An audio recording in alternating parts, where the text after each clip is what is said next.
You know what day it is. It's Tuesday.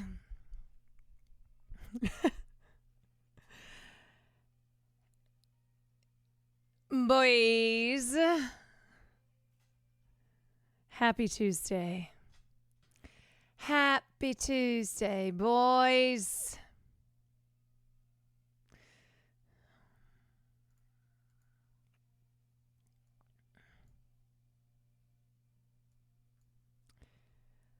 Alrighty.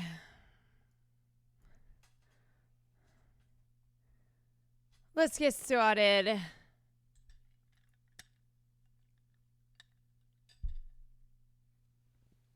You know, we are back. We are so back. And what a perfect encapsulation of being back to the news than today, where it feels fucking shameful being in the United States of America, y'all.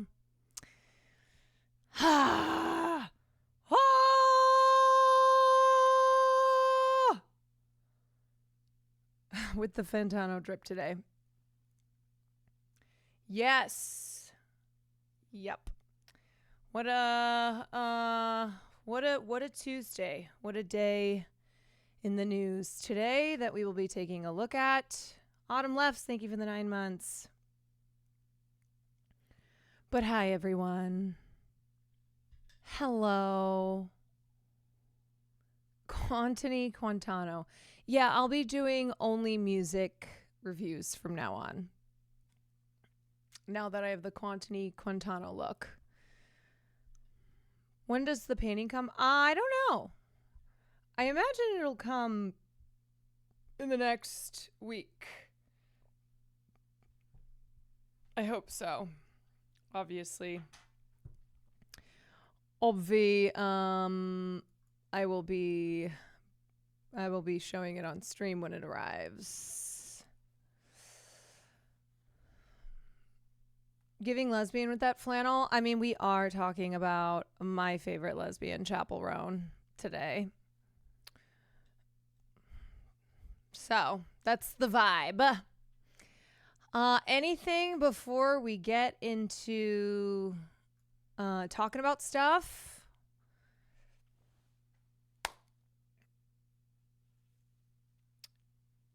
Let me think. I'm hoping you haven't seen this Insanity yet, so we can get your live reaction. Hold on one sec. I got some away.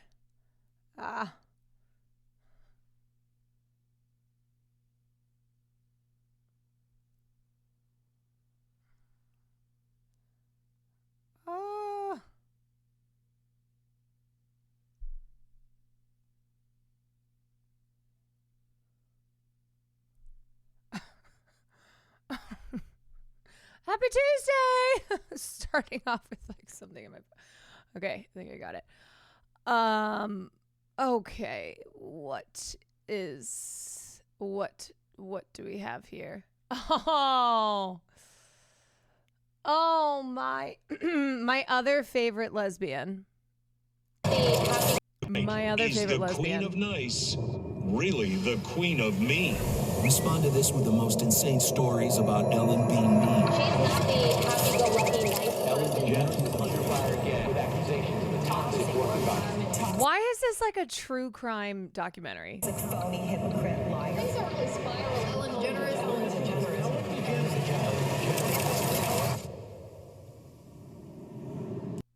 This is so dramatic. Oh my god, this is the most extra shit I have seen. You know the great thing about Ellen's cancellation tour is that, one, she has a special on Netflix where it's kind of, having the words like I was kicked out, saying I was kicked out of showbiz, talking about being canceled when you have a whole ass Netflix special? Why is there some like cancellation pipeline to having a Netflix special? Is that what happens? Because then cancel me. Cancel me. If you get a Netflix special because you've been canceled, let's go. Y'all, come on. Come on. Get going. Get going on canceling me, please. I'm begging. Hogan, thank you for the gifted sub. So yeah, I love this. Yeah, I was canceled for creating a toxic workplace environment by the book. I am going to create an environment that is so toxic that I get a special on Netflix to complain about how people got mad at me for creating an environment that was so toxic. Oh my God. And I don't know if this is just the editing of the clip. Why is this so face blurred? This is so edited. It looks strange. Anyway, yeah, Ellen's whole, I guess I should have said fuck you at the end of my shows instead of be kind. And it's like, no, girl, no. What people have been calling you out for years on is the fact that you made kindness, being the nice person in showbiz, be kind to one another. You made that your entire thing when all along you're one of the least kind people in showbiz. Like, that's...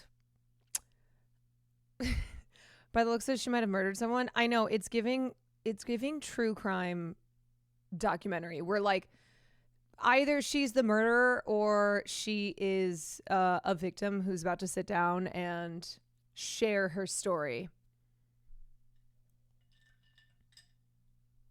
Clearly it comments on her erasure by blurring her face. Ah, yes. A good way of looking at things. Man. Ellen, daytime TV's queen of mean. From hero to villain. But here's the funny thing about it, okay? You guys, here's the great thing. This was not something that came out of nowhere. Ellen has always been one of those celebrities that everyone has a story about. She has notoriously been an asshole. It's just that it took a long time for all this stuff to finally come out about her and for people to write about the fact that Ellen is an asshole and is extremely toxic, created an extremely toxic workplace, which, yeah, I mean, it's Hollywood. There's a lot of that going around, but Ellen is basically the point is that when it comes to Hollywood, there's no secrets. There's no secrets. Long before I moved to Hollywood, I had heard stories about Ellen. Everyone has a story about Ellen.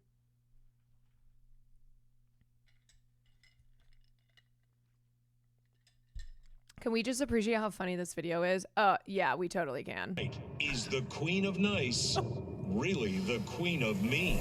Respond to this with the most insane stories about Ellen being mean. She's not the happy-go-lucky nice Ellen person. DeGeneres under fire again with accusations of toxic. And the thing is that this is not even a bit. This is not even her, being ironic, you know? This is not her tongue-in-cheek acknowledging that she's the worst. This is her legitimately feeling like a victim for being kicked out of Hollywood. Toxic, phony, hypocrite, liar. Things are really spiraling. Ellen DeGeneres owns a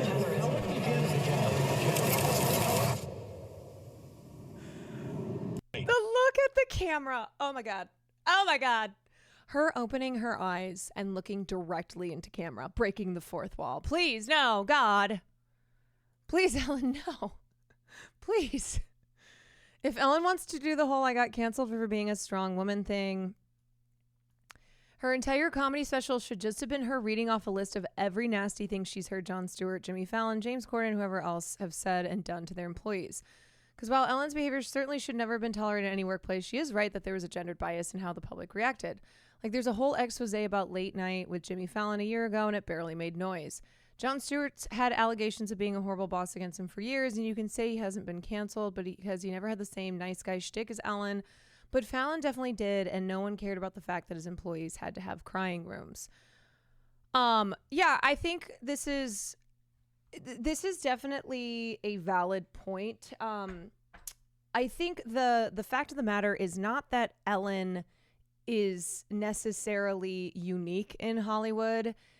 As I said, when it comes to extreme toxic workplaces, an environment of harassment and bullying and power abuse, that's just Hollywood, right? That is, it's not acceptable, it's not right, and we're pushing to change that culture. But yeah, it certainly is the norm rather than the exception.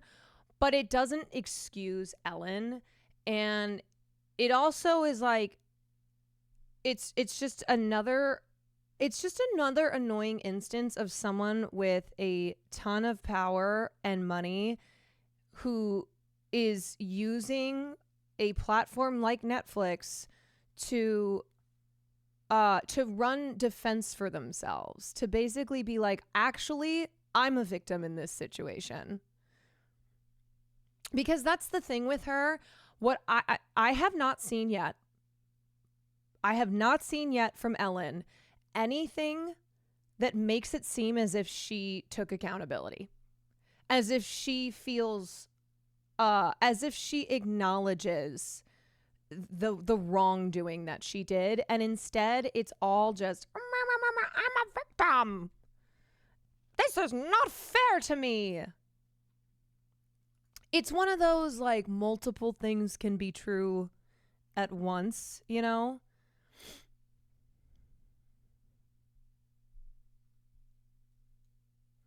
Yeah, you can always look at things through that lens, but it doesn't absolve her role in what happened. Yeah, and I think the additional factor of Ellen's kindness being her whole shtick, it's like when a wife guy turns out to be a cheating asshole, you know? There's a lot of people who are cheating assholes, but particularly when somebody like Ned from Try Guys made his entire persona, his entire shtick, that he's the nice wife guy. He's a guy who, women, you can trust him because he's got a wife. So don't worry. This is a good guy because he's got a wife. I'm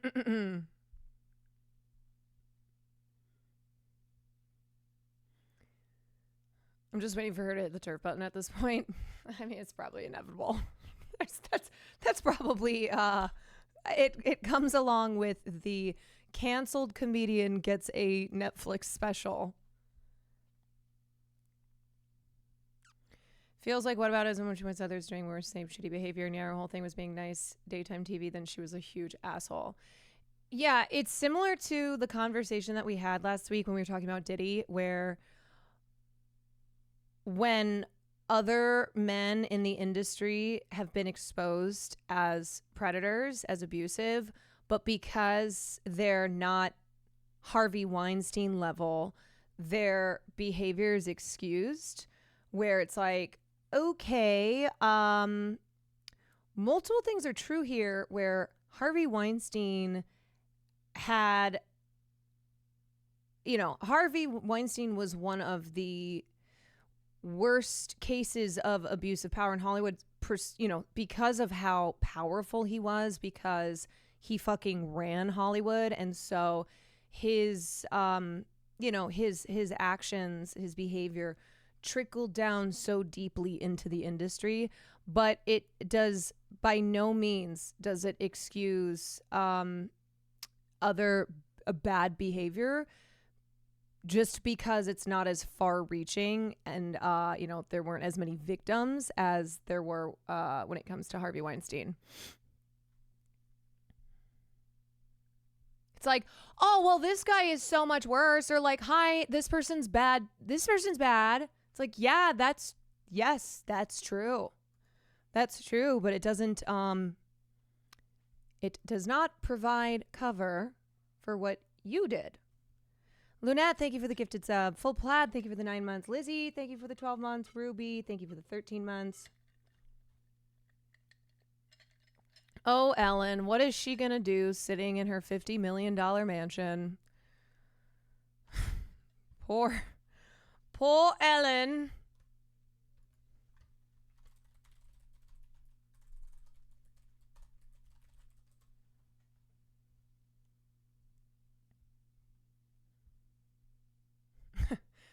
So many headlines are like, Ellen DeGeneres makes stand-up return. Was she canceled?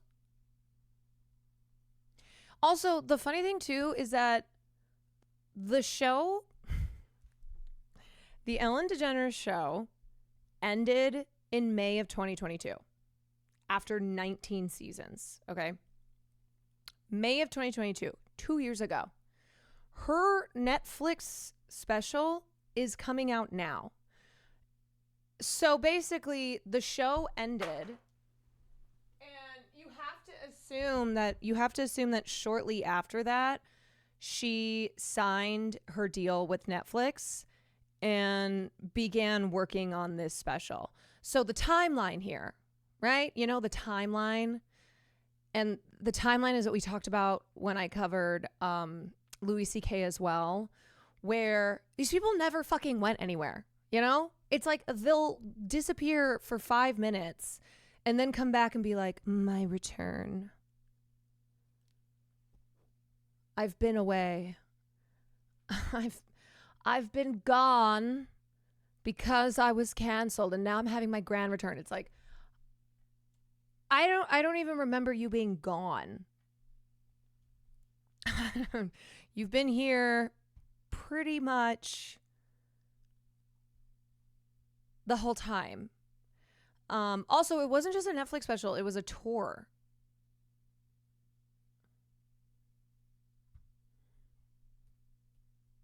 Also, she's the one who announced, after my Netflix special, I'm done. She said, this is the last time you're going to see me. So, it's her being like, this industry doesn't love me anymore. I'm leaving.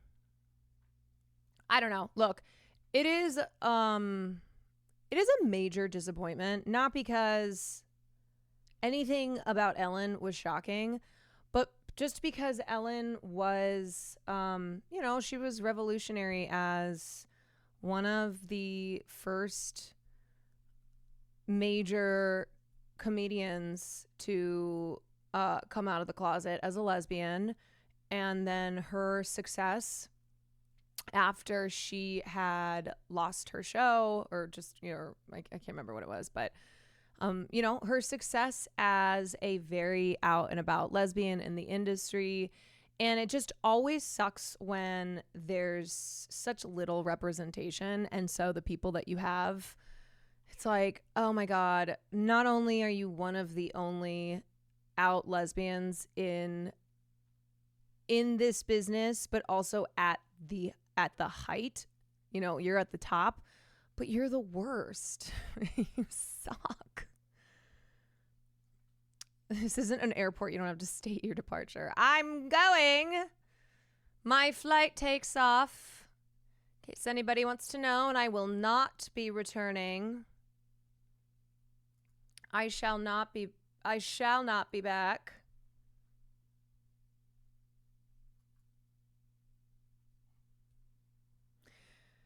Anyway, anywho, as I said, if being canceled gets you a Netflix special, then y'all know what to do. Y'all know what to do. Cancel my ass. Mel Baby Dragon, thank you for the 6 months. I appreciate that Cracked called her insufferable. Yeah, I kind of feel like I'm not seeing very many Ellen defenders. I think everyone kind of sees through. I think everyone kind of sees through the pity party.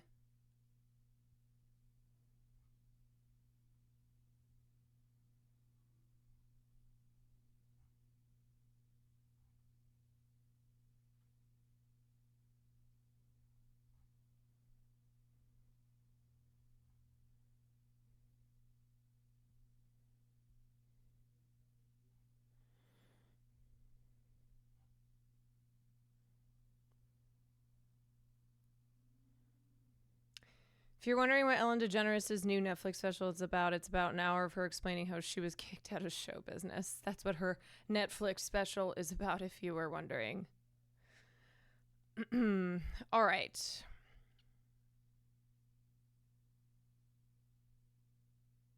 Also, some of her potential defenders deaf hate she's a lesbian. Yeah, it's like an interesting... when you're a famous person who's been canceled, you know, the people who would normally come to your defense, the anti-woke crowd, the freedom of speech crowd, are not necessarily out here as the big defenders of a community like the LGBTQ community. Have you seen any of the Mormon Wives show? Okay, I have not, and I'm not a reality TV show watcher, but I feel like I have to watch this show. Everyone I know is watching this show and talking about this show. And the one thing that I know about the show is that basically these Mormon wives who are the breadwinners in their families, talking about, you know, they're talking about how they're still controlled by their husbands. And I want to watch this show if all these wives get together and then realize at the end that they're going to leave their husbands' asses. Like, goodbye. What do you even do for me? Why are you in charge of me? And I'm the breadwinner. Chaotic Duck, thank you for the bits. You may not have won debate lords, so you got to bring home one of the commentators. Yeah, which, you know, is great up until the moment you realize that he hates tiny hippos. Well, if their husbands don't come out of the closet and leave first. Yeah, that's always the come out of the closet and leave first. The thing with Mormon wives and the thing with like the trad wives is, and this point gets brought up a lot, but they work. They make money. The Ballerina Farms lady and Nara Smith, they are raking in cash. They are business women. Like all of these Mormon women influencers and trad wife influencers, they work. Ronald coming in with the moodang. Moodang! Ronald knows what's up.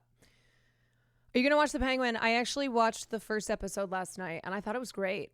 You know, I'm normally not a comic book, a comic book IP consumer, but it's fucking good. It's real good. I watched one episode of it. I thought it was going to be a docuseries, but it seems like the real Mormon housewives.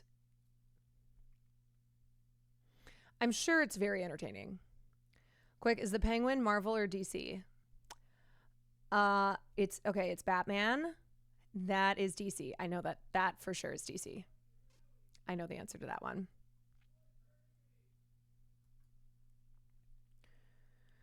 Oh, Whew, I'm sweating a bit. Hold on, guys. Let me turn down my air.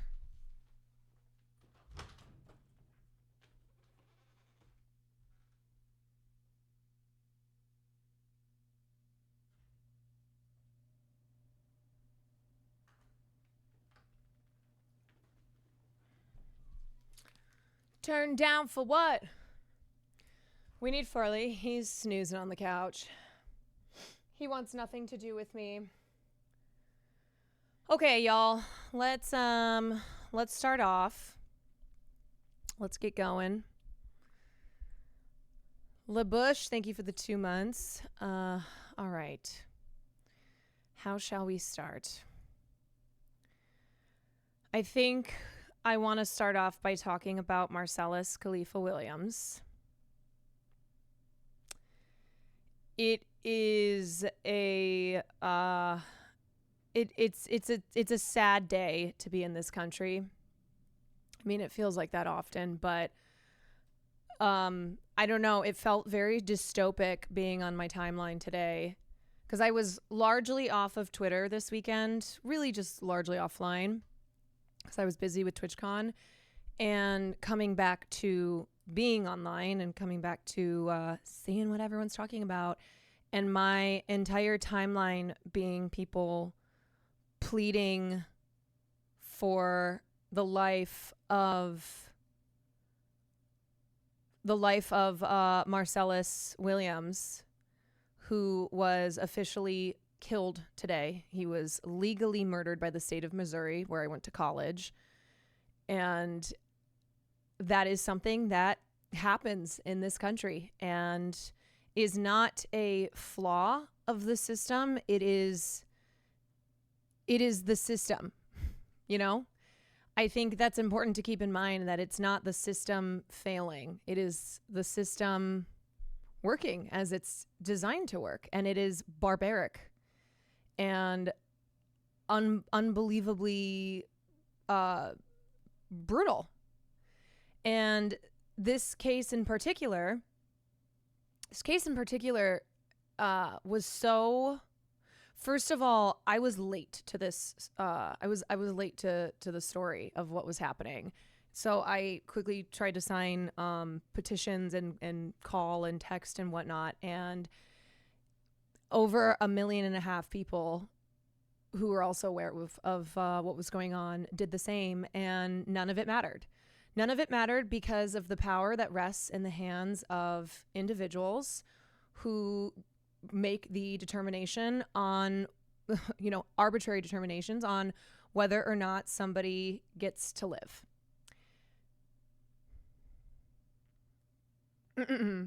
So yeah, the victim's family did not want Marcellus Williams executed.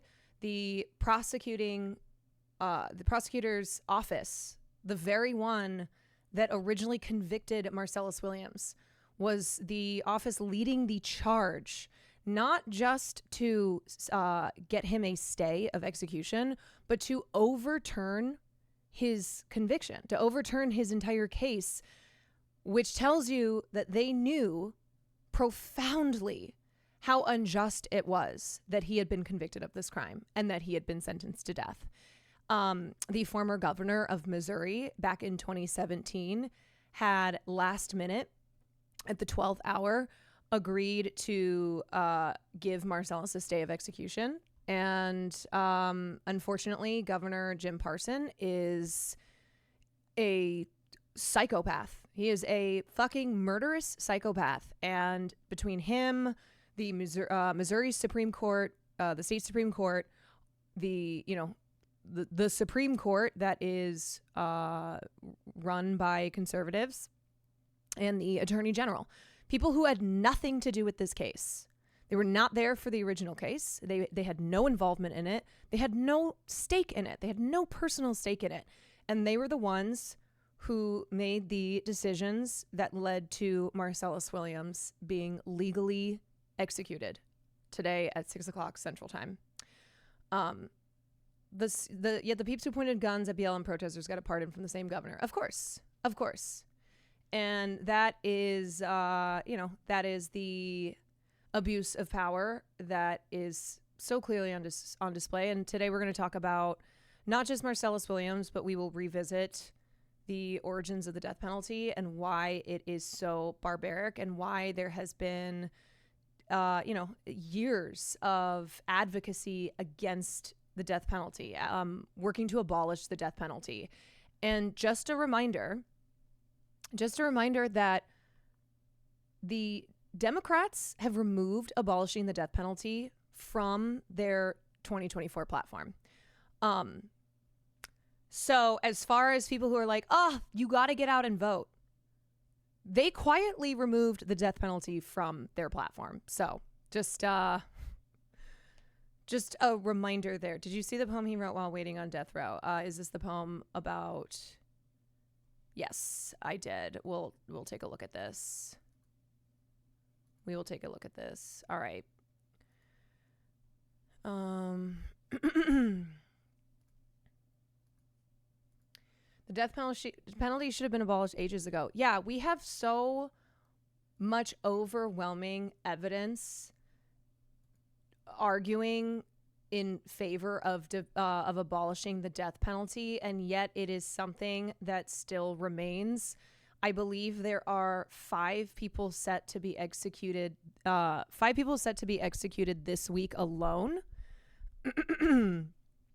And it is an issue that the majority of voters in this country are in favor of abolishing. It's something that really is not is not controversial anymore. Pro-life, by the way. Oh yeah, a pro-life governor, a pro-life state Supreme Court, a pro-life Supreme Court, a pro-life AG, all these pro-lifers who could not wait to see this man executed for a crime he didn't commit. When you take a look back on the case, it is one of the most egregious abuses of the criminal justice system.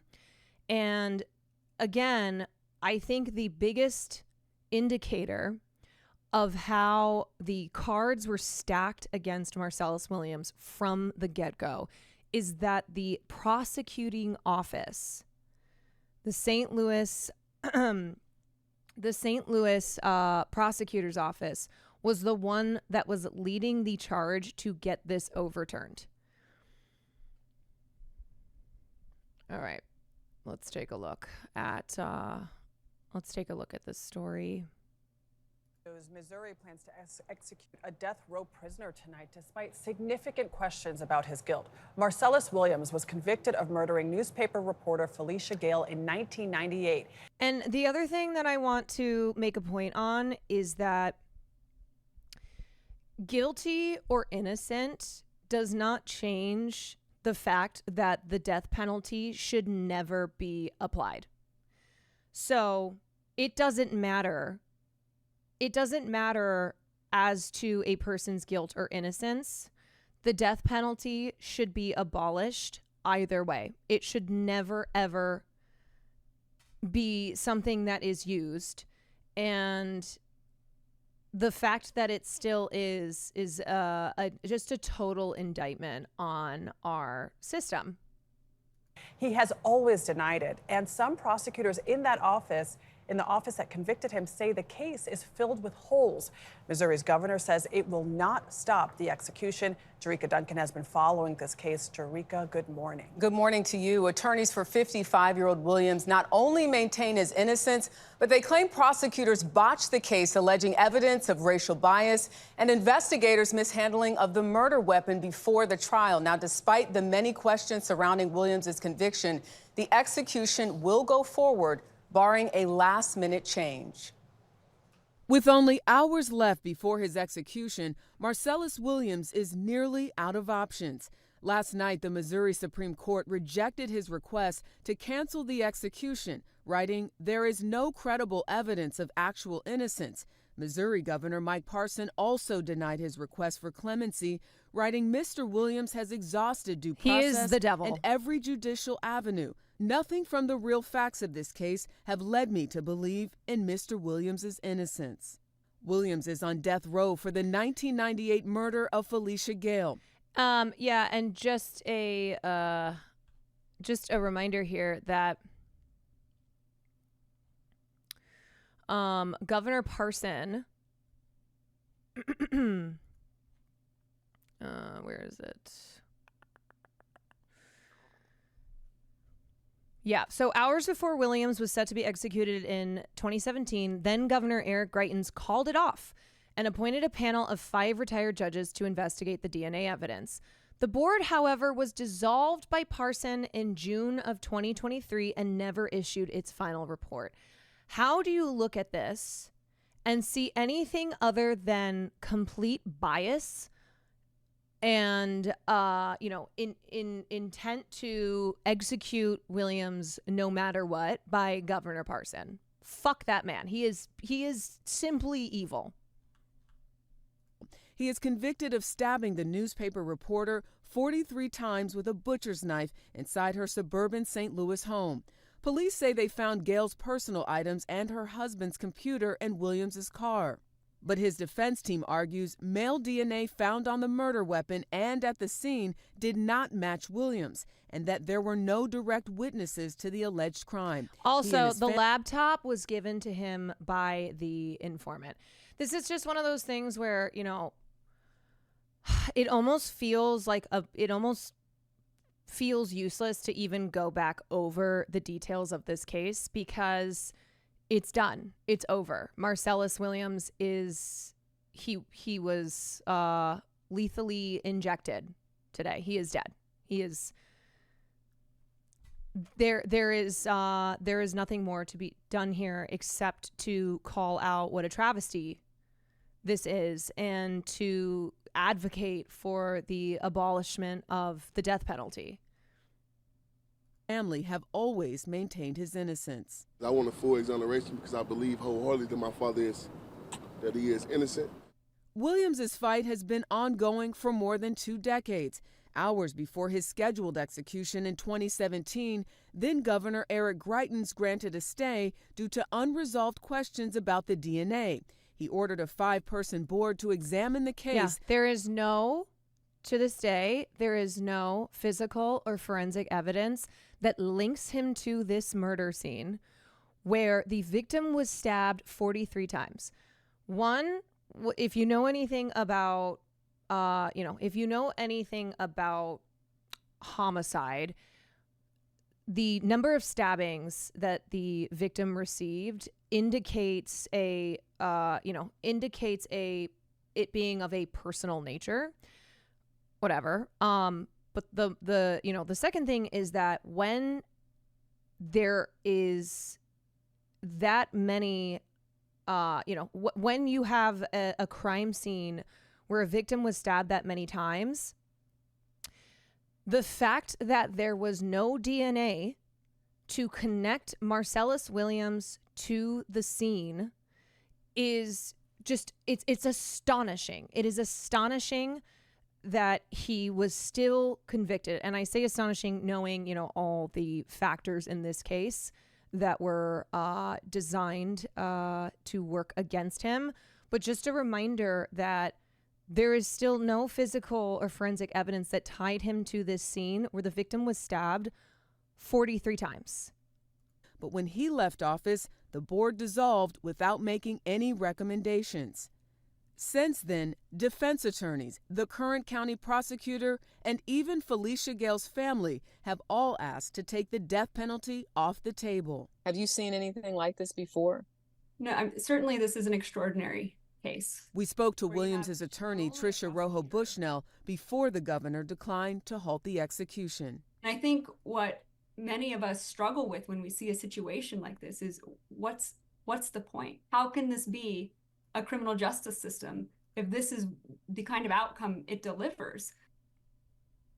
A lot of people questioning that this morning. Williams' last chance at sparing his life sits with the U.S. Supreme Court. His legal team and county prosecutors told us they will work until the very last moments to stop Williams' execution. We did reach out to the Attorney General's office, but have not heard back. And I spoke to one of his attorneys this morning who said, you know, they have these 3 pending, cases to the Supreme Court. They're hoping that it makes a difference. And the family has said that they're at peace with whatever decision is made because they've been here before. Oh, man. They've been here before. The idea of going forward with a death sentence when you haven't worked out the questions of guilt or innocence seems crazy to me. And what's so odd about this one, you all, is you have not only the family, the victim's family saying, wait a minute. Right. You have prosecutors saying that.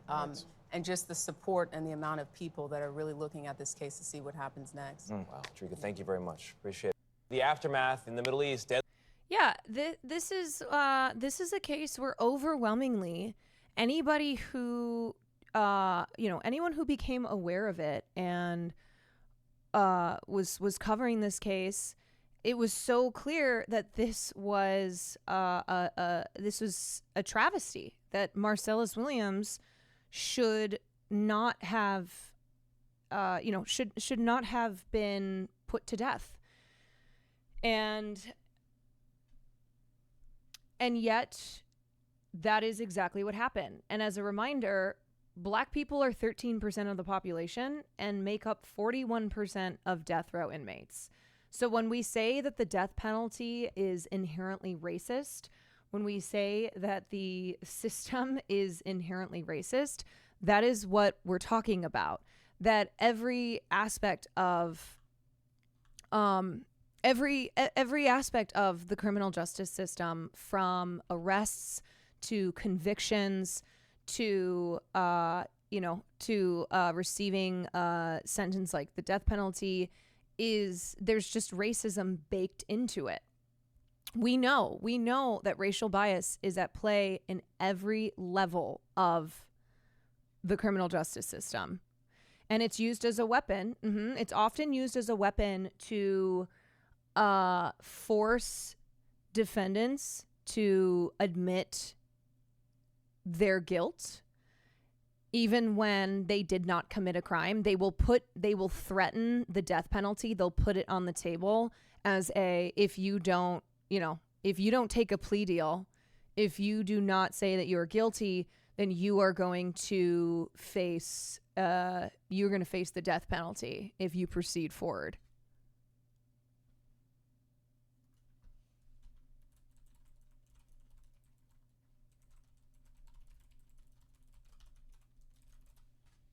Okay, let's take a look at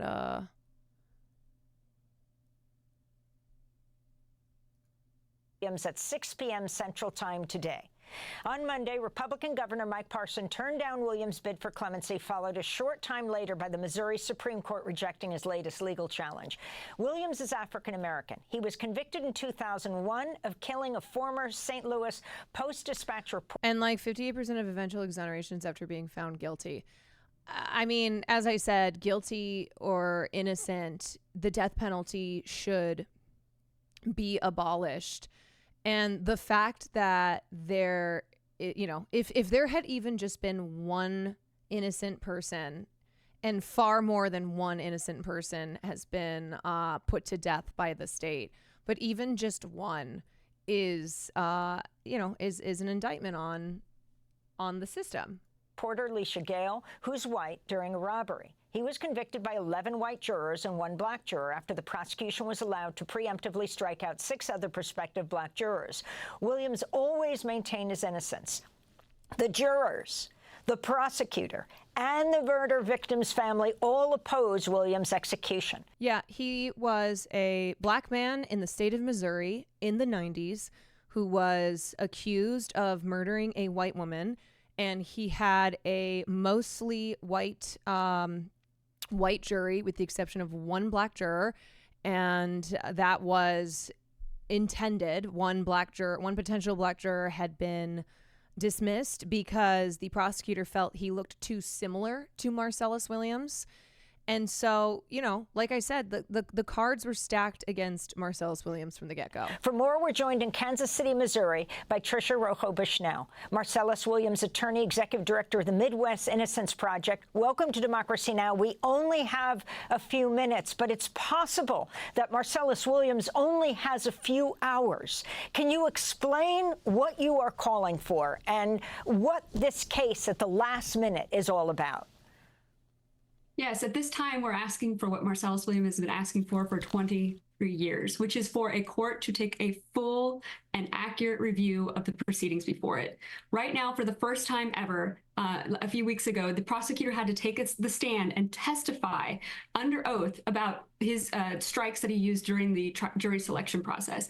And at that hearing, he testified that he, at least in part, struck a juror based on his race. Yet right now, we have yet to have a court who will fully examine and review that evidence. We know that that's a violation of the Constitution. The prosecutor agrees that violated Williams' constitutional rights. But what we see is a system that's looking at finality over fairness, rushing to get to an execution date instead of taking the time to stop this execution and look at the merits of what is being argued. And what was the main evidence against him? And could you talk about the advanced DNA testing or what is revealed about the murder weapon? Yes. So Mr. Williams was convicted based on what we know is a leading cause of wrongful conviction, which is essentially informant testimony. So this is a murder where there were no leads for months and months. And then at some point, the police suggested to the victim's husband that he should offer a reward. And it was only then, after a $10,000 reward had been offered, that the first informant came forward, a jailhouse informant, who said also that he wouldn't testify until he got the money. The information he provided was information that was essentially out in the public sphere from the newspaper, but he also provided information about another informant, a woman named Laura Asaro, who had had connections to Marcellus Williams in the past. She also not only had incentivized by the reward money, but police forced her to talk by picking her up on her own warrants and saying, you know, we can arrest you and charge you with these crimes unless you help us here. At the time of the crime, there was a number of pieces of... It is do anything to achieve a conviction. That is so often what we see with our criminal justice system is it doesn't matter what needs to be done, just get it done. Forensic evidence, including bloody footprints and hairs found at the crime scene, all of which exclude Marcellus Williams. In 2015, however, Mr. Williams requested additional DNA testing of the murder weapon, which was a knife found still protruding from the victim's body. That DNA testing was performed, male DNA was found on that murder weapon, and it excludes Marcellus Williams. He is not the person who left that DNA on the knife. Based on all of that evidence, the prosecutor reviewed the case, brought forward this motion to overturn Mr. Williams' conviction on the basis of innocence, as well as on the basis of these constitutional violations, including racial discrimination. But on the day before the evidentiary hearing, new DNA testing came in that showed that the DNA on that knife could be consistent with the trial prosecutor's DNA and the trial prosecutor's investigator. At the evidentiary hearing, we've now learned that they mishandled that knife. They touched it without gloves in 2001 repeatedly, essentially destroying any potential probative value this critical evidence would have, which is what the prosecutor now also concedes was a constitutional violation. So, Tricia, who is in charge at the U.S. Supreme Court of this case? What has to happen today? So the stay motions go to Justice Kavanaugh, but the courts are going to be reviewing all of the cert petitions, the requests that the Supreme Court take on the case, as well as the motions to stop the execution. There are 3 petitions pending before the U.S. Supreme Court right now. The first is regarding the governor, Parson, had dissolved what was called a board of inquiry that was created to review all of this evidence. He dissolved it, even though Governor Eric... Also, correct me if I'm wrong, I haven't seen anything from either Joe Biden or Kamala Harris. Obviously, you know, neither of them had the actual power to stop this from happening, but they certainly could have used their... they certainly could have used their standing as the fucking president and current vice president and the person running for president. And I wonder if this has to do with the fact that they quietly removed the death penalty from, that Democrats have removed the death penalty from the 2024 platform. Yeah, no, they said nothing about it. And I saw this. It's not. I don't know if this is confirmed, but I saw this online that apparently Kamala Harris, Marcellus Williams' name was being blocked from the comments on Kamala Harris's official TikTok page. Bidens had appointed it. So the first is regards to whether or not he was able to do that. The second is whether the federal court should have reopened the case to allow this new evidence of racial discrimination in the jury selection to be heard. And the last one filed last night is about what weight should the prosecutor be given, his concessions be given. And we know that the U.S. Supreme Court has already granted review of a similar case, the case of Richard Glossip out of Oklahoma, where the attorney general there said the same thing, that constitutional error occurred here and we shouldn't execute him. And so for those same reasons, the court should hear this case as well. Rojo Bushnell, executive director of the Midwest Innocence Project, the prosecutor, the jurors, and the victim's family have called for him not to be executed. I'm Amy. This is the poem that one of the poems. So Marcellus Williams was he was a really beautiful writer and wrote a lot of poetry, and he cared very deeply about what was going on. About what is going on in Gaza. And this is a poem that he wrote. The perplexing smiles of the children of Palestine. Despite the actions of the few and excessive retaliation, drones, planes, bombs, tanks, rubble, buildings demolished, vanished houses and neighborhoods, hospitals targeted, UN shelters disrespected, murder, death, deliberate killing of non-combatants, babies buried alive, amputations, hunger, and political starvation. Lack of or no water, strategic sanitation, daily terror, and terrorized daily. Military maneuvering, moving here and there to return back again to nowhere. Trauma with all its manifestations. International parleys and hesitation. Defiance to the realization of two nations. Global aid thwarted, global amnesia. Siblings and relatives gone forever. Parental worries in the face of apex arrogance. And ethnic cleansing by any definition. Still, your laughter can be heard, and somehow you are able to smile. Oh, resilient children of Palestine. And it is like, it's just so clear that what links the murder of, the legal murder of Marcellus Williams to the thousands of children and adults who have been killed in Gaza is that this is state-sponsored violence. This is pure, unadulterated violence of the state. He understood that what's affecting Palestine and him are interconnected. Absolutely. And this is also something we'll get to later with Ta-NAHEISI Coates, who has returned back to nonfiction writing and is very much so... was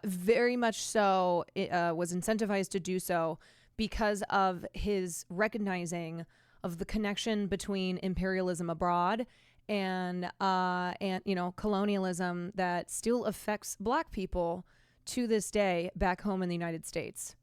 Yes, this is what we refer to as shared struggles. The struggle for, the shared struggle for liberation and the fight against state-sponsored violence. Missouri is going to execute a legally innocent man tonight, and while it is nauseating and infuriating and morally beyond comprehension, many American courts, including SCOTUS, pro-life, have made it quite clear this is fine. Guilt is actually not the point, finality is. Scalia famously wrote that the Constitution doesn't protect someone from a wrongful execution. Thomas agreed. In 2022, SCOTUS acknowledged the innocence claims of Barry Lee Jones, who was on death row in Arizona, but barred a federal court from considering the innocence claim.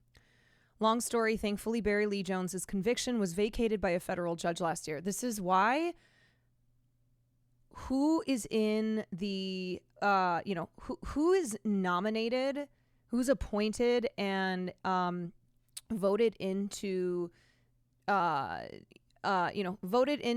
these positions of federal and state and federal judges is extremely important. When you have judges who are working to maintain the system as it is, which is incredibly discriminatory at every single level, then we will continue to have the results that we had today, where an innocent man was executed by the state. Here is Radley Blacko on SCOTUS's history of cheering the execution of legally innocent people. The Supreme Court's own history ought to impart some lessons here. In 1994, Scalia described in an unrelated death penalty case the heinous nature of the rape and murder for which Henry McCollum was convicted and sentenced to death in North Carolina. It was, Scalia argued, a poster case for the death penalty. About 20 years later, McCollum was exonerated and freed. In 2006, Chief Justice John G. Roberts Jr. wrote a dissenting opinion defending the Tennessee conviction of Paul House that also included graphic descriptions of the crime and a recitation of the state's narrative as if it were fact. House, too, was later exonerated and released. Thomas joined both of those opinions. He seems utterly unchastened that both were so clearly and consequentially wrong. These are justices in the highest court in this land who are so clearly bloodthirsty and care nothing about the moral weight of the death penalty. They care nothing about they care nothing about the nature of someone being guilty or innocent. It's simply about carrying through with this state violence. It is simply making sure that the death penalty continues and that year after year, people are executed in this country. In 1993, then Chief Justice Rehnquist wrote for the majority that someone on death row wasn't entitled to federal habeas corpus relief when the petition was based on a claim that new evidence proved their innocence but didn't allege other constitutional violations. Again, quoting Scalia here, there is no basis in text, tradition, or even in contemporary practice, if that were enough, for finding in the Constitution a right to demand judicial consideration of newly discovered evidence of innocence brought forward after conviction. So basically, we don't give a fuck. We do not care.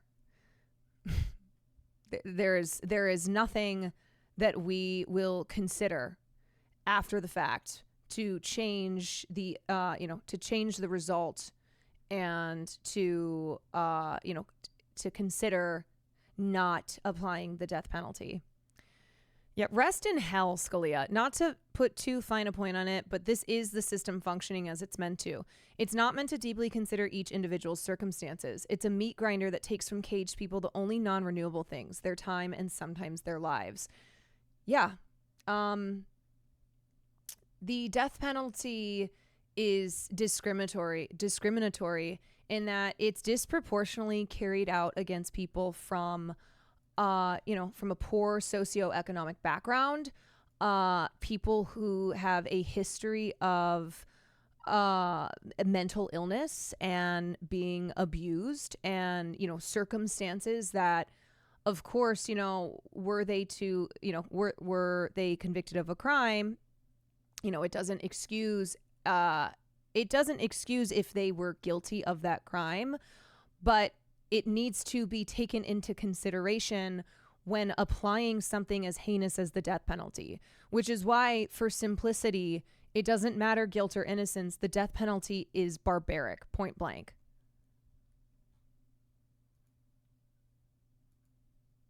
How does hope apply to where you are right now in life? Steady up. Thank you for the 5 months. Hope. This is Marcellus Williams' son. A miracle happens, you know what I'm saying? I hope it's all I wish is to free my father from abundant enslavement and spare his life. What would you say to the Supreme Court if you had the opportunity to testify on behalf of your dad? I would try to make them see that this is a murder on their behalf, and this is wrong, And I believe my father is truly innocent, and they need to take a closer look. Have you allowed yourself to even get to Tuesday right now? Yeah, I already put it inside my body that I would be a witness to the execution. I'm gonna stand there firm and show my dad he's not alone if this was it comes to, and I'm ready for it. My mindset, my spirit, strong. Like, I'm doing this for my dad. It's bigger than me. So for me to be there in that time, if it comes to that, it's like an honor where I'm gonna see him off. So if this is the way that he going out, We already made peace. Has he said that to you, that he's made peace? Multiple times. It's not even just making peace. It's like, this is a natural way of life. You're going to die. Thanks for watching. Ugh, it is so heartbreaking. Growing controversy in Missouri over the fate of 55-year-old inmate Marcellus Williams, who's set to be put to death on Tuesday.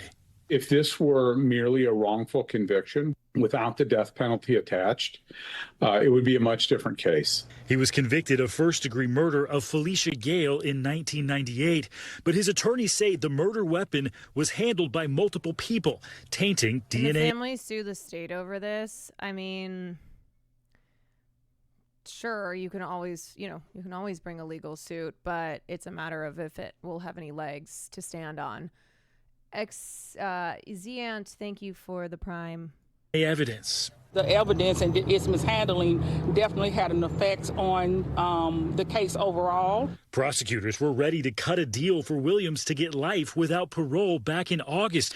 Everyone was on board except Missouri Attorney General Andrew Bailey. The Attorney General's office just took a absolute hard line, resisting any hearing, any evidence, any conclusion other than finality. And this is exactly what that Twitter thread was talking about, where,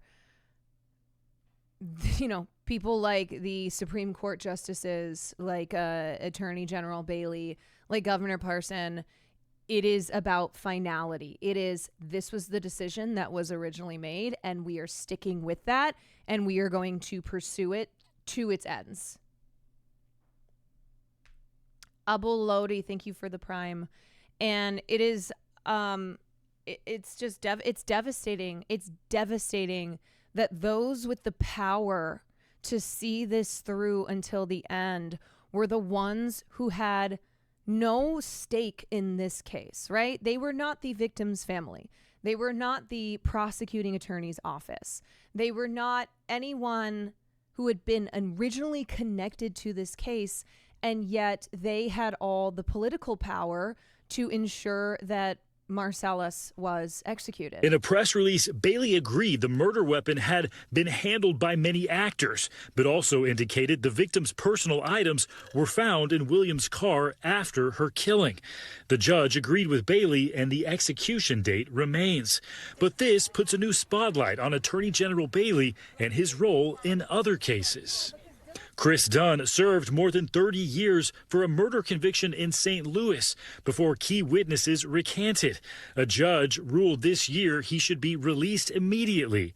But Bailey's office blocked that too, saying the witnesses' reversals were coerced.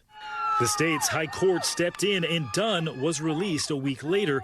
Bailey also opposed the release of Sandra Hemme, who served 40 years in prison for a murder even after a judge overturned her conviction. Bailey's office argued she should serve additional time for a previous violent conviction. For decades, attorneys general of this state have always taken the position that the conviction and sentence and appeal are over. The case is final, and it's their job to protect finality. Michael Wolff is the former Chief Justice of the Missouri Supreme Court. He worked directly on the Williams case. The ethical standards of our profession say that the prosecutor's job is not just to secure a conviction, but to see that justice is done. In a statement, Bailey's office says, in part, too often people forget about all of the evidence that was used to convict the defendant. We review each case on a case-by-case basis. Dunn, in an interview alongside his wife, tells us he and others like him have a hard time moving forward. Don't ever say that it can't happen to you, because just as it's done to me, it can happen to anyone. Stephen Roma, NBC News. Thanks for watching. One swag cat, thank you for the 5 months. Since the death penalty was reinstated, This is a video on the origins of the death penalty and its stain on America. in 1976, more than 1,500 people have been executed by the United States government. In that time, 190 people who were sentenced to death have been exonerated. And right now, more than 2,400 people are sitting on death row in prisons throughout the U.S. In a lot of ways, the death penalty functions as like a 15th century or a medieval solution to a very complicated set of 21st century problems. And the death penalty remains as inhumane as it ever has been. So how do we get here? The use of the death penalty in the US can be traced back 400 years to the colonial period, brought to the colonies by European settlers. Laws on capital punishment varied from colony to colony, a foreshadowing of the state-by-state. I think the U.S. is the number 5 country in the world with the most, that carries out the most death penalties. I think China's number 1, and I think the United States is number 5. Variation that exists today. And you By the look at the mid-19th century, you look at the population of the United States compared to China. I mean, it's, you know, horrific that this is happening around the world, but a reminder of the fact that we are still the number 1 country when it comes to incarceration per capita, and how we are number 5 when it comes to the number of state carried out state executions. some states were beginning to question state executions. Still, capital punishment remained largely intact, but to some, the process wasn't efficient enough in exacting cruelty.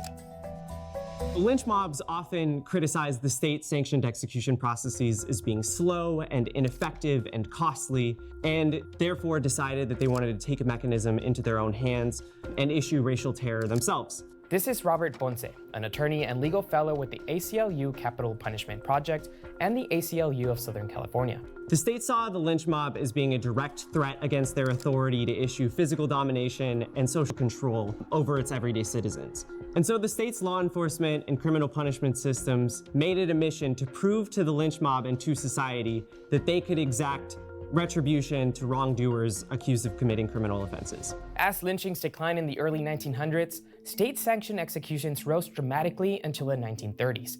Around that time, approximately 160 people were being put to death by the government each year. But yeah, and also it costs about over $1 million for each death penalty inmate.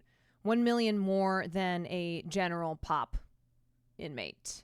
So not only is it incredibly barbaric, but it is extremely expensive to kill someone via the death penalty. But these executions didn't have broad support.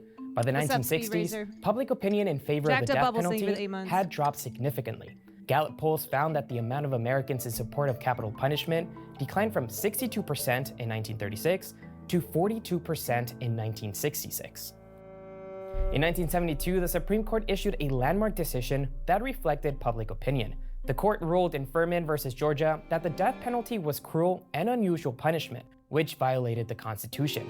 This ruling effectively suspended the death penalty nationwide. In the Supreme Court's decision in Furman v. Georgia in 1972, the Supreme Court compared being issued a death sentence to being struck by lightning. A justice on the majority of Furman wrote that it was unconstitutional for the death penalty to continue with a system that allows for executions to be so wantonly and so freakishly imposed. In other words, the Supreme Court saw the death penalty as arbitrary. After states imposed additional rules to supposedly eliminate its arbitrary use, capital punishment was reinstated in 1976, just 4 years later. We hold that the statutory system under which Gregg was sentenced to death does not violate the Constitution.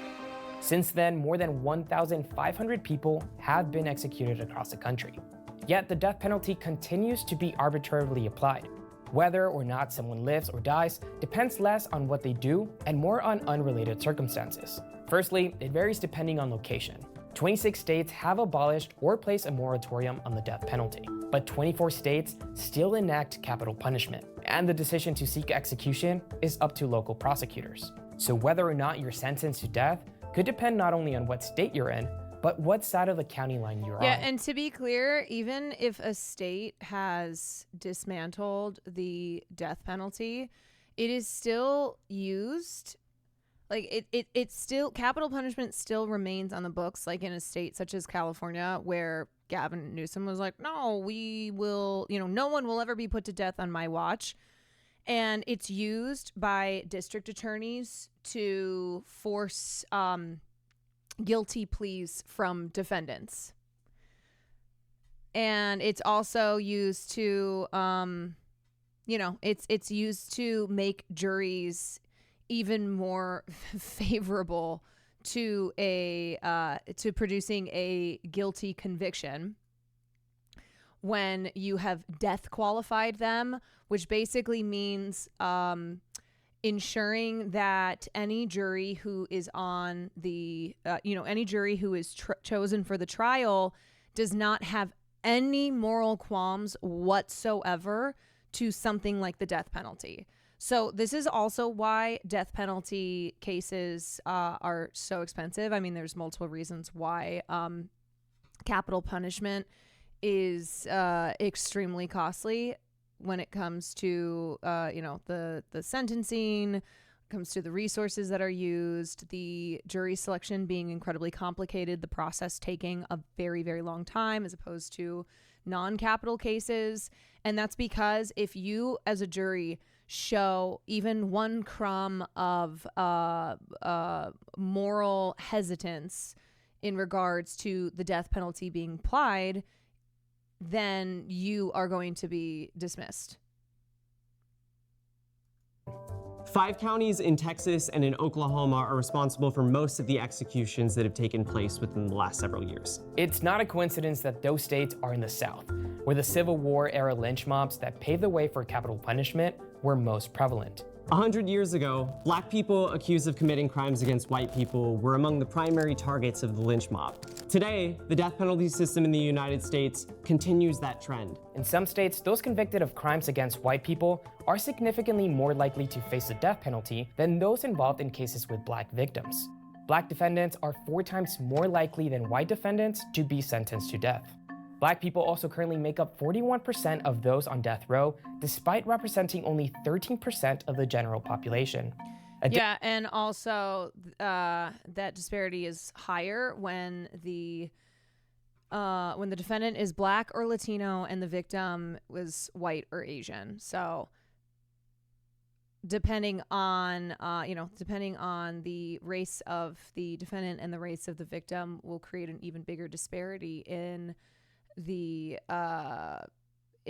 percentage of death row inmates. Additionally, black people are 7.5 times more likely than white people to be wrongfully convicted of murder, yet they're more likely to face a longer imprisonment prior to being exonerated.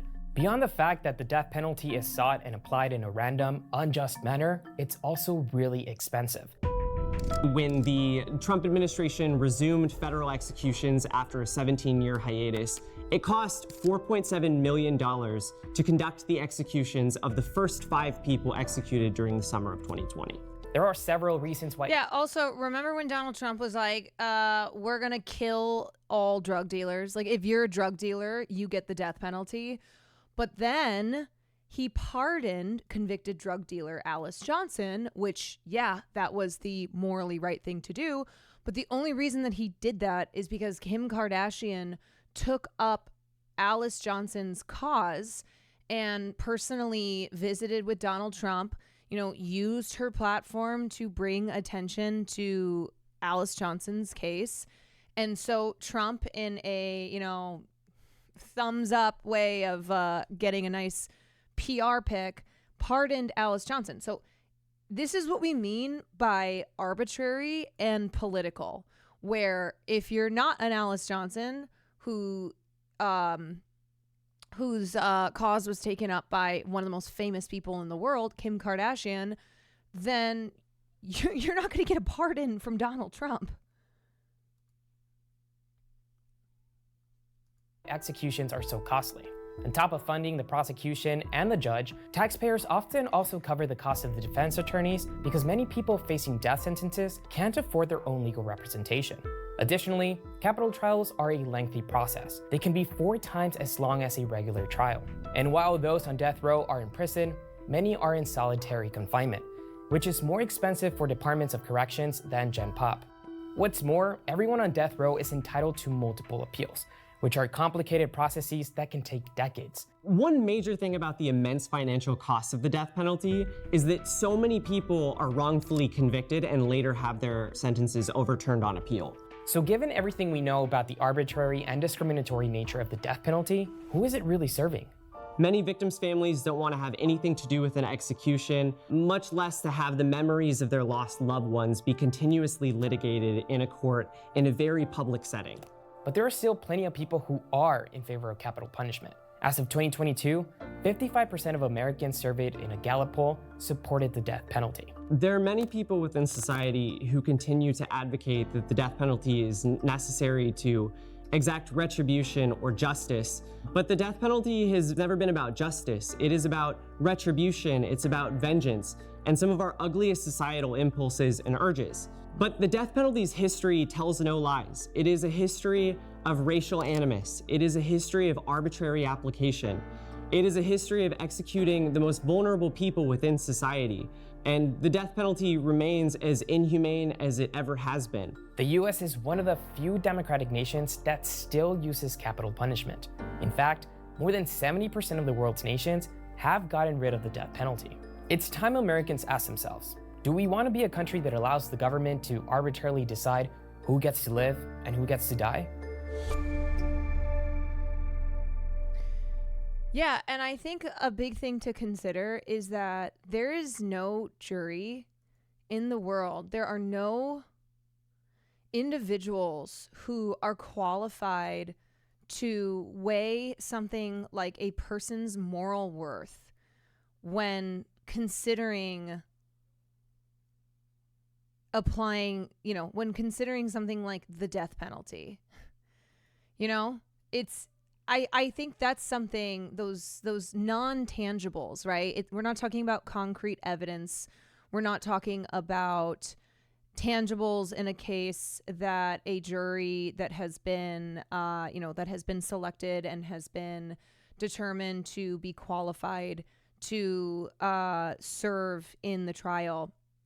We're not talking about that. We're talking about non-tangibles that have to do with considering a person's moral worth and, considering like the right of a person to, no matter what crime they've been convicted, to not be killed by the state after a decision of a jury of their peers. Who genuinely feels like they are qualified to decide, to make a decision that is the legal, that gives legal permission to taking another human's life.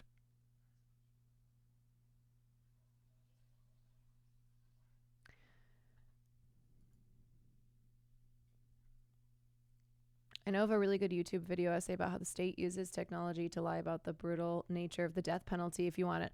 Oh yeah, that's the other thing, is that people think lethal injection is humane. First of all, there's no such thing as a humane way of killing a person. But it is not. That is a lie that has been sold. It is incredibly painful. There is no method of which, to which the death penalty is applied that does not lead to excruciating pain for the person who is being put to death.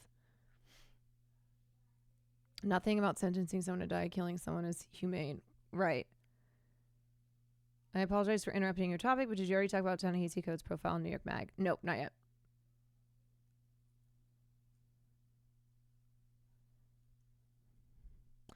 Gameroff, yeah, you can go ahead and link that YouTube video essay. I don't know if we'll watch that today, but that's, it's something that people can have.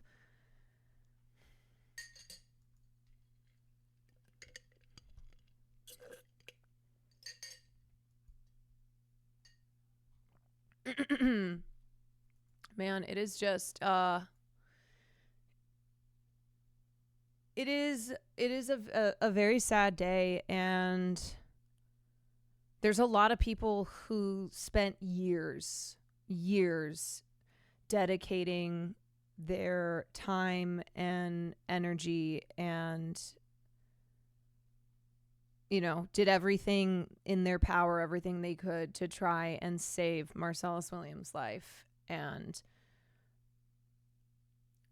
Governor Parson was never going to budge on the issue. It was very clear. It was very clear that there was literally nothing that would have kept him from seeing through the murder of Marcellus Williams.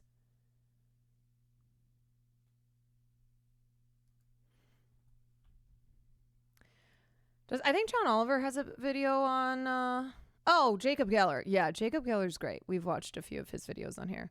I think John Oliver did a piece on the death penalty.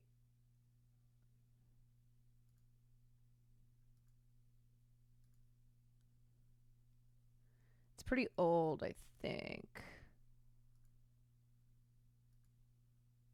Oh my God, this is John Oliver with old John Oliver teeth.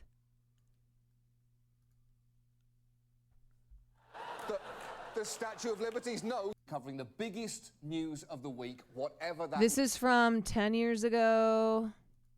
This one's from 5 years ago. I think he did for every crime. Yes, I have been against the death penalty. It's like one of the topics that I remember being I remember changing my mind on in high school. So it's been a very long time that I have been very consistent in being against the death penalty. I believe for every crime, every person, it does not matter. The death penalty should not exist for a lot of reasons that I just talked about over the last 45 minutes. And in high school, the reason that I became radicalized on this issue is I was in AP English and we had to pick a topic to write a persuasive essay on, or I think we were given a topic, and mine was abolishing the death penalty. And so I, started doing research. I looked into it and I realized pretty quickly that it is an incredibly heinous part of our, of our justice system, which is already heinous in and of itself, and how it should be abolished. And I wrote my essay on this, and I ended up sending it to the White House, addressed to Barack Obama.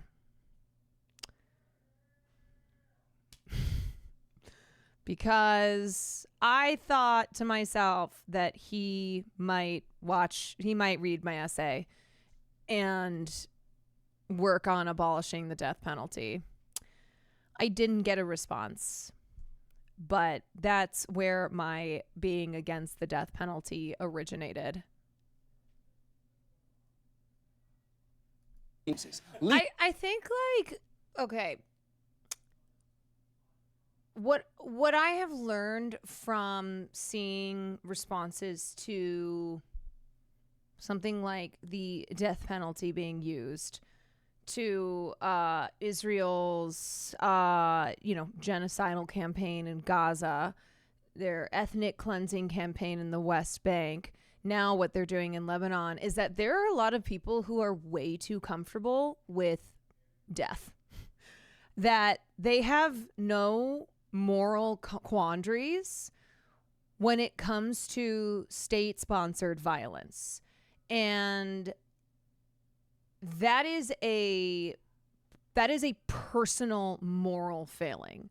If you are a person who does not stop to question the morality of state-sponsored violence and death, then that is an indictment on you.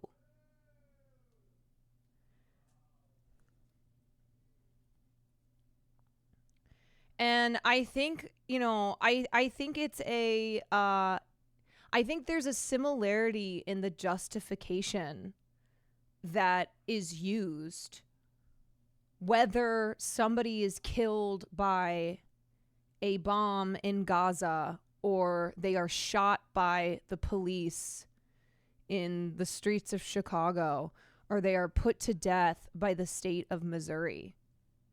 And I think it is a lack of humanization. I think it is a belief that the state is correct simply because they are the state, and they are, there's a superiority because of their authority. Authority figures being trusted, and a hesitation to see any wrongdoing. Blind deference to authority. Yes, absolutely. I also think a desensitizing as well. I agree. But yeah, there's a lot of people who really have very harsh opinions on who has the right to life and who does not. And I think you have to ask yourself, like, who are you to make a decision like that?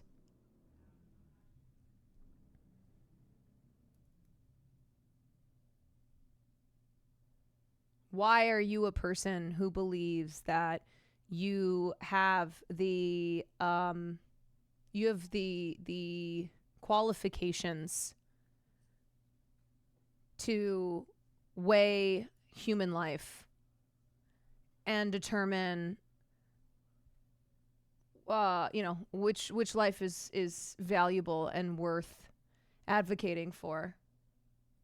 The majority of those who are pro-execution are pro-life, and it's bullshit, makes no sense. Yeah, I think it's a reminder that pro-life is not about life, it's about control. It's about power. It's about oppression. It's never about the value of human life.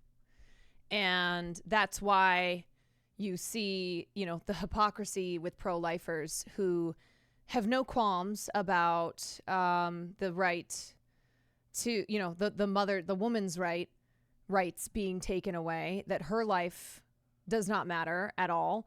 No qualms about something like the death penalty, because it is all about power and controlling the right to life. That there are people in this country who believe that certain who believe that there's a separation in who gets to have a say in the rights of others and whose rights are up on the chopping block, who does not have a right to their life.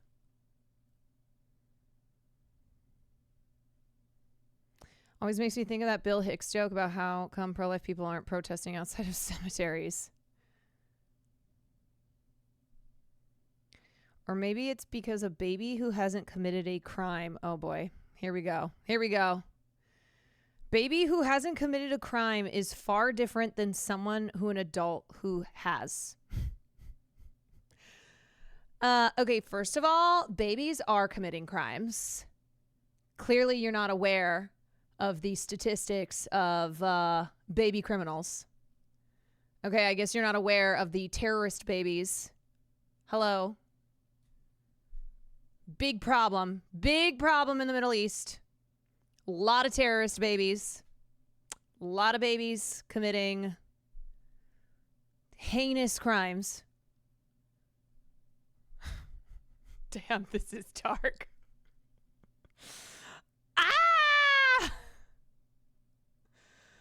Yeah, I mean, what, okay, yes. That is there's a lot going on in that statement there. Ahem.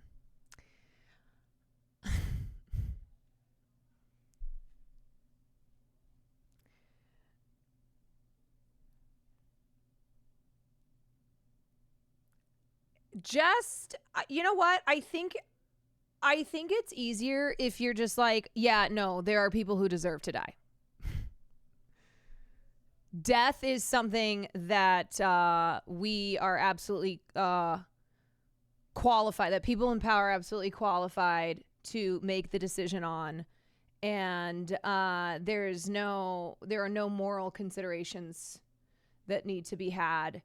And even though we have just spent the past hour or so talking about all the problems with the death penalty and how often people who are on death row are later exonerated, and sometimes exonerated after they've already been killed. And, you know, regardless, the morality of the death penalty, in that it is completely immoral, regardless of someone being guilty or innocent. And then and then I guess the second part of the statement has to do with the right to bodily autonomy, which you believe that women and pregnant people do not have the right to make choices determining their own bodies and their own lives. So yeah, that's what it is. You don't believe that people have that right to their own autonomy. Okay. From political gain, is separate from prosecutorial overreach, is separate from racial bias, is separate from the physical pain of something like a lethal injection. Yeah, the death penalty in a world that is a world of fantasy, that it is not tied to all of those things that I just listed. Yeah. And so in that world, people are like, no, the death penalty, capital punishment, is good. It is justifiable. Boofing Kush, thank you for the 5 months. Since then, a lot of Americans are very callous and bloodthirsty. Even with shootings, it's easy to tell yourself you won't experience this kinds of violence. I wish people would understand the terror of people actively trying to blow you up, or how war brings suffering to innocent people. It makes me sick to hear callous talk. I think a good example of this is how the definition of terror, you know, who is considered a terrorist group and who is not. And it's not a matter of actions. It's a matter of who's doing it that gets labeled with terrorism, right?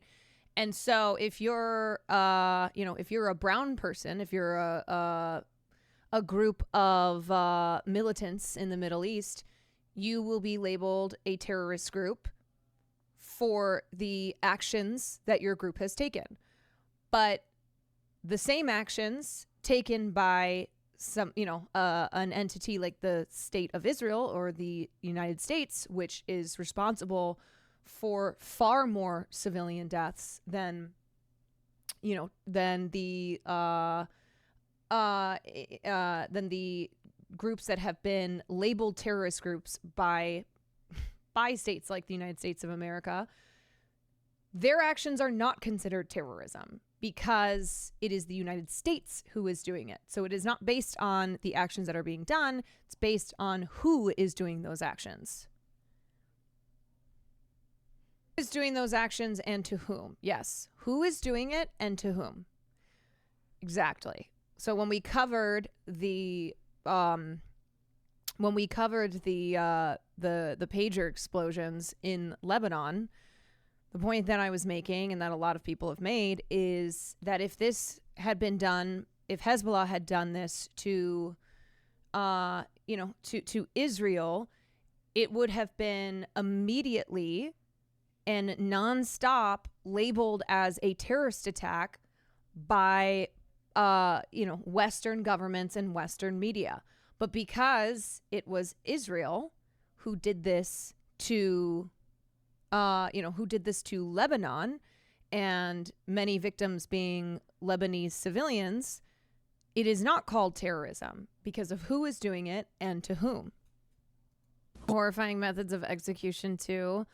Alabama nitrogen gas. They were conscious for several minutes into the execution, then appeared to shake and writhe on the gurney for 2 minutes. They said that was followed by several minutes of deep breaths until his breathing slowed. It was no longer perceptible. Sounds very human. That's a perfect way to sum it up, is that the distinction here is, do you believe that people should be legally killed by the state or not? And, arguing over the various ways to do it doesn't change that fundamental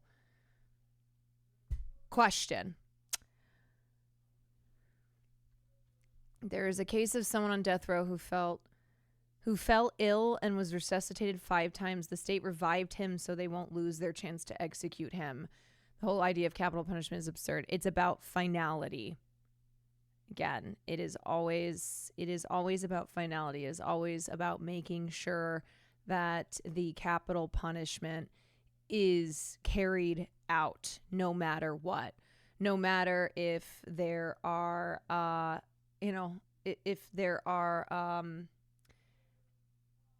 circumstances surrounding an inmate on death row, such as with Marcellus Williams. The state of Missouri, under the governance of Parson and the Attorney General Bailey, we're never going to deter from putting Marcellus Williams to death. All right. Well, I think we thoroughly covered this story, and rest in power, Marcellus Williams. This is just a very sad, horrifying day. Just another day in the United States of America. And now let's talk about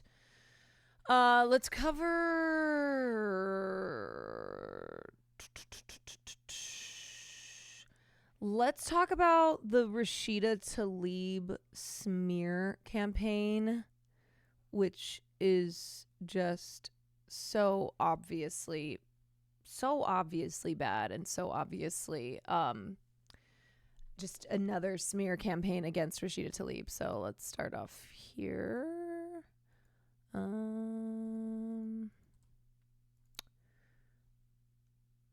Okay.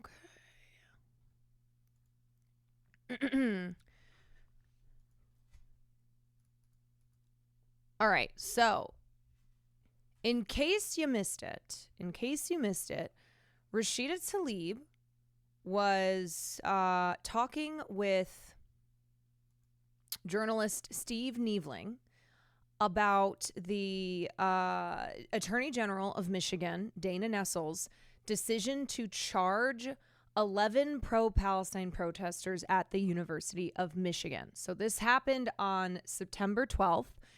And as in case you don't know, of the 11 pro-Palestine protesters, I believe 3 are Muslim, and then the remainder are Jewish or Jewish/non-Muslim.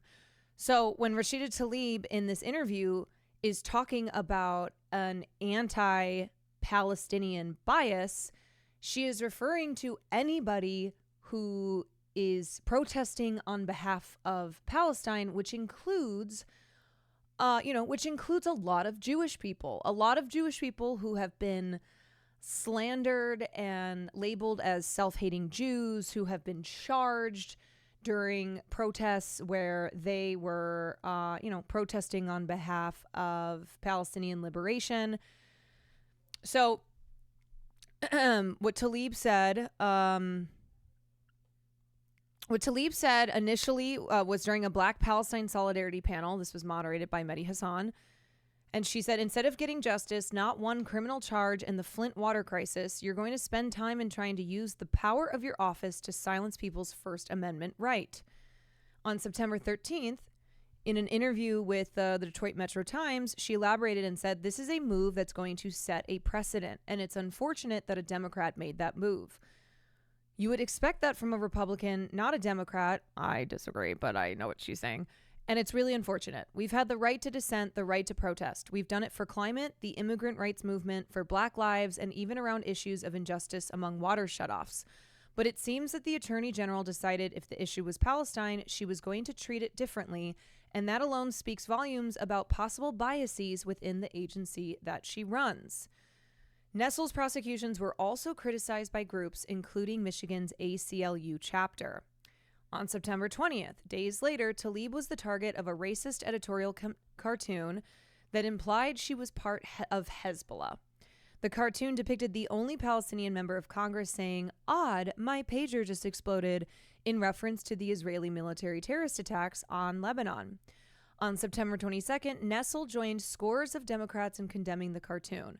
Rashida's religion should not be used in a cartoon to imply that she's a terrorist. It's Islamophobic and wrong, Nessel wrote on X. Just as Rashida should not use my religion to imply that I cannot perform my job fairly as Attorney General. It's anti-Semitic and wrong. On September 22nd, then on Sunday, CNN anchor Jake Tapper questioned Michigan Governor Gretchen Whitmer on the matter. So let's take a look at that clip here.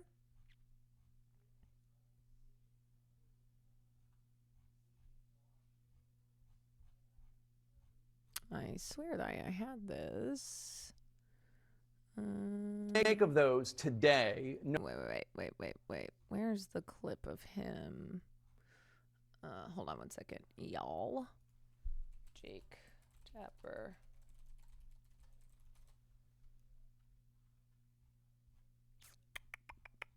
Here it is. Here we go. Other Democrats in your position suggesting that they want to see more from Vice President Harris and Governor Walz in terms of not necessarily speeches in controlled environments, but town halls with voters, more interviews. No, this is not the clip that I'm looking for. Attorney General Dana Nessel charged almost a dozen individuals from the University of Michigan over the anti-Israel protests. Among the charges, attempted ethnic intimidation, assaulting or obstructing a police officer, and on and on. These are pro-Palestinian protesters who are being punished and prosecuted. Michigan Democratic Congresswoman Rashida Tlaib, who is Palestinian, she called the charges from Nessel, who is Jewish, shameful.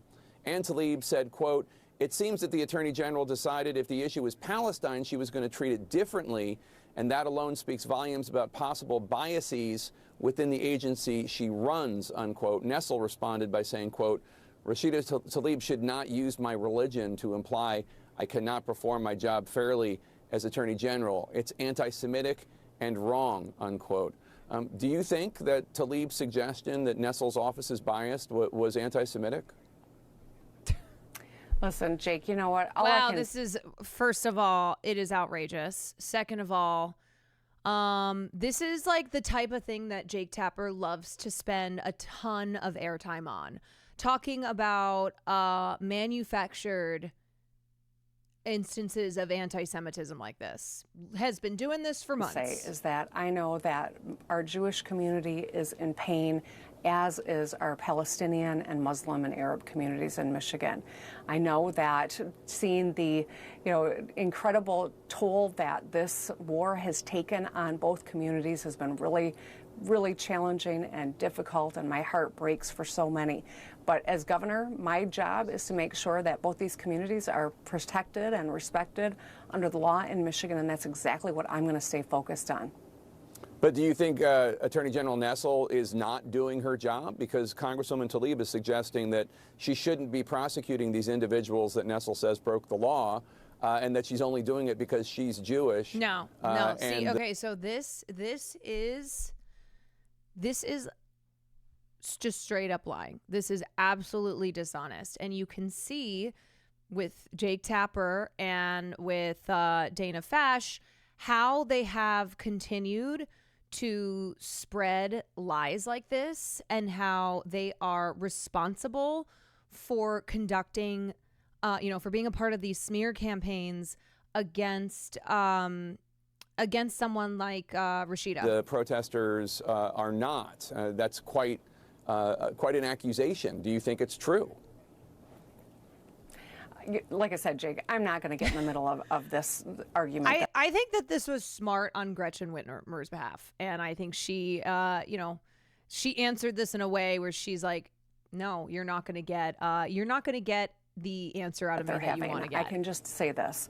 We do want to make sure that students are safe on our campuses, and we recognize. Okay, so anyway, there was Jake Tapper with Gretchen Whitmer, and then here was Dana Fash. Anti-Semitism is everywhere, and it comes from both ends of the political spectrum. But politicians sometimes... Dana Fash, who has never dedicated any segment whatsoever to Islamophobia and instead loves to sink her teeth into these instances of manufactured anti-Semitism, where what Rashida Tlaib was saying was there is a clear bias against pro-Palestinian protesters because of all of the protests that have taken place under Attorney General Nessel's watch.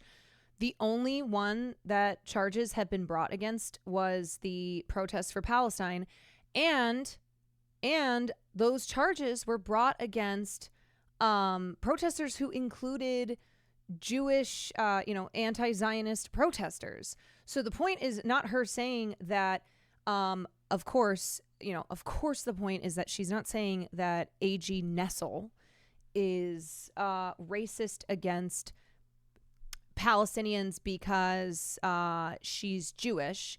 Rashida is making the distinction between anybody who is supporting Palestine and then Palestine. She's not saying specifically Palestinians. She's saying anyone in support of Palestine is facing these biases in the justice system.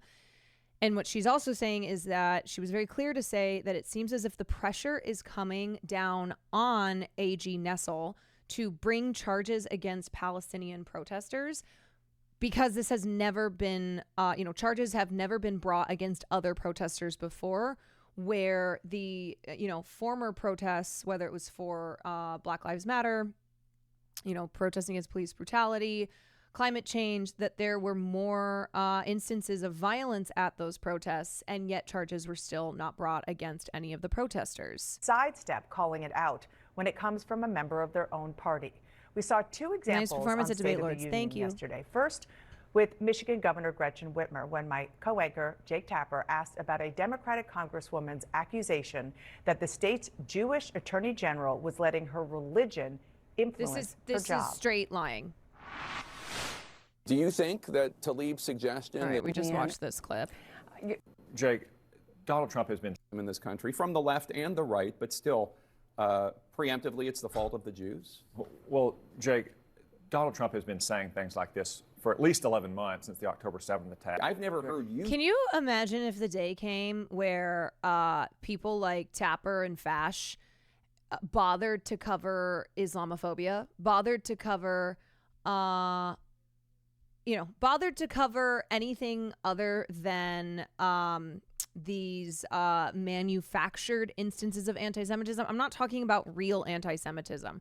I'm talking about taking something like this, the interview that Rashida Tlaib had with the Metro Times, and turning this into a smear campaign of, ooh, Rashida is saying that Nessel's only bringing these charges because of her Jewish religion.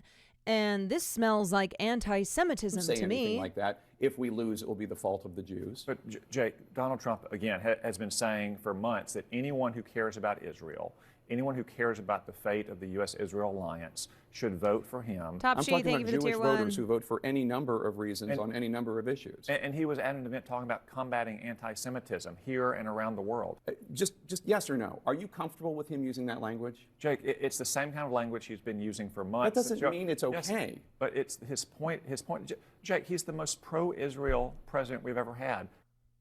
Now, Jake asked that question over and over again. Senator Cotton never answered. Now, Cotton has spoken out when it appears to come from the political left. He actually tweeted, "There's no place for anti-Semitism in America," when Jake posted about people harassing yours truly at a book event. CNN's David Chalian is back with me. I was grateful. Okay, so anyway, that was the segment from the 23rd. So that was the 22nd and the 23rd. And then the reporter who was the author of the original story that has been completely taken out of context intentionally to smear Congresswoman Tlaib, the reporter, Steve Neveling, published a new article. This article here. Fact check. Tlaib did not say that Nessel charged pro-Palestinian protesters because she's Jewish. The blatant and hateful false claims were peddled by a state lawmaker, the attorney general, and some media outlets. And here was also a tweet.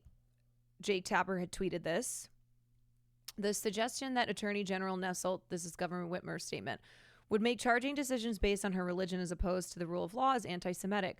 Attorney General Nessel has always conducted her work with integrity and followed the rule of law. We must all use our platform and voices to call hateful rhetoric and racist tropes. Steve Neveling commented, "I'm the reporter who interviewed Rashida Tlaib. She never said Nessel did this because she's Jewish. Never. You're spreading lies." The spurious claims stem from an interview that Tlaib did with Metro Times on September 13th. Tlaib, who was born in Detroit to Palestinian immigrants, is the only Palestinian American member of Congress, argued that the charges were an unjust and heavy-handed response to peaceful civil disobedience. Tlaib pointed out that Nessel, who's been in office since January 2019, has not filed charges against protesters opposed to racism, police brutality, water shutoffs, and environmental contamination, which she's not saying that Nessel should. She's making the point that here you have a very specific group of protesters who have been, who have had charges filed against them. And this is indicative of a pattern across the country where pro-Palestinian protesters have been singled out and have been, disproportionately targeted, whether by the schools that student protesters are a part of, by companies that they work for, by the attorney generals of the states where protests took place. Tlaib never once mentioned Nessel's religion or Judaism, but Metro Times pointed out in the story that Nessel is Jewish, and that appears to be the spark that led to the false claims. It should also be noted that the ACLU of Michigan criticized Nessel for charging peaceful protesters at the University of Michigan. Shortly after the article was published, State Senator Jeremy Moss, a Democrat who is Jewish, posted a screenshot of the story on X and claimed that Tlaib's response was an attempt to divide us into good Jews she accepts and bad Jews. This is so bad faith. This is a disgusting charge of dual loyalty. Jews in America cannot fully uphold American ideals. There are more Jewish protesters who were charged by Nessel than there were Muslim. Like, the point is that anybody who is supporting Palestine is going to face repercussions for it. We're talking about Jewish protesters who are facing consequences for standing up on behalf of Palestinian liberation. What Tlaib actually said was, it seems that the Attorney General decided if the issue was Palestine, she was going to treat it differently, and that alone speaks volumes about possible biases within the agency that she runs. Tlaib was referring to anti-Palestinian attitudes. Institutions throughout the U.S. have disproportionately sided with Israel, and many of them are not run by Jewish people. This is facts. This is facts. But it's only to those who conflate Israel with all Jewish people around the world who will treat any, anything calling out the bias towards, the bias against Palestinian protesters, pro-Palestinian protesters. They will treat that as an instance of anti-Semitism. It's exhausting. Okay, so then what happened was, here we go. Here's Dana Bash. A clarification on the story we brought you yesterday. A clarification on a story we brought you yesterday concerning Congresswoman Rashida Tlaib's comments attacking a decision by Michigan Attorney General Dana Nessel to bring charges. This is just journalistic malpractice, and they have done this over and over, and it is intentional as fuck. Against pro-Palestinian protesters at the University of Michigan. Tlaib accused Nessel of, quote, biases. Here's Tlaib's full quote to the Detroit Metro Times. It seems that the Attorney General decided if the issue was Palestine... Oh, okay, so you mean that you should have just run her whole fucking comment in the first place and not made stuff up? She was going to treat it differently. And that alone speaks volumes about possible biases within the agency she runs. Now, Tlaib did not reference Nessel's Jewish identity. Her office has not responded... Oh, you mean a fact that you knew when you ran your initial segment?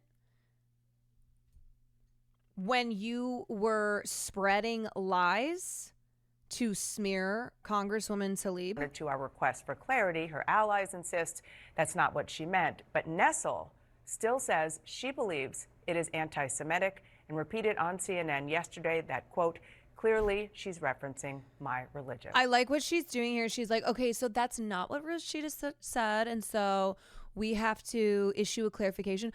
But Nessel still believes that this was anti-Semitism.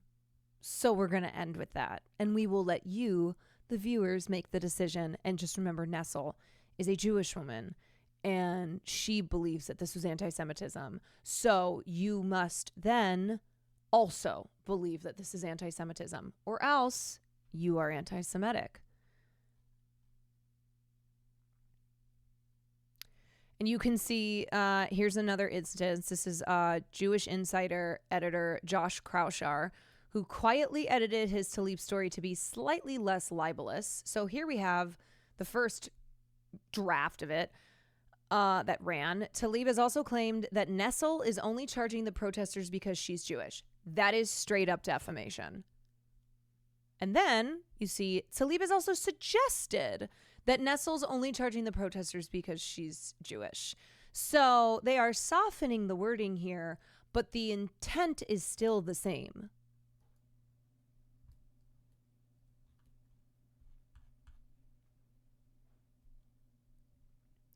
Jake Tapper walks back his claims about Rashida Tlaib. I should note that I misspoke yesterday. Oh, okay. Your views of Tlaib's comments. What do you make of the... I should note that I misspoke yesterday when asking a follow-up of Governor Whitmer, who I asked about this. I was trying to characterize your... Yeah, but here's the thing. These guys have been doing this not just for the past year. Obviously, they've been very heavy-handed over the last year of Israel's constant assault on Gaza in manufacturing consent for the state of Israel. But they have, for a very long time, been, propagandists for the for the state of Israel. So no, this is not simply I must say that I misspoke, that it was an accident. Two dumb bitches telling each other. Exactly. What do you make of those today, noting that Congresswoman Tlaib never explicitly said that your bias was because of your religion, and so it's unfair for you to make that allegation? I should note that I misspoke yesterday when... Oh, these assholes. Bash did an entire segment saying Tlaib was an example of anti-Semitism that her colleagues wouldn't condemn. Bash didn't qualify that false charge the way she's qualifying this correction. Tlaib did not say what Bash and others claimed. Period. Do better.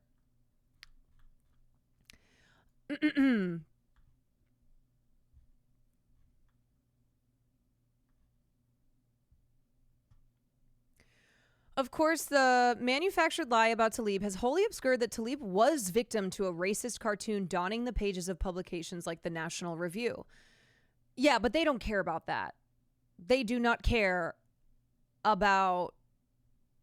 They don't care about Islamophobia at all, which is why they never cover it on CNN. They don't give a fuck. That she had actually begun garnering support and sympathy from her colleagues, and that Tlaib's original sin was speaking out in defense of students protesting their tuition supporting a U.S.-funded genocidal campaign in Palestine. Tlaib's original remarks criticizing Nessel focused on the prosecution of pro-Palestine protesters, critiques shared by advocacy groups, including the Michigan chapter of the ACLU. Most of the charges are against students, including Jewish students, who refused to vacate a campus encampment after police ordered them to leave as they demanded the school divest from weapons manufacturers and war profiteers complicit in the genocide in Palestine. The arrest came as police allegedly used batons and deep freeze, self-described as the most intense and incapacitating agent available today to arrest the students. Just some good old police brutality against peaceful student protesters who are now facing charges from the AG in Michigan. It's disgusting, man. It's disgusting, and she is the only Palestinian American member of Congress and has been subjected to these disingenuous, bad faith, racist attacks for the last year. When even the ACLU are against the decision, yes, the ACLU, along with a number of major advocacy groups, are against the decision to prosecute the student protesters.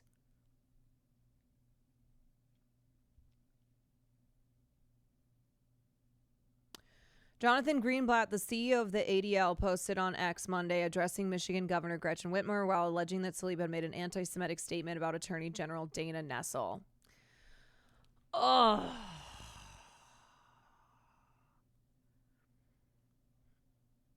You know, it's so frustrating to watch this happen, and I am not Palestinian. I'm not Muslim. And so imagine being a Muslim person and, you know, let alone Palestinian. Just Muslim in general. And having to live in this reality where racism that you experience is not racism that will ever get any attention, you know? And how just this, just a year, we're almost at a year. We are almost at a year into the nonstop assault on Gaza and the genocide of Palestinians, and how motherfuckers like Jake Tapper and Dana Bash are still spending time on air making up these bullshit claims of anti-Semitism by people like Rashida Tlaib.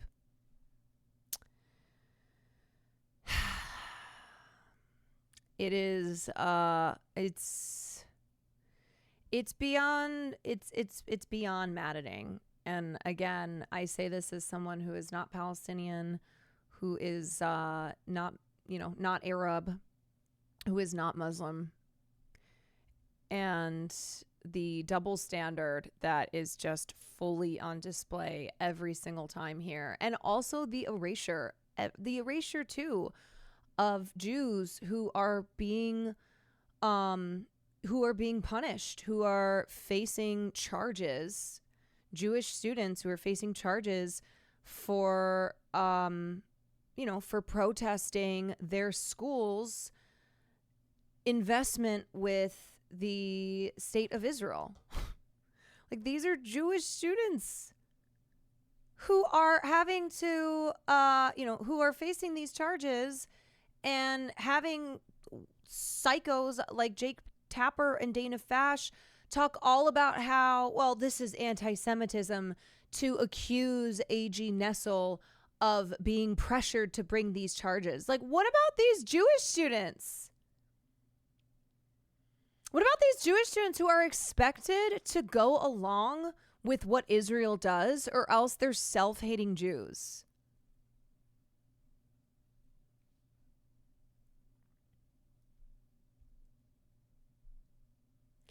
Just acknowledging the humanitarian Palestinians is seen as anti-Semitic. Yeah, I mean, we say it over and over again.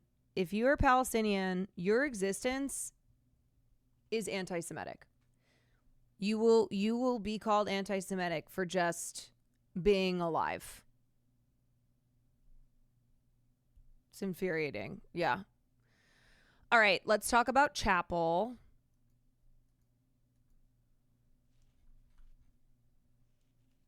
But I wanted to cover this story, one, because I think it's a really clear example of how a lie starts and is spread by by major media outlets like CNN. And this is what they have been doing for a year. They have been, they have been at the head of these false, at these false statements and smear campaigns, and often don't even issue the measly bullshit clarifications that they were forced to issue after it was very clear that they were just lying about what Rashida Tlaib said. A lot of times they just get up there and they lie and then they move on. That's it. That's all. Okay. Jake Tapper lied. What? Okay. So we've got a couple parts to the Chappell Roan story here. And she also put out a TikTok a little bit ago and clarified what is going on. And what I will say is they are doing their damned best to try and make us hate Chappell Roan, and you will never make me hate Chappell Roan. You will never make me hate Chappell Roan. So far, she has not said anything that I think is wrong. Everything that she said, like, and they are now, every fucking outlet is releasing multiple Chappell Roan quotes a day. And just so much attention has been put on every single thing that she says. And to that I say, you will never make me hate her. And also, what has she been wrong about? What has she been wrong about? The fact that she is not adhering to how a lot of y'all think that a celebrity should behave, and certainly when it comes to liberal Hollywood's involvement in politics, that you think that she is a nightmare, that you think that she is wrong, that you think that she is a bitch and a brat and doesn't deserve to, doesn't deserve the spotlight that she has, shouldn't have the spotlight, that she can't handle fame. Oh, where's her PR team? No, she doesn't need a fucking PR team. Why does she need a PR team to sanitize her statements? Chappell, and I know I'm always like, don't do celebrity worship, but Chappell is one of the realest fucking celebrities out there right now. Genuinely. She is not mincing her words. She is not running her statements through a fancy, expensive PR team. She is just speaking authentically, and it's not going over well with a lot of her lived up fans who don't want to feel at all responsible for their unadulterated support of somebody like Kamala Harris. They look at Chappell Roan and they feel uncomfortable that they don't have red lines like her. and that they are morally inconsistent. And so instead of looking inward and going, what does this say about me? What do I believe? You know, am I perhaps morally inconsistent? Instead, they're looking at her and going, ugh, how disappointing. What a shame you have brought to the LGBT. How dare you use drag aesthetics? How dare you call yourself a lesbian? It's like, no, actually, the difference here is that Chappell considers people outside of the United States. What she is looking at as a woman, as a queer artist, she is looking at the United States' actions around the world. She's looking at queer people around the world who have been affected by the U.S. empire. And she's also looking at queer people in the United States who have not been protected by the Democratic Party, by people like Joe Biden, who a lot of her liberal fans are screaming at her to come out and unequivocally support. Like, that's what's going on here. Okay, so anywho, let's it's disgusting how quickly people start using her sexuality and persona against her when she didn't blindly follow the liberal script. Yeah. It just feels like moths to a flame, with the flame being, if you do not adhere to what our expectations of you as a celebrity in liberal Hollywood are, then we will now use your identity against you in a way that we will condemn you for your condemn you for using your identity in the wrong way. Like, if you are a queer artist who is not openly advocating for Kamala Harris and for the Democratic Party's policies, then you are a shame to queer artists ever. You don't deserve to be queer. You don't get to be a queer artist anymore. Guys, I'm gonna agree with you. I don't have much time. They're after me. I've discovered the truth about the Pop Crave industrial complex. Pop Crave, Pop Juice, Pop Flop, all of its partners in crime are incredibly sinister, and it's all one psyop. It's one psyop to make us constantly argue about stupid rage bait on their posts. It doesn't matter. I already gotta go. The cops are clearly after me. Please listen to what I'm saying. Please heed my warning.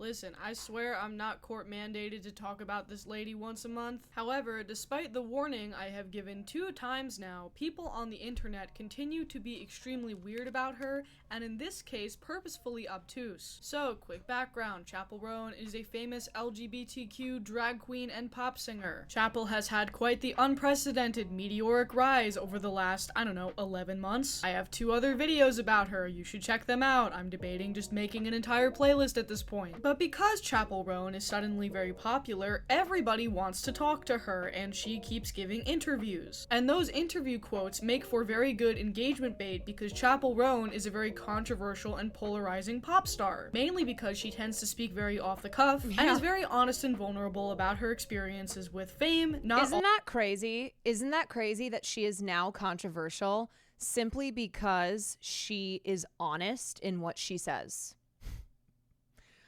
I was talking to Peach Jars. We were just chatting about women and what it's like being a woman online. And I said to her, I was like, you know that I am considered controversial. She was like, what? What the fuck have you even done? I was like, here's what I've done. I'm a woman online who is opinionated, who gives my opinions on things, who speaks about I speak about my lived experience as a woman of, as a woman of color. And because of that, I am controversial. That's how it goes. Like, I remember being on Emiru's stream, and Emmy and I were just talking about, we were swapping stories on what it was like growing up in a predominantly white suburb as, one of the only Asian people in the vicinity. My family is half Chinese. I think she's half Asian as well. And how just by us sharing our experiences of, the fetishization that we dealt with from a very young age, there were people in her chat who were saying to Emmy, like, oh no, don't get political. Ooh, stay away from Caroline. She's so toxic. You're not even allowed to speak about your own experiences without it being, oh, gross. Oh, you're getting into politics. Ooh, this is controversial. No politic here. No politic here. Oh, sorry, I didn't realize that my lived experiences were not something that I'm allowed to speak about. All of them positive. I like Chappell Roan's music. I've defended her on here about the fact that she's very honest toward her relationship with fame. I think it's fine, and in some cases very refreshing. Do I agree with every take that I've read? Society as soon as a woman gains a semblance of fame.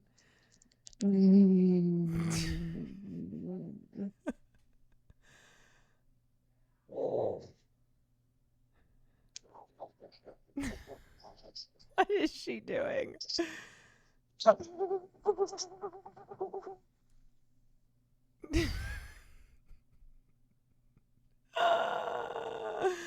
You know what?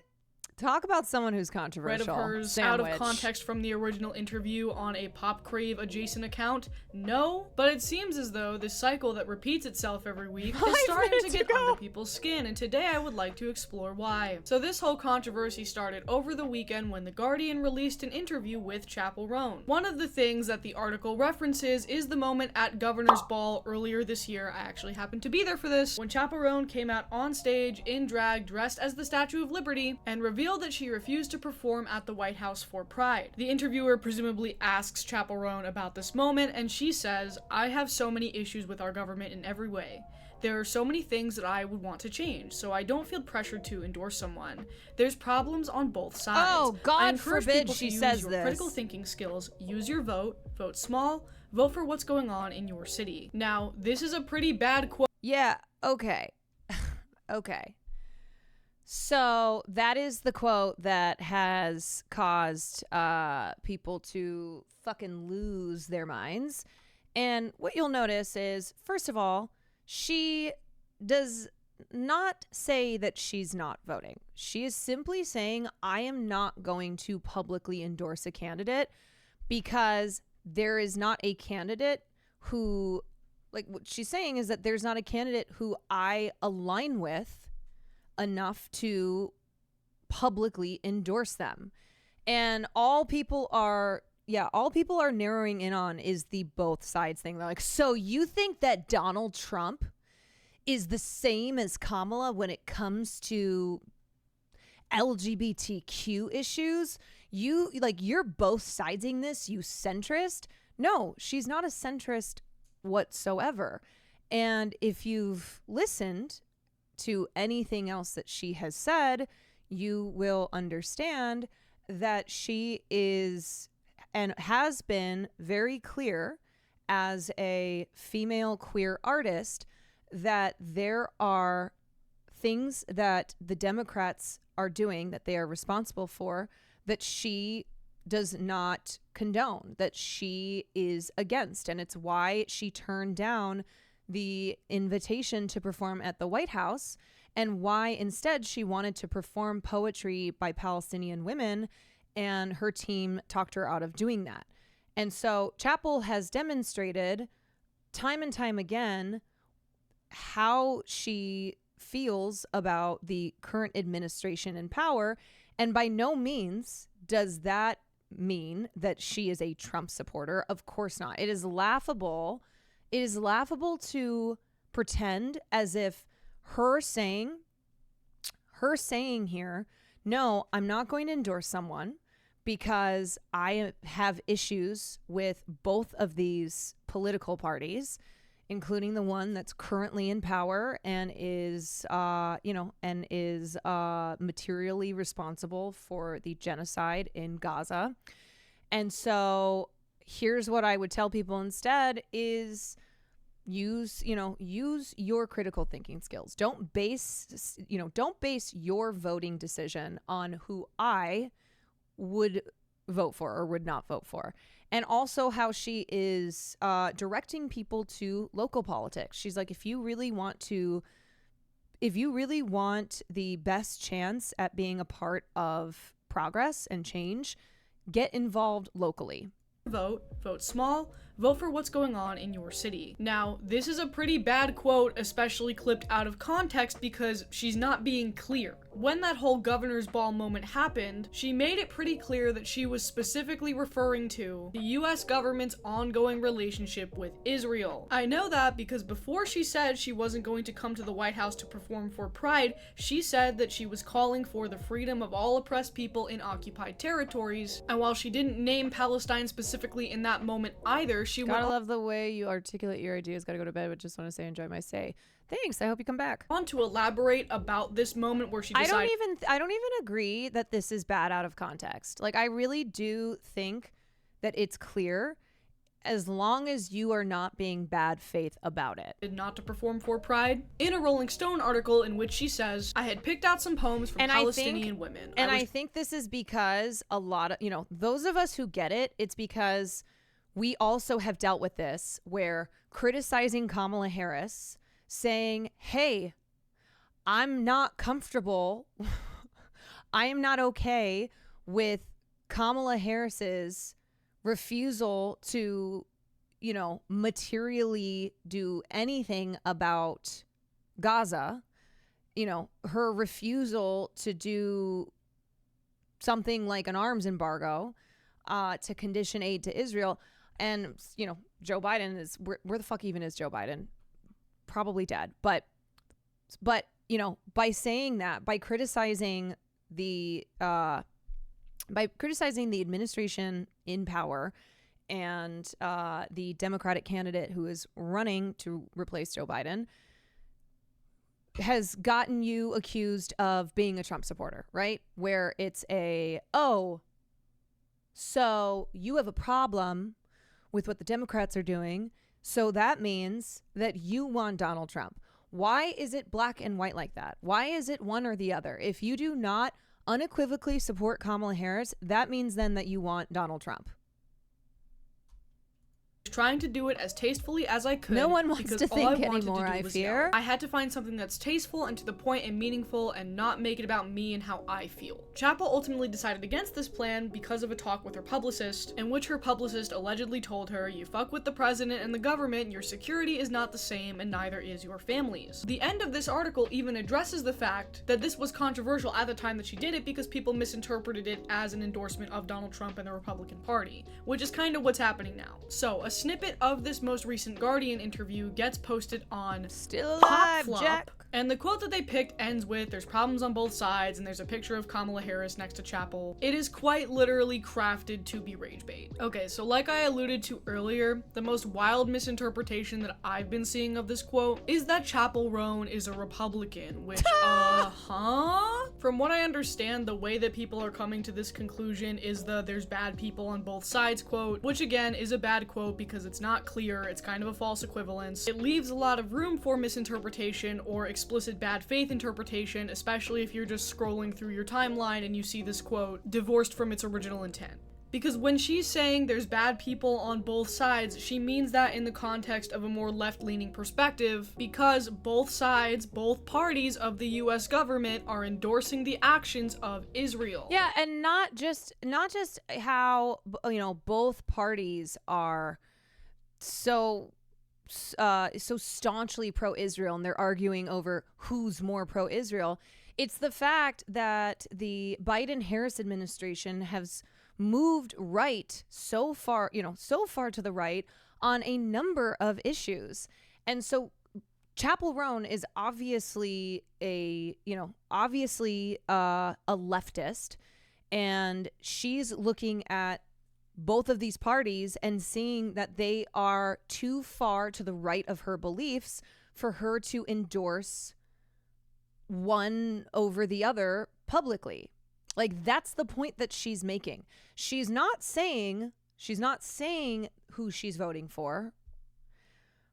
She's saying, I am not going to endorse who, you know, the likely candidate for her to endorse would be, which is Kamala Harris, because, or at least that's what the assumption would be, because Kamala Harris is to the right on where Chappell Roan stands as an individual. But they're also coupling that lack of specificity with another out-of-context quote in which she says that she loves her Republican family members. Ergo, Chappell Roan, the drag queen who is now a daughter of Sasha Colby, one of the most famous drag queens in the world, who has been expressly outspoken for the advancement of LGBTQ rights here in the US, is somehow a Republican. Now, like I said, that is the dumbest interpretation of this that I've seen so far. The more common take that I'm seeing is that in a high-stakes election like this one, this kind of take from somebody with a lot of prominent influence is cowardly. Because sure, both parties are essentially the same when it comes to foreign policy, although it is worth noting here that if Donald Trump were elected, he would probably be like materially worse for the will and interests of the Palestinian people. We still got a lot going on domestically. Abortion is at stake. LGBT. I mean, yeah, but also genocide is a genocide. It's hard to you know, it's hard to be like, okay, well, here's genocide, but then here's even worse genocide. Like, it doesn't change the fact that the genocide is still happening, and it doesn't change the fact that Israel has now expanded its assault on the region to include Lebanon and is ethnically cleansing the West Bank. And this is all happening under the Biden-Harris administration.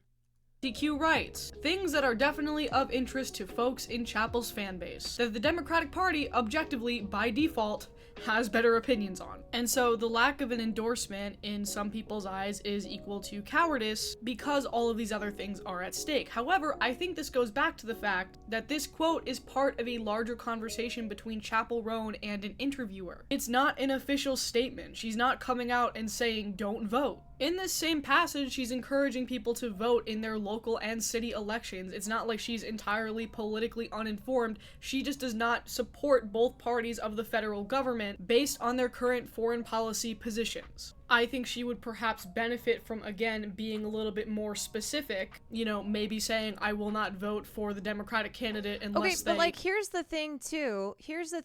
This is kind of a narrow way to look at it. We're obviously the big, you know, the big thing right now is how the Democrats are not, you know, not going to change on their policies over in the Middle East, regardless of what Israel does. But I think if I'm Chappell Roan, or, you know, I'm sure Chappell Roan and I are similar in our beliefs. You look at the Democratic Party as more than just what they are doing to support Israel. You look at the Democratic Party as having failed working class people over and over again, of which the LGBTQ, you know, a lot of people in the LGBTQ community are working class people in this country. You look at the fact that they're not talking about healthcare. The Democrats are not fucking talking about healthcare, okay? They're not talking about climate change. They're not talking about these, you know, these huge issues that working class people are faced with every single day. And so it's not just about what, you know, it's not just about the, you know, the US's relationship with Israel and how they are continuing to fund and facilitate Israel's actions in Gaza and in the West Bank and now in Lebanon. But they are, you know, someone like Chappell is looking at the totality of the Democratic Party, is seeing how the Democratic Party is not championing the trans community because the trans community, like all working class people in this country, are affected by issues that the Democrats have completely abandoned. So, you know, healthcare, whether it is specifically something like gender affirming care or just healthcare in general, has been abandoned by the Democrats. They're not talking about healthcare. It's just you know, we're just gonna keep going with the Affordable Care Act. No, it's not talking about healthcare as healthcare being a human right, as healthcare being something that they will work to guarantee for all people in the United States. They can't name one time they mentioned trans rights at the DNC. Yeah, and let's also not forget that at the DNC, for the first time since like 2012, there was no trans speaker. They don't care, and they also look at trans rights as something that they don't really want to get involved with. They gotta stay away from that, and so that's what they're choosing to do. Like, they only, you know, trans rights were mentioned twice during the entirety of the DNC. Trans people were mentioned just 2 speeches. Neither speaker received primetime speaking slots. For the first time since 2012, the DNC did not feature any trans speakers. This year, for the first time in its 40-year history, the Human Rights Campaign declared a national state of emergency for LGBTQ plus Americans. And, you know, you look at something like the Equality Act. Biden has failed in 4 years to pass the Equality Act because he refuses to end the filibuster, because he refuses to, to move forward with even attempting any meaningful change here. And so everything is just word service. And so trans people who are like, oh, this is not trans people, LGBTQ people who are calling out Chappell Roan and saying, you bring great shame to the LGBTQ community. How dare you turn your back on, how dare you use the aesthetics of drag culture? How dare you lean into being a lesbian artist and not be out here stumping for Kamala Harris? And it's because Chappell is looking at our political situation and the upcoming election as more than just, well, Donald Trump is bad.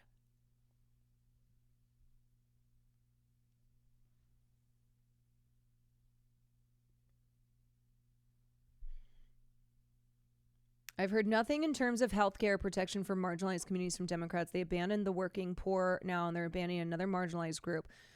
Right. And so I think, like, it's clear that, it's clear that people who are calling out Chappell and saying, well, don't you understand how bad Donald Trump will be for, for the LGBTQ community? And it's this lesser of two evils argument just over and over again, where they only look at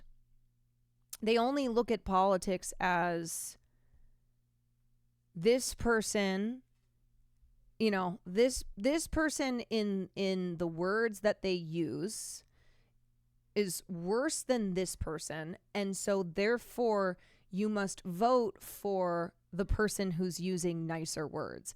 Even when, if you look at the material changes, if you look at the actual legislation that the Democratic Party has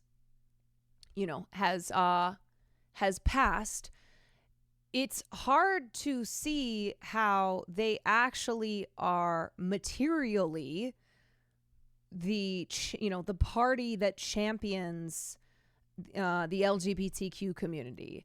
And a reminder that LGBTQ people are like all other working class people, where they are affected by you know, they are affected by all of these issues. They are not just specifically affected by something like anti-trans legislation or, you know, bills that are specifically targeting LGBTQ people. This especially goes because drag is about disregarding norms. It's not meant to be an easy to swallow pill. It's supposed to fly in the face of what so many cishet people think is normal. LGBTQ people trying to discredit her don't know shit about the history of drag. And I also think like I think that this whole conversation is what's very clear is that there are a lot of people who are swayed by aesthetics, and it's funny that they're accusing Chappell of that they're accusing Chappell of using drag aesthetics and not being an actual champion for the LGBTQ community. But they are swayed by the niceties and the aesthetics of Democrats and of the Democratic Party, and they are not interested in actually examining the actions of the Democratic Party and how when somebody like Chappell comes along and is simply like, yeah, I'm not going to endorse a candidate because they are both too far to, you know, they both don't align with what I believe in. They both don't align with what I am actually out here championing. And so, you know, here's my advice. If you're a fan of mine, if you're listening to this interview, get involved in local politics, you know, do your, you know, use critical thinking before you cast a vote. Take all these things into consideration. And that's all that she said. Dems say the words would never take the action needed to enforce these words. Prime example, Roe versus Wade never being codified into law. Right. And the fact that like Joe Biden just completely dropped any consideration of working to end the filibuster. And so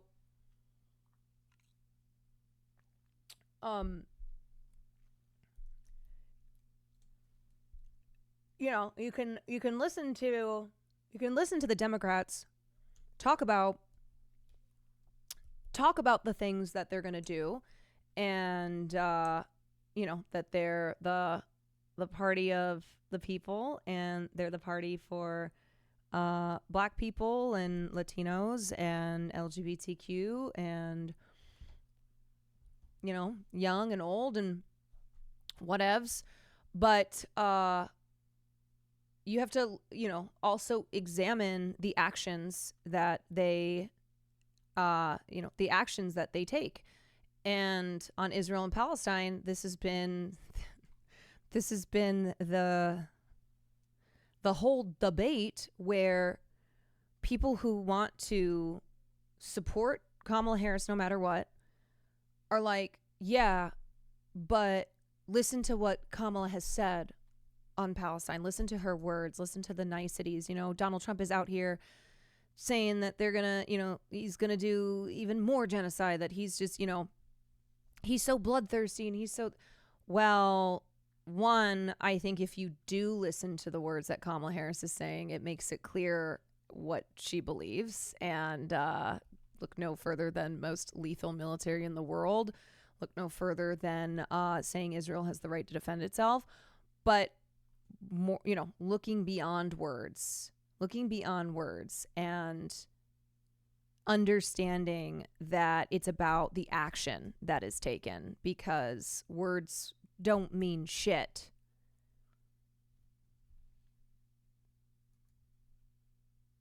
Commit to doing XYZ, but with regard to the statement that she did actually put out, I see somebody who is very afraid of saying the wrong thing. We've already established that in some ways Chappell is battling with the pressure of fame. She is presumably very aware of her large left-leaning fan base, and of course she has expressed her own empathy for the suffering of the Palestinian people. So if she endorses Kamala Harris, she's going to get called a genocide supporter, and if she doesn't endorse Kamala Harris, she's going to get called a Republican. And of course, there should be more more nuance to that conversation. However, this is the internet where everything is black and white all the time, especially when every entertainment interviewer is naturally going to ask for celebrities' opinions on the US election because they're looking to get a soundbite on where the celebrity stands. And I don't necessarily mean that in a malicious or uncharitable way. They're doing their jobs by asking those questions, and art and entertainment and politics have all kind of become the same thing. It's all part of the same culture war. But then what happens is these celebrities are pressured to give answers that they don't really want to give because they're not trying to alienate anybody in their fan base specifically. And that's how we get statements of empty nothingness like both sides are bad that get cherry-picked and posted on Twitter by PopFlop, repeat cycle until the inevitable heat death of the universe.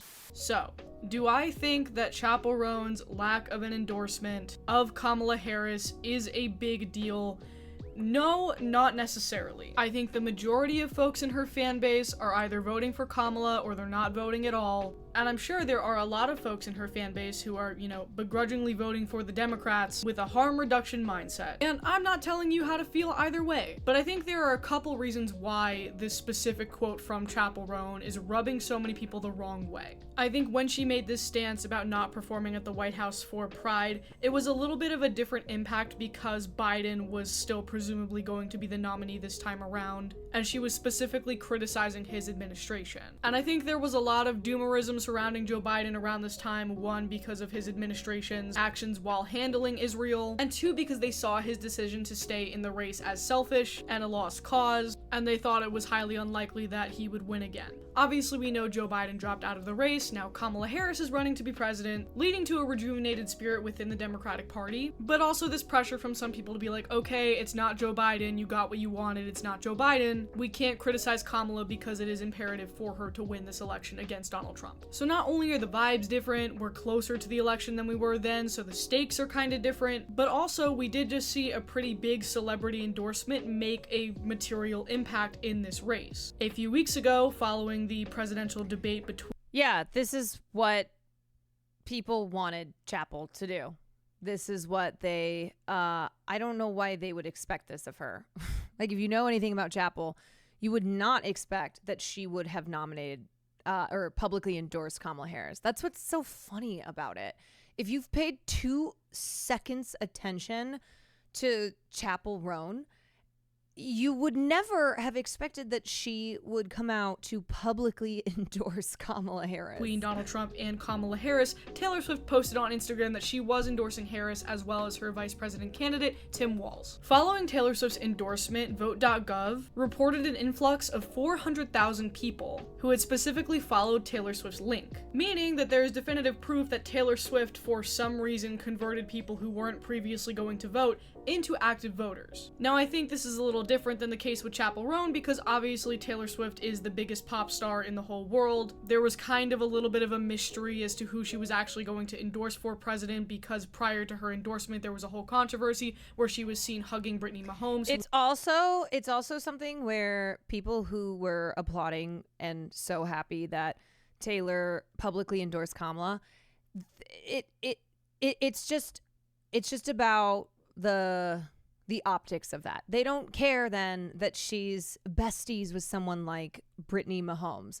They don't care that Taylor Swift has said nothing in regards to Palestine in the way that Chappell Roan has, and how Chappell Roan is actively fundraising for Palestine and how she is being morally consistent. They don't care about that. They just care that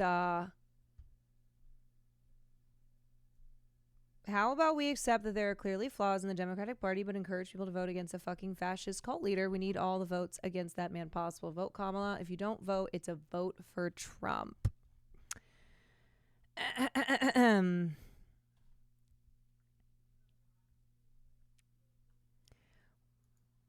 Who is a known and vocal Trump supporter, and so people were like, oh, is she only like conveniently liberal when it benefits her, which is not what you want to hear if you're Taylor Swift's marketing team. But whether Taylor Swift's endorsement What I would just say is obviously Trump is a fucking fascist, but I think it's important to take a look at the policies that the Biden-Harris administration has pushed over the last 4 years and that Kamala Harris has showcased she is intending to continue, and recognize that that is also fascism. So look, I've been very clear about the fact that I will never get on here and tell people how to vote or who to vote for. I'm not a political influencer in that sense. I don't work for any party anymore. I'm just giving my opinions on things. And I also live in California, so I recognize that it doesn't matter how I vote one way or another. But I do think it's important that we do not lose sight of the fact that, yeah, Trump is a fascist psychopath, but also the Democratic Party and the Biden-Harris administration is equally fascistic when it comes to things like policing and the border and foreign policy. And so this is not an instance of one person is fascist in their policies and one is not.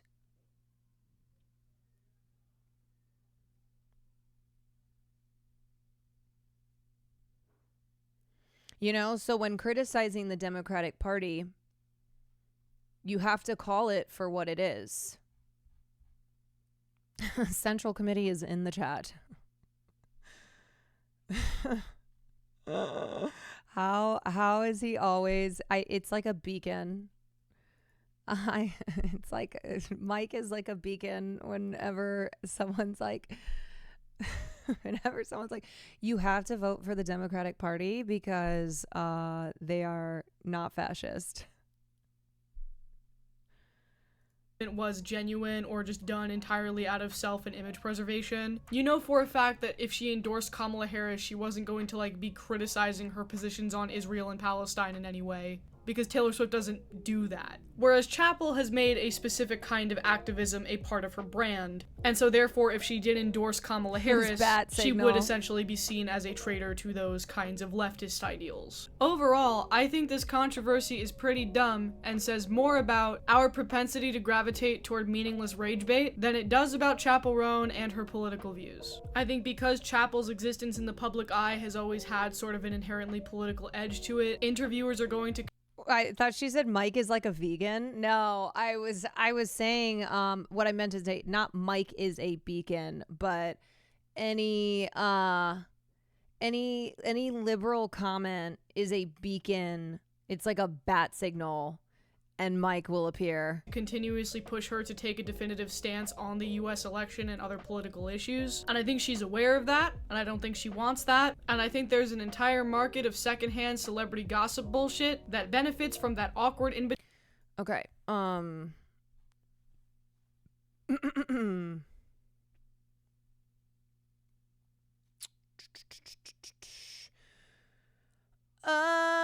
when some fans okay, so this is about her turning down the invitation to perform at White House Pride.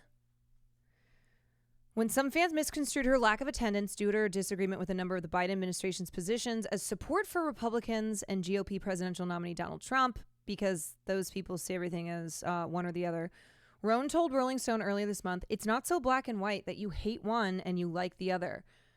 Right, exactly. No matter how you say it, people are still going to be pissed for fucking some reason.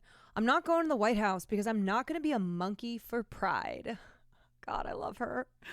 She added to Rolling Stone of her political views, "Right now, it's more important than ever to use your vote. Look, oh my God, what? She's talking about voting. And I will do whatever it takes to protect people's civil rights, especially the LGBTQ plus community. I feel lucky to be alive during an incredibly historical time period when a woman of color is a presidential nominee." So how could this be that she's out here talking about voting and talking about local elections and talking about protecting people's civil rights, but just simply won't endorse the Democratic Party? What? But how could it be if she believes these things and she must endorse Kamala Harris? Otherwise, she doesn't believe these things because she loves Donald Trump. Roan is using her success to support causes that she believes in. She's been donating a portion of her concert ticket sales to the Kaleidoscope Trust. Yeah, it is disgusting. It is disgusting that there are so many people online who are like, she's done nothing for the LGBTQ community. She's just used the LGBTQ community. Shut the fuck up. She is out here doing some of the most of what, like, when you compare her to other pop artists who talk about the LGBTQ community, because one, she is queer. She's a lesbian. She's a lesbian pop artist, and she's not faking that.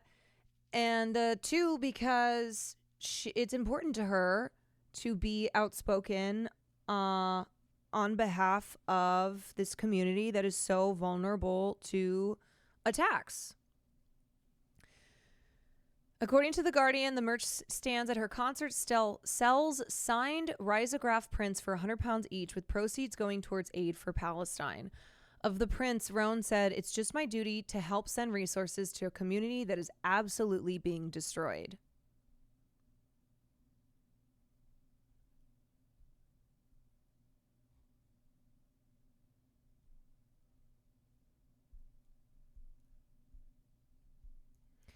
Yeah, it's very nasty that so many people are accusing her of using the LGBTQ community when she is a member of the LGBTQ community.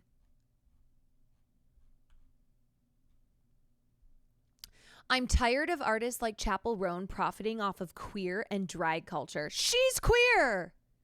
She is queer. You can't say that she's profiting off of queer culture when she is a queer artist. And then refusing to do the bare minimum when it comes to standing up. How is she refusing to do the bare minimum? Genuinely. Because she won't endorse Kamala fucking Harris? So now you're going to erase everything that she has done because she won't endorse your girlie? Because she's probably afraid of getting canceled by a small portion of the internet, or is just uneducated. No, actually, she is educated. She is morally consistent.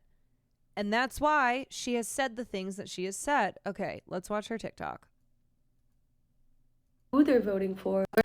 I have encouraged people to use critical thinking skills, learn about what they're voting for.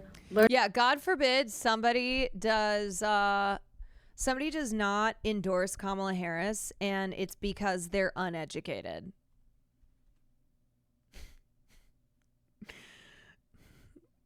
Mayhaps it's the other way around. Learn about who they're voting for and ask questions, and it's being completely taken out of context, per usual. Yeah, there is per nuance usual. to what I say in interviews. And I swear to God, if Chappell Roan is run off the internet or is run out of the industry because she can't handle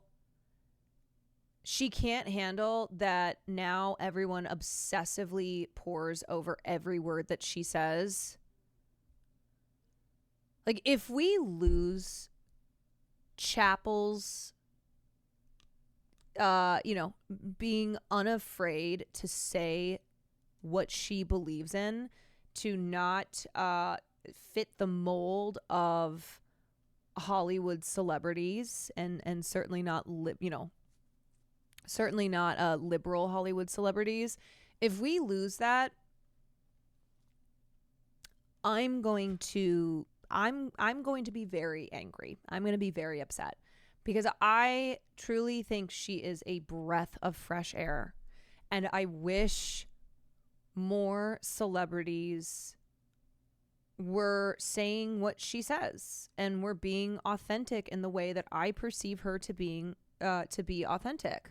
And I think it's important that people use critical thinking. I think it's important for me to question authority and question world leaders and question myself, question my algorithm, question if some person that tweeted something about someone else is even true. It's important to question because that's how I think we move forward. This is my third election in voting, and the world is changing so rapidly, and I want to be part of the generation that changes things for good. Yeah, I think that's what it is. She's like, wait, I'm questioning I'm questioning the people who are in charge. I'm not just accepting everything at face value. I'm just not accepting that the Democrats are the party for trans people, for the LGBTQ community, because I'm looking at endless anti-working class policies that also affect LGBTQ people because they are working class people in this country. I'm looking at, their policies that bring death and destruction to people overseas, and I'm questioning that and going, wait a second, I do not support this. And I don't support somebody who is facilitating this, who is responsible for this. And that's all she's saying. Real underlying issues, people basing their decision motives off a musician. No. Parasocial culture in general. I think that's a part of it. I think it's this idea that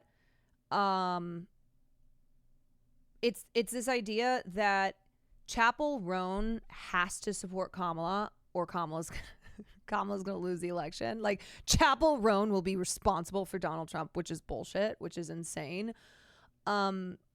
I think there's obviously a parasocialness here where fans of Chappell Roan who support, unquestioningly support Kamala Harris also want her to do that because she's their fave, and they want to feel, they want to feel justified in that unquestioning support for Kamala Harris. And so when Chappell doesn't do that, they're like, oh, this is, this can't be. This simply can't be. I can't support you as an artist unless you believe what I believe here. And then I think it's also this like notion that Chappell has to support Kamala because there are a lot of people who will base their decision off of what she is doing, which, no, that's not the case. I mean, that's not even the case for someone like Taylor Swift. Taylor Swift is, what her impact is getting people to register to vote, but it's not going to be getting like scores of fans who wouldn't have voted for Kamala Harris to then vote for Kamala Harris.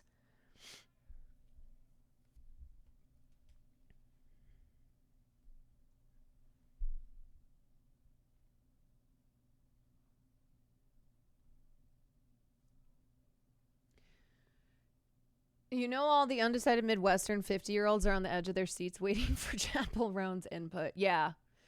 The white college-educated voters in the suburbs are like, but what is Chappell Roan doing?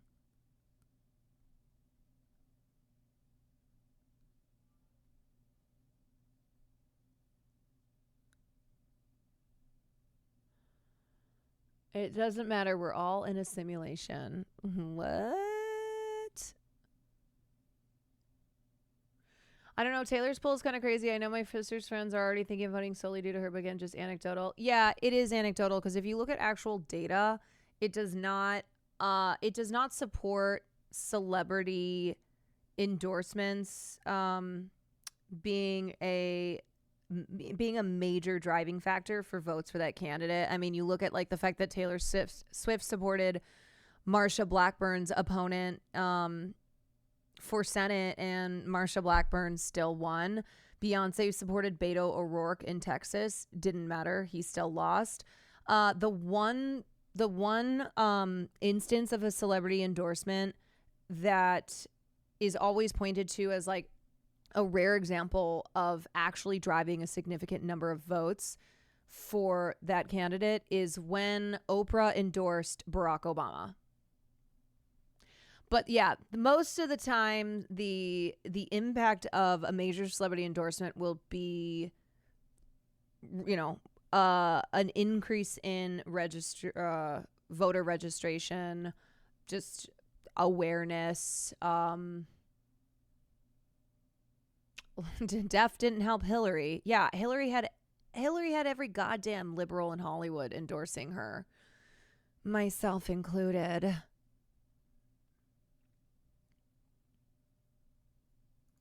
Because we need it. If you come to my shows, if you read my full interviews, if you literally know anything about me and for what I stand for, you know that this is not lip service, this is not virtue signaling, that my actions have always paved the way for my project and the people who really know me. Can I be honest? I think when it comes to Taylor Swift's impact, I think it's more likely to have an impact because of the way that Trump responded to Taylor Swift, not the fact that Taylor Swift endorsed Kamala Harris. That's my that's my looking into the crystal ball, seeing what impact Taylor Swift will have on the 2024 election. And I genuinely think that the way Donald Trump responded to Taylor is more impactful than her endorsing Kamala Harris.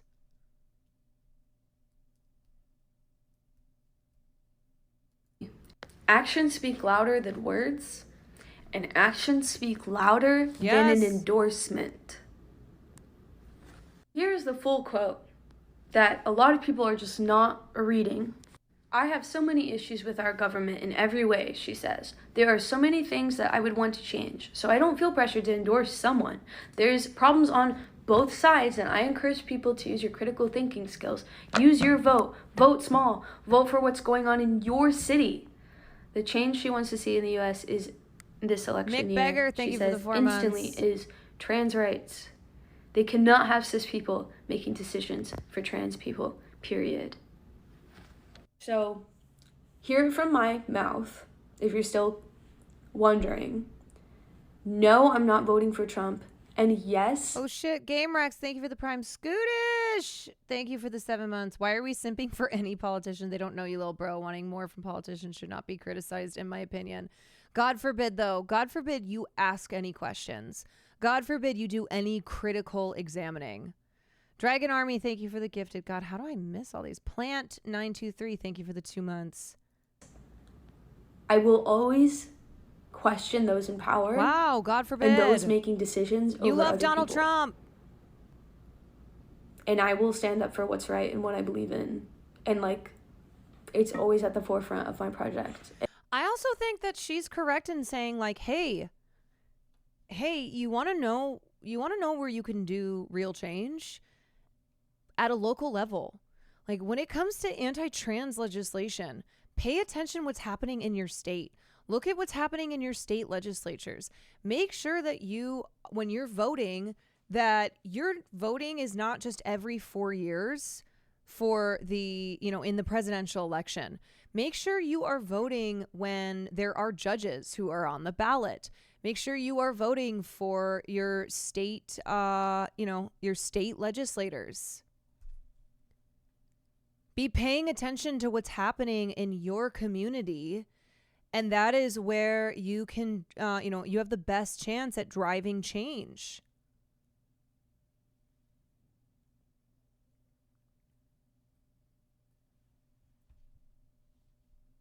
And I'm sorry that you fell for the clickbait. I love her. You will never make me hate Chapel. I'm just gonna say this, okay? And in fact, And in fact, everything that she says just makes me like her more. We have no choices to stand. How do you research politics? What do you mean? Like, how do, if there's like a particular issue or...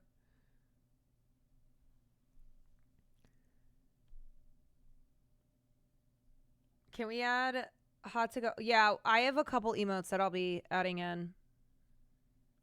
We get some more emotes coming.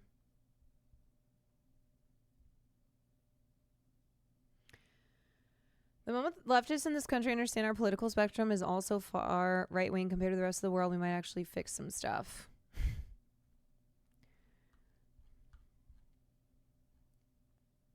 Like, the stuff on their page is so...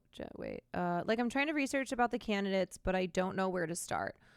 Well, first and foremost, it is going to be difficult to research on the policies of these particular candidates because this is not an election that is heavy on policy. It's quite vague. So what I would say is start by picking an issue, okay? So, I don't know, the border. You know, you're like, okay, I want to look into what Biden Harris has done in regards to the border. Because just know that what Kamala has said is she's just going to be continuing what she did in the, she's just going to be continuing Biden's policies on a lot of these issues. So it's safe to assume that whatever, the Biden Harris administration has done over the last 4 years in regards to something like the border is what is going to be continued under a Harris-Walz administration. So pick that issue and then just start researching on it. Look at policies that Biden passed, look at policies that he did not pass, policies that he overturned. If Kamala copies all of Biden's policies, does that mean he was really the first black female president? Joe Biden is was the first black female president. This is true.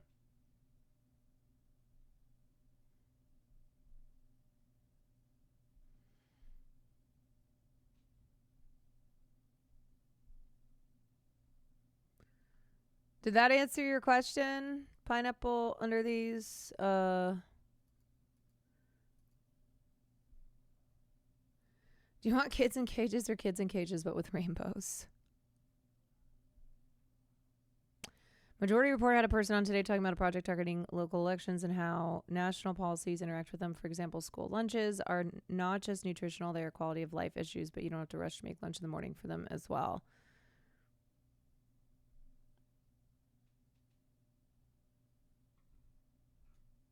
Love me some Majority Report.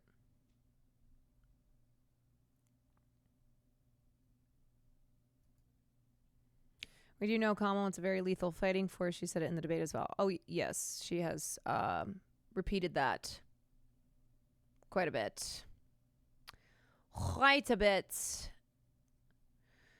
Okay. I think I want to cover... This is a pretty long piece. We're not going to cover the whole thing. I just want to talk about why a lot of liberals who previously praised Ta-NAHEISI Coates' work have now turned on him. They are starting to turn on Ta-NAHEISI Coates because he is taking on an issue that liberal, conservative, it's the same. It's one and the same in that we very clearly support Israel. And so anybody who's taking on Israel It's a no-no. That is, that is an I do not think so. All goodwill that you have earned shall forever be gone. Also, a key thing to learn about is framing. If you're reading local news, how does the writer frame the article? For example, a lot of mainstream media frames the genocide from a pro-Israeli point of view. Yeah, and there's a part in here where Ta-NAHEISI Coates talks all about that. So, it's a good segue into this. Okay, I really gotta pee. Oh yeah, I read this yesterday. Highly recommend reading this piece. It's great.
Okay, y'all.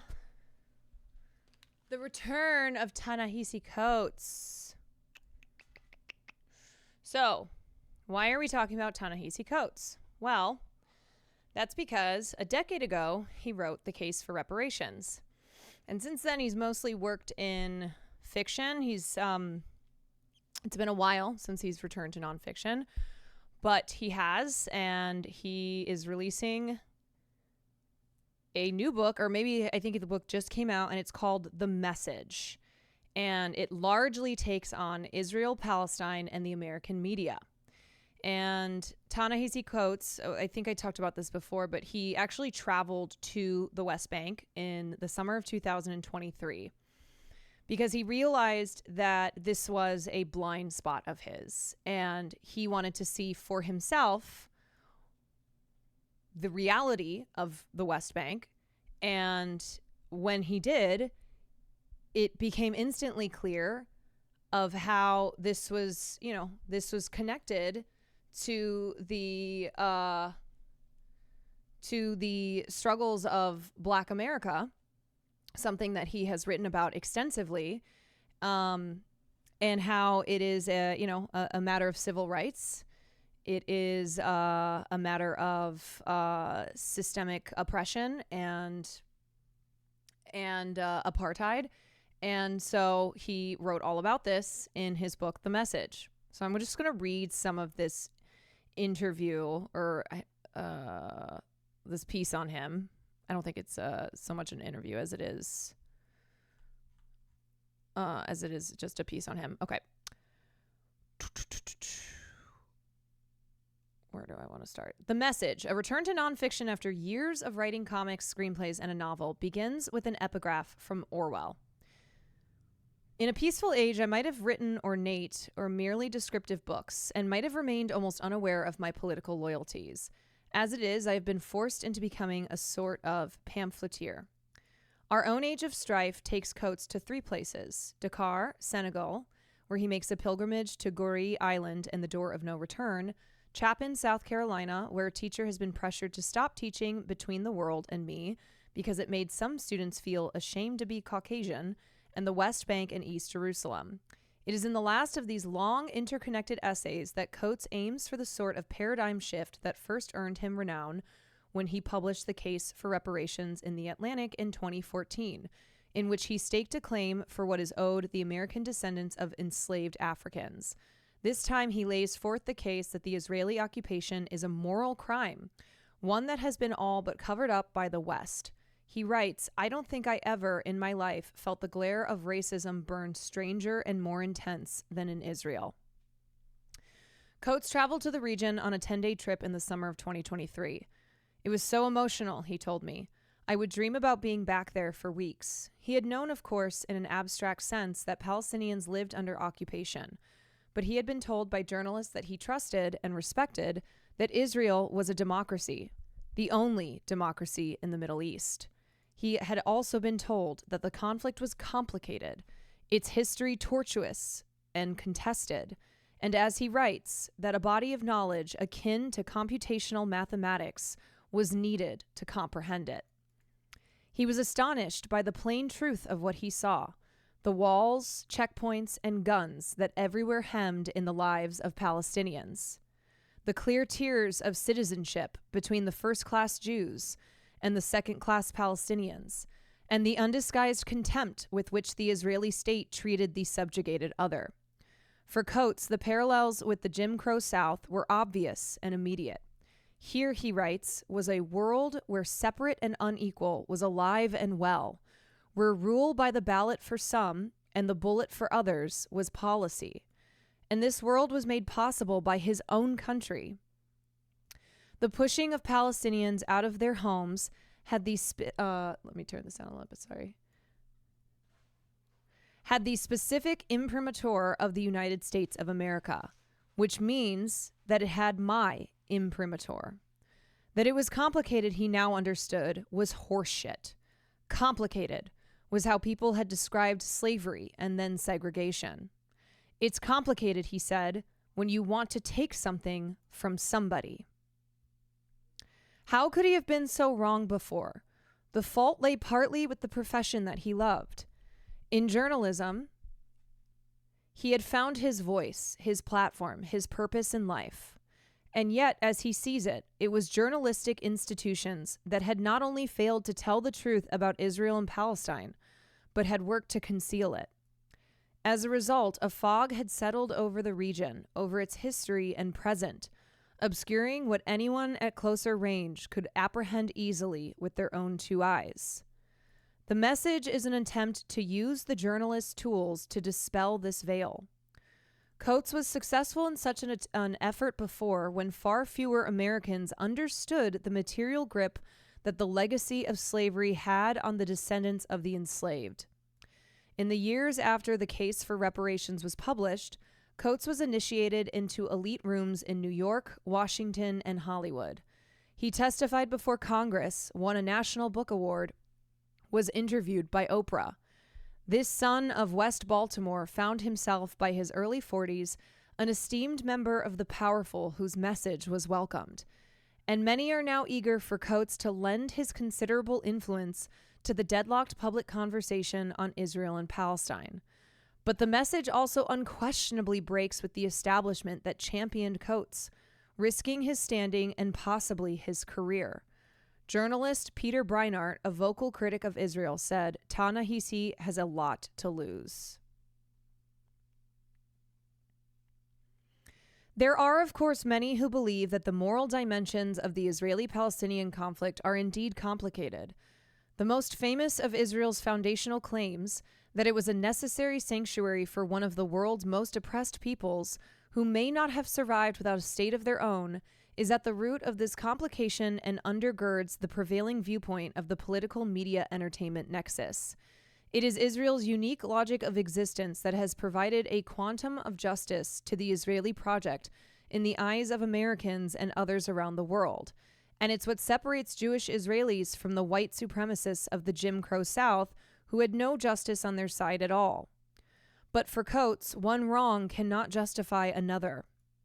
All states at their core have a reason for existing, a moral story to tell, he told me. We certainly do. Does industrialized genocide entitle one to a state? No. Especially, he said, at the expense of people who had no hand in the genocide. I think like something that is so clear is how the framing of Israel and Palestine as being complicated is one that has pervaded for so long. And I recently was talking to a friend, and first she admitted that she didn't know much. She didn't know much about Israel and Palestine, but she did know that it's complicated. And that is just a perfect example of how the word complicated has been used to describe the, objectively uncomplicated reality of what it means to be Palestinian, living in Palestinian territories, what it means to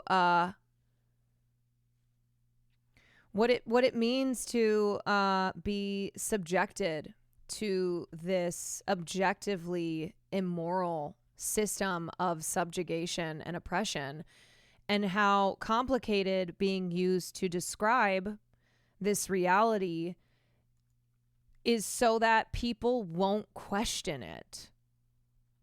It's so that if you start to look into what life is like, what daily life is like for Palestinians, and you will quickly realize, oh, this is horrific. This is immoral. This is wrong. That word complicated is like a shield to keep people from understanding the truth, to keep them from seeing that Palestinian people have been oppressed and have had their lives and their rights stolen from them on a daily basis. But yeah, it's to keep people from asking questions and from looking into this. So no, it's not complicated. It's not complicated, but complicated is used to frame this history, and this history as it leads us to where we are today, so that you do not question the actions of Israel, that you don't question the immorality of how Israel was founded.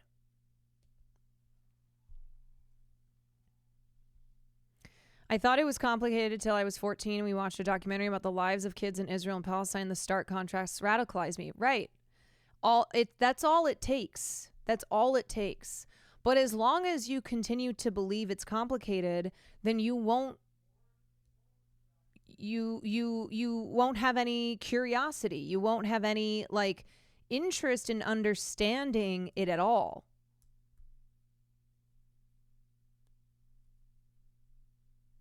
Complicated is the mass media obfuscation of Empire of Israel's question wholesale, then the U.S. is next. Right.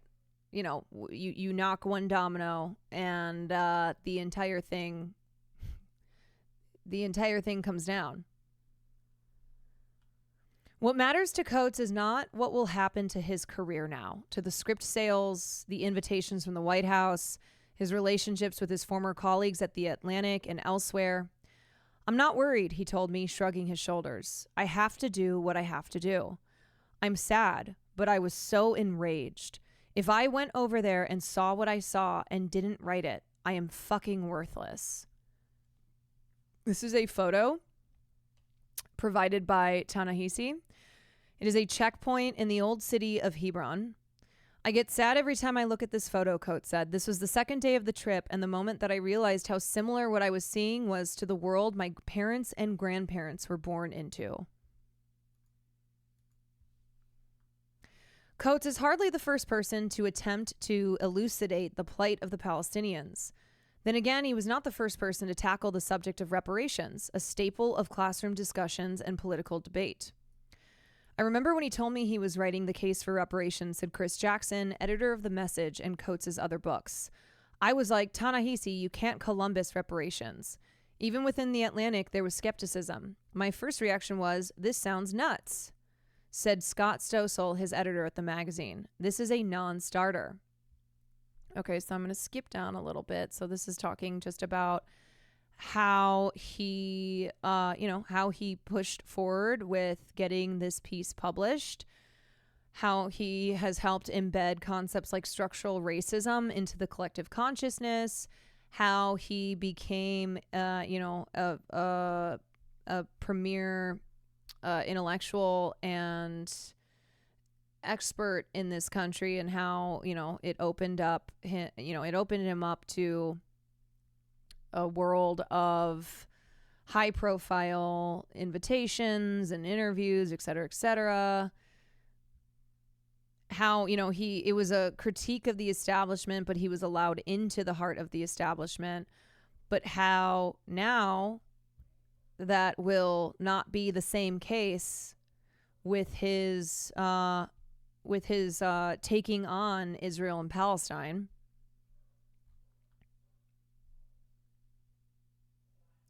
The first inkling that Coates might want to write about Israel came around the time he was leaving the Atlantic. He was partly spurred by criticism that he'd received over a passage in the case for reparations, in which he cited reparations paid by the German government to the state of Israel after the Holocaust as a potential model. We did an event when Case of Reparations came out at a synagogue in D.C., and I remember there was a woman who got on the mic and yelled about the role of Palestinians in that article, he told me. And I couldn't quite understand what she was saying. I mean, I heard her, but I literally could not understand it. She got shouted down. And I've thought about that a lot, man. I've thought about that a lot. It hadn't occurred to him that Israel might itself be in the debt of a population that it had oppressed, a blind spot that remains a source of regret to this day. I should have asked more questions, he told me. I should have done more. I should have looked around and said, do we have anybody Palestinian who's going to read this before we print it?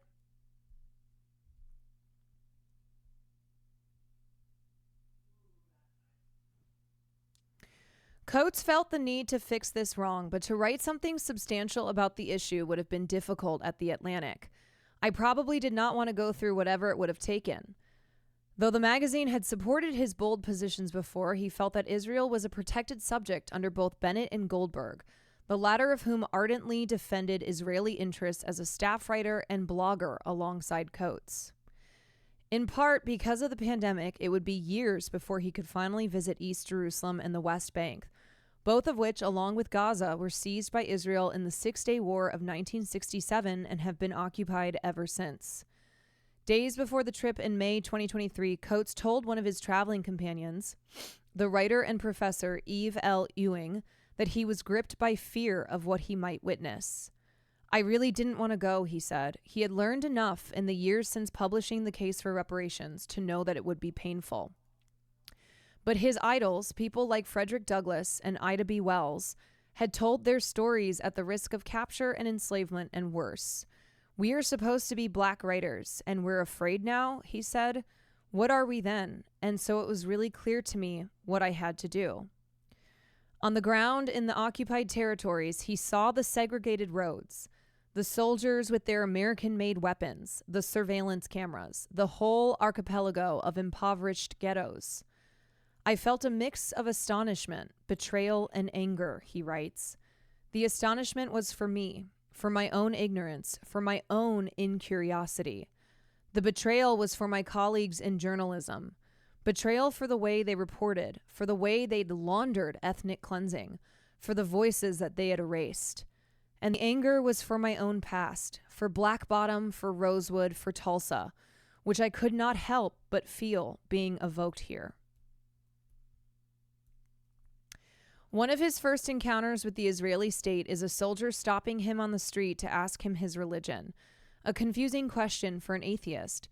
It becomes clear that if he does not give the correct answer, Jew, Christian, anything but Muslim, he will not be allowed to pass. On that street so far from home, he writes, I suddenly felt that I had traveled through time as much as through space. For as sure as my ancestors were born into a country where none of them was the equal of any white man, Israel was revealing itself to be a country where no Palestinian is ever the equal of any Jewish person anywhere. In Coates' eyes, the ghost of Jim Crow is everywhere in the territories. In the soldiers who stand there and steal our time, the sun glinting off their shades like Georgia sheriffs. In the water sequestered for Israeli use, evidence that the state had advanced beyond the Jim Crow South and segregated not just the pools and fountains, but the water itself. In monuments on sites of displacement and informal shrines to mass murder, such as the tomb of Baruch Goldstein, who gunned down 29 Muslims in a mosque in 1994, which recall monuments to the enslavers in South Carolina. And in the baleful glare of the omnipresent authority, the point is to make Palestinians feel the hand of occupation constantly, he writes. And later, the message was, you'd really be better off somewhere else. By the time Coates returned to New York, Palestine was his obsession. Right away, he began sending work and research to group chats of various friends. You wake up and TA-NAHEISI has overnight written 4 different walls of text and posted 3 different ebook screenshots and highlighted things, Ewing told me. We have probably talked about Palestine pretty much every day since returning. Later that summer, just after he returned to the U.S., Coates introduced himself to the Palestinian-American historian Rashid Khalidi at Columbia, who invited Coates and his wife to dinner to discuss his trip.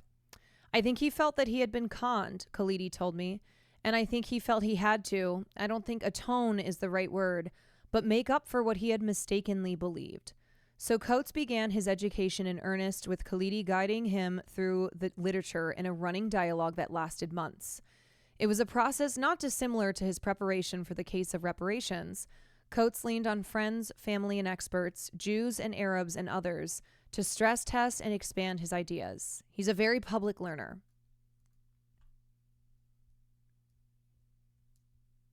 Coates' friends, I noticed, were eager to attest to the extraordinary amount of research that went into the message, undoubtedly anticipating that his relatively recent interest in the subject may become a point of criticism. Oh yes, it does. If you are not somebody who is a scholar of Israel and Palestine, you will be rebuffed. Because again, the point is to discredit anybody who vocalizes that what happens to Palestinians on a daily occurrence is immoral. The point is to dissuade people from taking up the mantle of supporting Palestinian liberation. But even if you are a scholar, who is in favor of Palestinian emancipation, then you will also be discredited. Yeah, they will destroy you either way. People are already doing it on Twitter. Oh, he spent 2 weeks there. Now he's an expert. Yeah, I remember like very early on after October 7th, somebody in a comment on a tweet, this is back when I was still responding to comments and tweets, they were like, how did you like wake up to the reality of what's happening to Palestinians? And I said something like, it takes about 5 minutes of research. And by that, my point was, it's not complicated, and you don't have to be a scholar, somebody who has studied this issue for decades to understand that what's happening is occupation and settler colonialism and systemic discrimination, and it is wrong. Like, it is morally wrong. And that is the point that I was making. But of course, that was completely taken so bad faith and was like, oh, so she read one thing and now thinks she's an expert on the region. And it's like, you don't have to be an expert in, you don't have to be a historical expert to understand when something is very clearly morally unjust. When there is a group of people who are being systemically oppressed, who have had their rights stripped from them, who do not have autonomy. And that is not something that requires a PhD, is what the point is. Katie, thank you for the gifted. It's Mr. Murphy. Thank you for the 3 months. You don't have to be an expert. The cool part about being human is that we can look to others who are. And I say this all the time. If you know what your morals are, okay? If you know what you believe, then everything else follows from there. So if you believe that it is wrong to oppress people, to take their rights from them, to, you know, systemically murder them, and you know, to cause undue suffering and pain on a daily basis, like, if you believe those things are wrong, then you examine anything through that lens, through that moral lens. And obviously, to understand the full history, yeah, you know, it's important to read the works of scholars like Rashid Khalidi and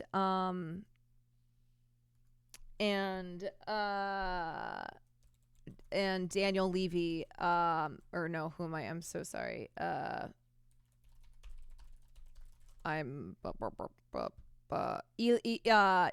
Levy, who writes for her. Ilan Pape is another great one.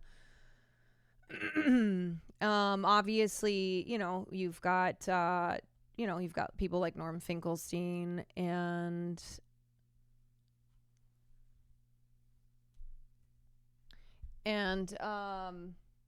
Chomsky.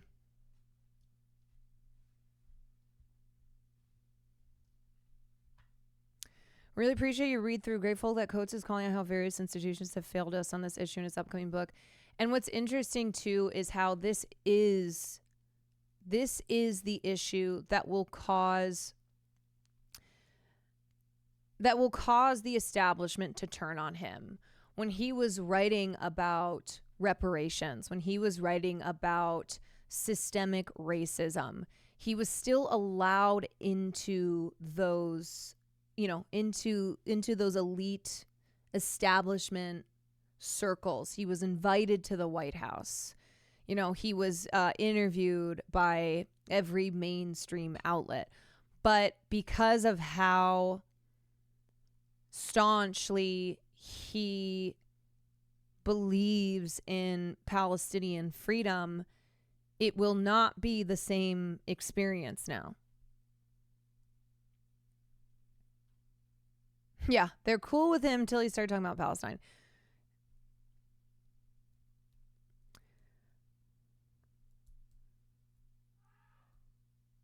It's not a book that reads like someone who just parachuted in, read one or two things, and started making a lot of sweeping statements, Brian Art told me. But of course, Coates did parachute in, and one could argue that this provides the book's greatest asset, its sense of revelation, its portrait of the new in all its shameful splendor. The point he is trying to make is that anybody can see the moral injustice of the occupation. What is the experience that justifies total rule over a group of people since 1967? He asked me. My mother knows that that is wrong. Yeah. Anybody can see the moral injustice of the occupation. It's whether or not you choose to see. It's whether or not you believe that Palestinians are humans deserving of freedom and a life of dignity. If you do not believe those things, if you do not believe that Palestinians, that Lebanese, that, you know, anybody in the Middle East who is not Israeli, if you do not believe that their lives matter, then you will not believe that it is a moral injustice what is done to them. Even my very conservative dad recognizes for what it is. Yeah, I mean, that's the crazy thing is, like, I've had conversations with people across the political spectrum, and sometimes I'm met with strong opposition, and so it takes a little bit more work to dismantle. And then other times I'm met with people who have woken up to the reality. And this goes for conservatives, like Trumpers that I have spoken with on the issue of Israel and Palestine, liberal, liberal peeps, leftists. And it's been interesting. This is obviously anecdotal, but it's been interesting because I have found that I've had more pushback from liberal friends and family members than conservative ones. And yes, it's anecdotal. It's not, that's not an indicator that conservatives in the United States are in support of Palestinian emancipation. But I think it's because, one, Joe Biden is in office. And so there is a tendency for liberals who support Joe Biden, who support Kamala Harris, to, in addition to, in addition to being, to having been propagandized for a long time regarding Israel and Palestine, are working to provide support for their political party. They feel as if, they have to defend Joe Biden more so than a conservative would.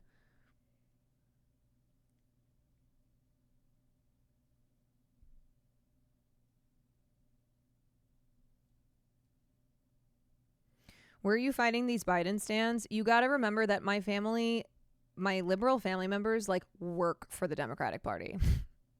So whether it's Biden or Kamala, what I'm talking about is the fact that with there being a Democratic administration and perhaps, the next administration being Democratic as well, I have found anecdotally more of a pushback from my liberal friends and family members on Israel and Palestine, because also it relates to, them wanting to support, wanting to support the Biden-Harris administration, and especially with the upcoming election, feeling very at ease with condemning too much what Biden and Harris are responsible for in regards to facilitating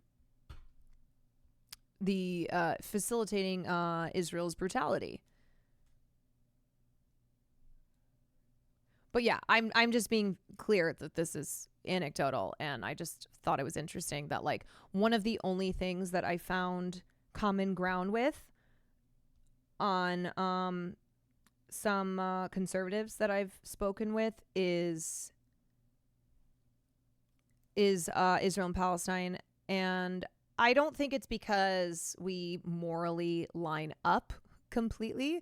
I think it has to do with sending billions in aid to sending billions in aid to Israel, which a lot of conservatives, being against sending aid to Ukraine, being against sending aid to Israel, but also it just being because they're against Joe Biden. And so it's likely that something that Biden does, if you are a big Trump supporter, you'll be looking at through a lens of fuck Joe Biden.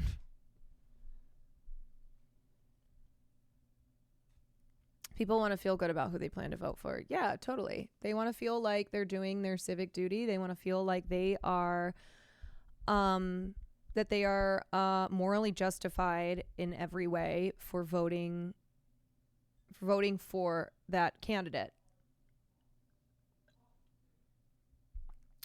Coates is interested in patterns of domination and how oppression replicates itself in different contexts and in the related traumas of colonialism and enslavement, as he writes in his essay on Dakar. A beautiful, searching examination of how his racial consciousness has evolved over time and across space. I knew slavery and Jim Crow, and they knew conquest and colonialism, he writes of the Senegalese. The kinship he feels with the Palestinians has similar origins. I felt the warmth of solidarity of conquered peoples. As one of my comrades put it, finding each other across the chasm of oceans and experience, he writes. His affinity for conquered peoples very much extends to the Jews, and he begins the book's essay on Palestine at Yad Vashem, Israel's memorial to the victims of the Holocaust. In a place like this, he writes, your mind expands as the dark end of your imagination blooms, and you wonder if human depravity has any bottom at all. And if it does not, what hope is there for any of us? But what Coates is concerned with foremost is what happened when Jewish people went from being the conquered to the conquerors, when the Jewish people had taken its place among the strong. And he believes Yad Vashem itself has been used as a tool for justifying the occupation. We have a hard time wrapping our heads around people who are obvious historical victims being part and parcel of another crime, he told me. In the book, he writes of the pain that he observed in two of his Israeli companions. They were raised under the story that the Jewish people were the ultimate victims of history, but they had been confronted with an incredible truth, that there was no ultimate victim, that victims and victimizers were ever flowing. I mean, this is what we call, this is what we refer to as the cycle of abuse, of how victims can become victimizers and how being a victim does not exclude you from being a victimizer, and how it certainly does not, does not provide cover if you are a victimizer. And it's something that, it is sad because of the history of persecution against the Jewish people. They have a very long history of being persecuted, and the Holocaust was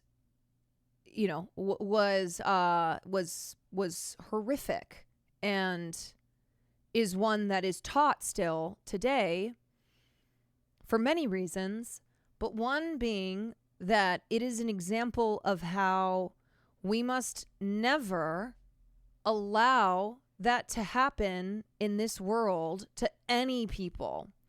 And so the fact that the pain, the very real pain and suffering that Jews around the world have experienced historically is used to justify afflicting pain and suffering upon a different group of people is such a, it's so shameful. And it's very sad that Jewish history has now been tied with the genocidal regime of the state that itself is responsible for connecting its actions to all Jews around the world. And that is why, when we say that Zionism is also anti-Semitism, and how, Israel connecting itself with, everything Israel does, is on behalf of all Jews, and therefore all Jews are, they are interconnected with everything that Israel does, leads to anti-Semitism because of how bloodthirsty and brutal the actions of the Israeli state have been for decades. Another reason ethnostates are an absolutely terrible idea, I know. And when your government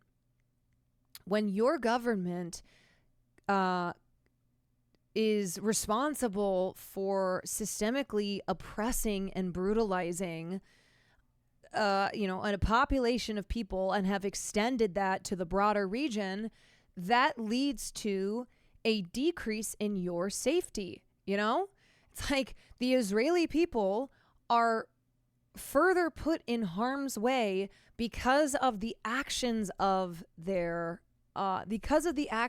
government. You cannot brutalize a group of people. You cannot subject them to daily oppression and not have a not have a response of violence eventually.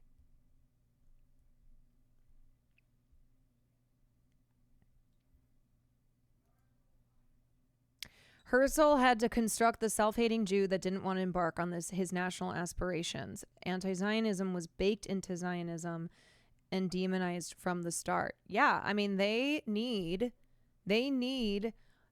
every Jewish person to vocalize their support for Israel and to agree that their safety is dependent upon upon Israel continuing to exist and exist as an ethno-state.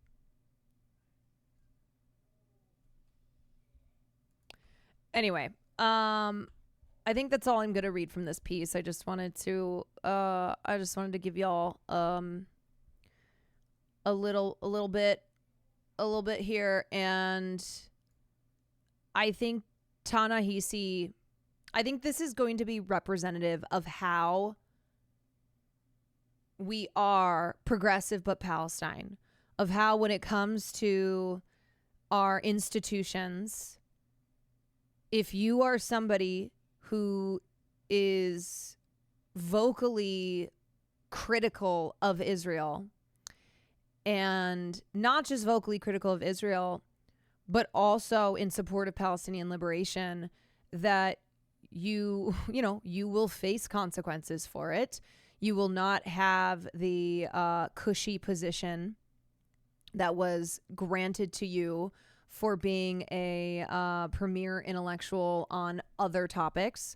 You will not have the invitations extended to you to speak on this subject, and it will piss off a lot of people who previously were huge fans of Ta-NAHEISI, who ate up everything else that he had to say and that he had to write on, and how even though what he is demonstrating is how interconnected these struggles are, and how it is a reason why he feels so ashamed, and that he cannot believe how blind he was to what was going on in Israel and Palestine. This is all connected, and yet this is the one issue that you cannot freely speak on if you wish to be invited onto major networks like a CNN, or if you wish to be invited to the White House. If you want to keep getting those invites, if you want to keep being a part of the establishment of the not being a part of the establishment, I'm not saying that with Ta-NAHEISI, but like having an in.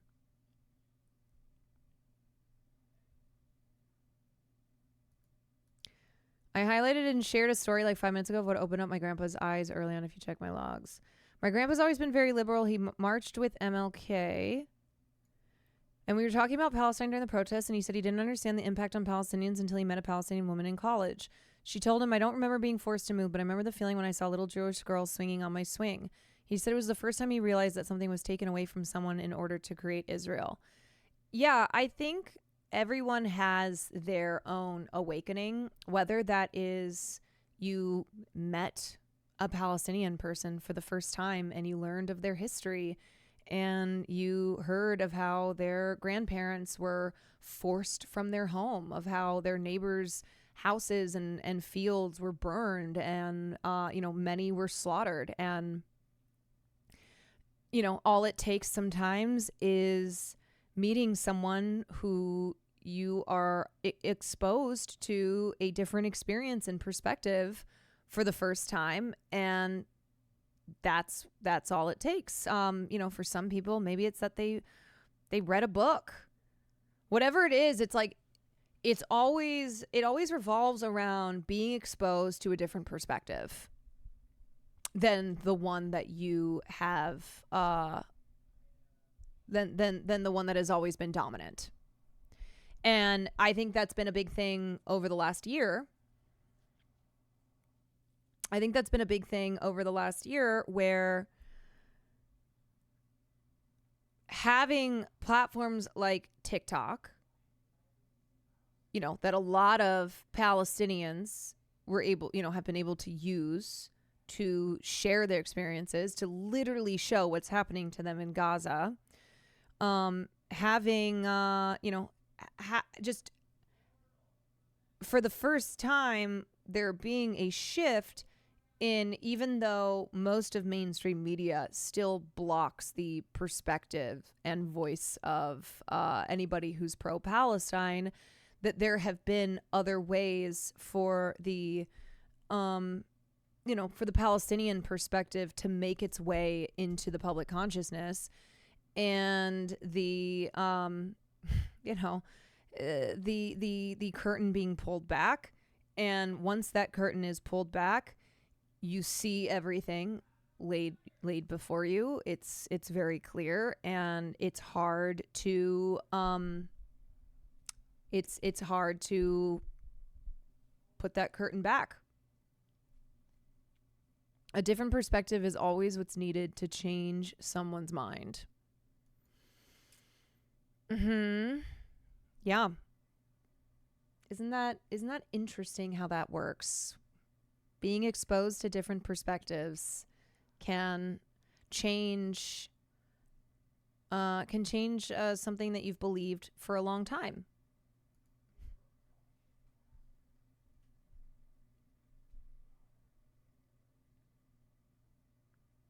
All right, you guys.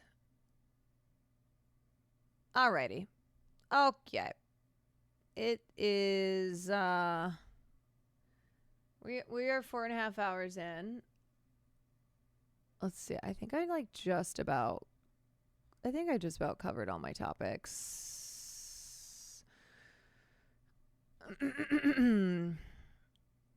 I think I did. And I'm still getting back into the swing of things. Still getting back in. Hassan agrees about Mudang. Will you condemn Will for saying he thinks Mudang is overrated? Yes. Condemn Will. Condemn Will is the new condom hummus. You got to condemn Will.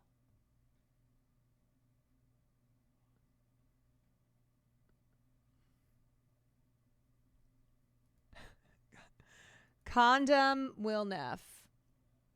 Fuck that guy. Oh, okay. Savaz, thank you for the 10 months. Alrighty.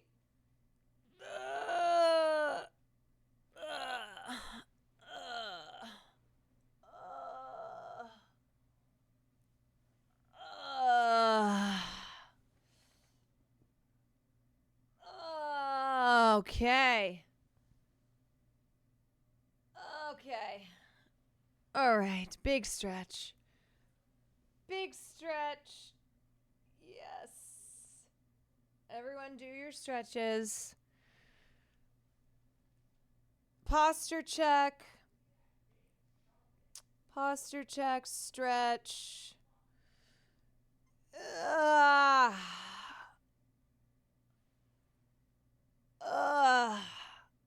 Okay. All right. Did we already talk about Ta-NAHEISI coats? We literally just did. We just finished it. Funny timing. Very funny timing. Should we just do it again? We'll just start all over. All right. What am I doing? Yes, I know what I'm doing. I know what I'm doing. I am pulling up a game. It's gaming time. What is this TCG card shop thing?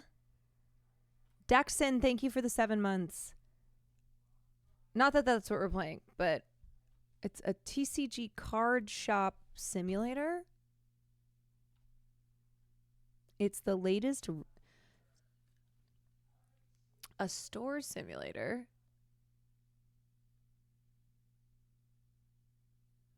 Oh, it's like Sims shit? You'd hate it? I feel like I probably would.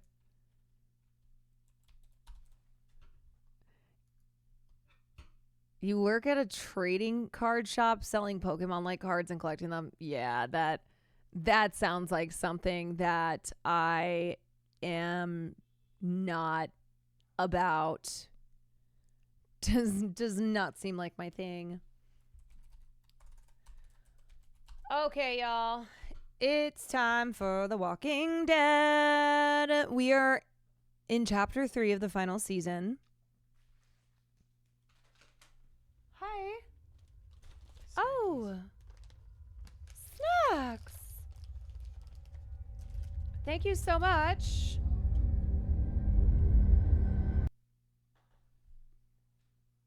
Appreciate you. It's Clementine time, y'all. It is. I'm going to pause this music. Pause the music. I actually was going to go get a snack. I am hungry. I'm going to see if there's any chicken tenders left.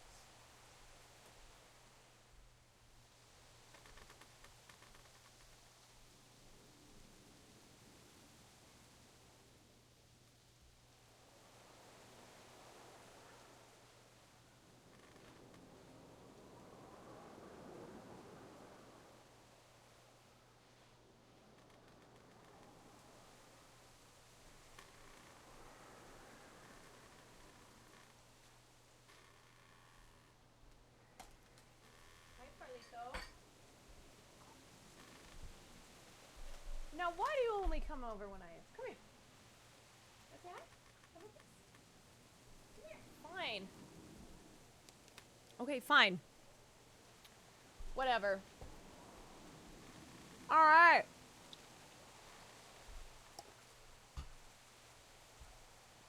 Here we go.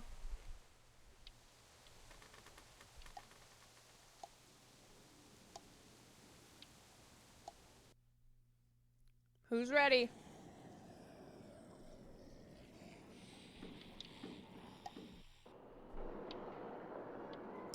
Broken toys. Has the game been running? I actually closed out of the Previously game. on The Walking Dead. I did last night.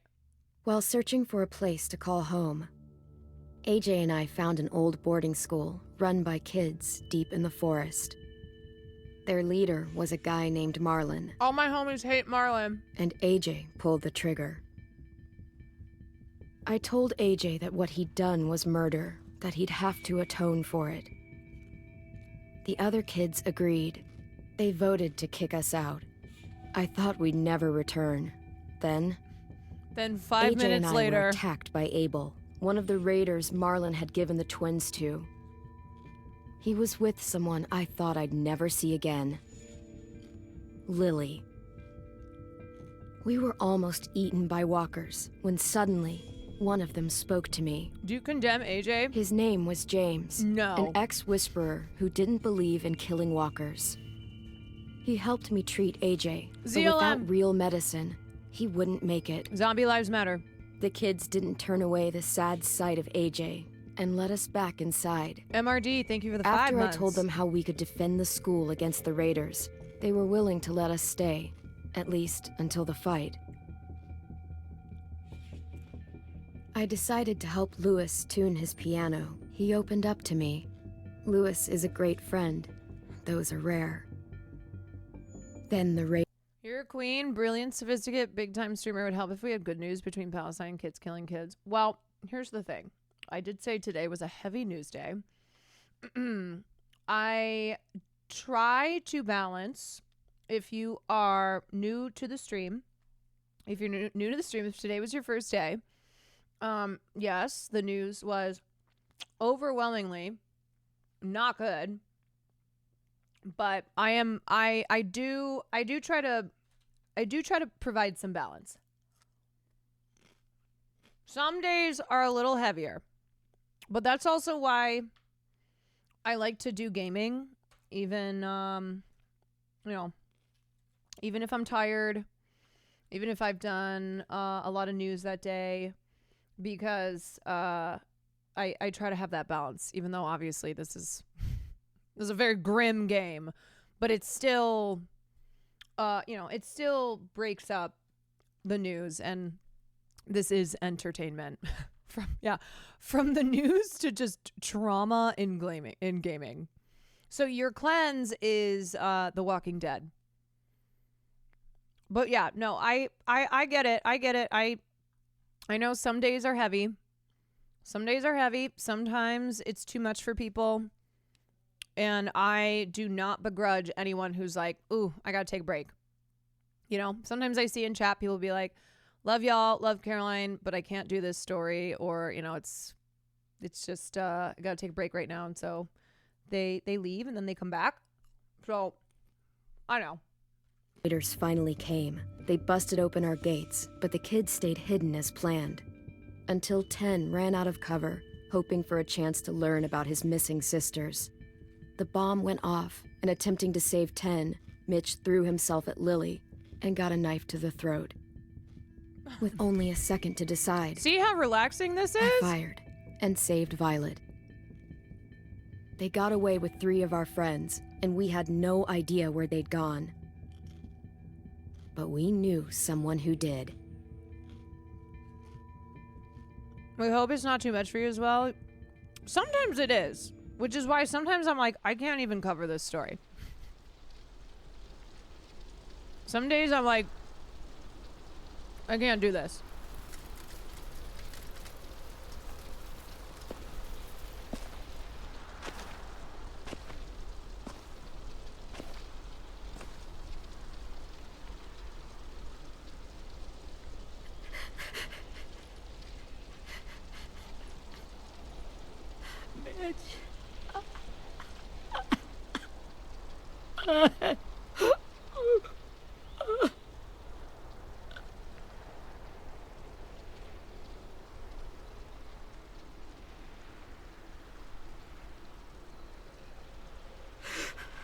At the start, I was so little, and Mitch looked after me.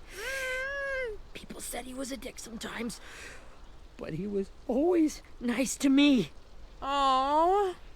Now he's gone. Little Willie. Stabbed in the eye by some asshole who never even knew his name. Don't worry, Willie. I promise you, Willie, the people who did this, we're going to hit them back. They're gonna regret ever coming near us. If Mitch were here, he wouldn't cry. He'd find a way to get our friends back. Hell yeah. Bash Lily's brains out with a rock. Don't call him Little AJ's Willie. waiting for you in the basement. He is He Little got Willie. Abel tied up tight. He's alive, but he's out cold. Thanks. We should bury Mitch. It's time.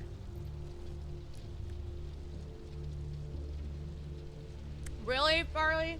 Farley, I just started. I hope you Get can. away from him! You're the reason he's dead! Little Willie, stop it! it. It's true! We had a plan, and that idiot messed it up! Come on, Willie. None of this is Ten's fault. Okay, Lil Willie.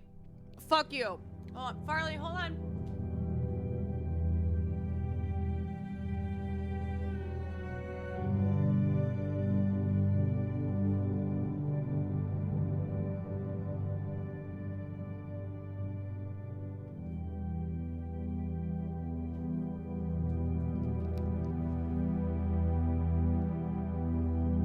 Know who's really to blame. I can't believe you're defending him!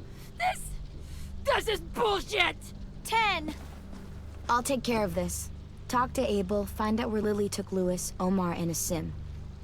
And Clem, don't be afraid to, hurt him a little. Oh. Maybe you'll get more out of him than we did. You think I'm afraid? You think I'm afraid to do that?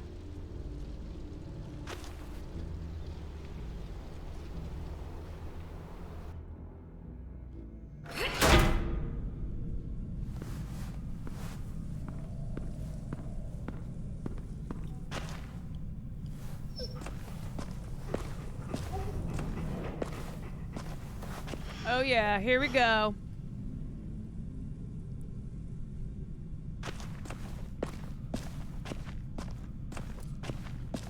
This should be strong enough to hold him.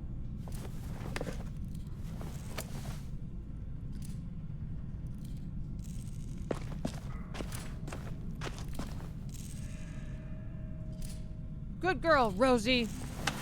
I might need you to bite his dick off.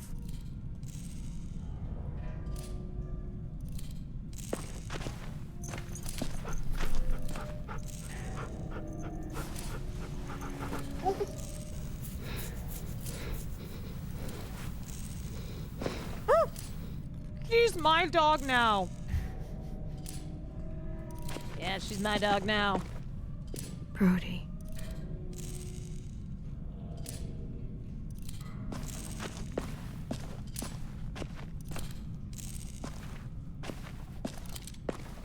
Got your gun back, huh?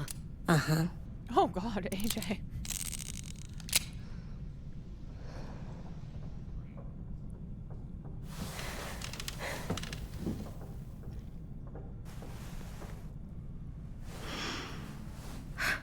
Ready? This kid is 5, right? Yeah, maybe 5.5. Baby with the blicky. The fuck? Well, that ain't no way to wake an old man up from his afternoon nap. I was having a nice dream, too. God, he really does look A like girl I Maggie used Healy. to know from before. She also had me tied up, but I wasn't her prisoner, if you get my meaning. Oh God. Ew. Got any water? Drink. You got good manners, Squirt. Don't mind if I do.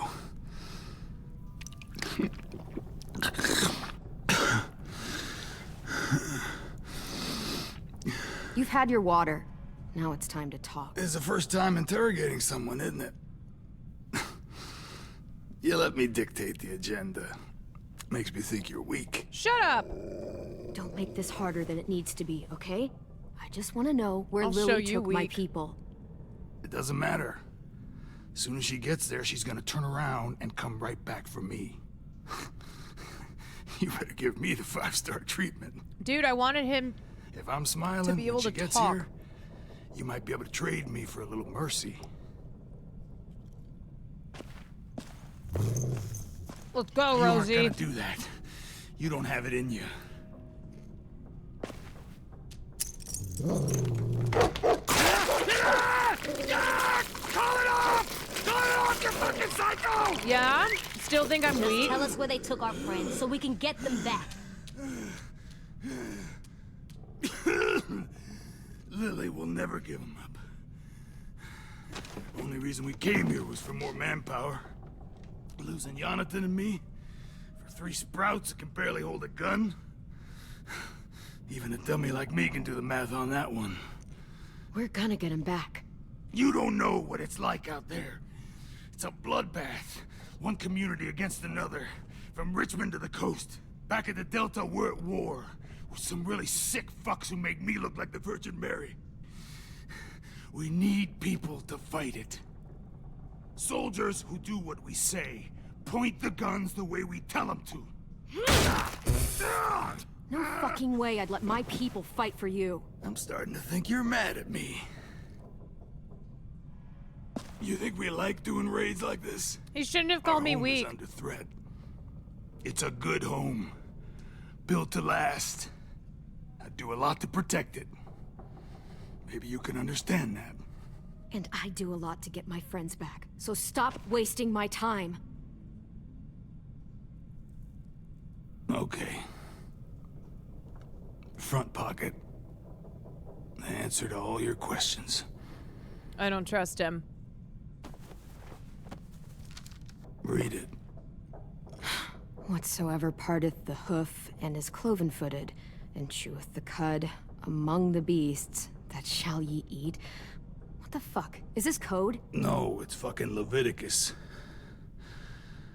I was hoping it'd be some timely, moralistic shit about turning the other cheek. Well, come on. That thing isn't gonna light itself. Wanna know where your friends are? Smoke will clear my mind.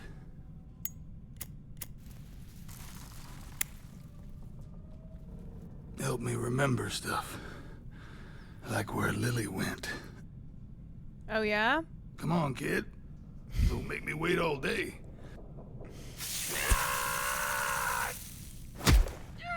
You little bitch! I'm out of patience, Abel.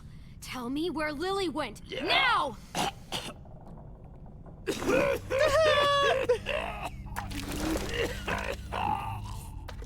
Oh, shit. Shit. That's a lot of blood. Oh, fuck.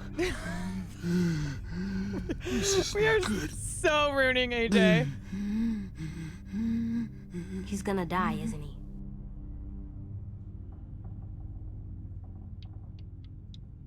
We have medicine.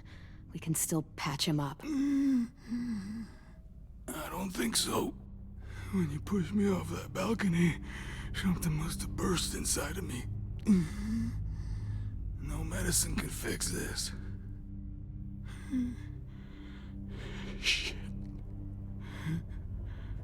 I never wanted things to end like this. Everything. It all got out of hand. Yeah, you think? I'm a fucking mess. Will he turn? No!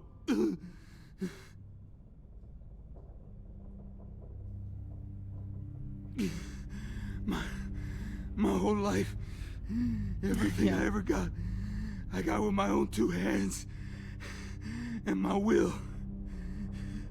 For my body to turn on me, to take control. I'll tell you where to find Lily. Just promise. You won't let me turn. I'm begging you.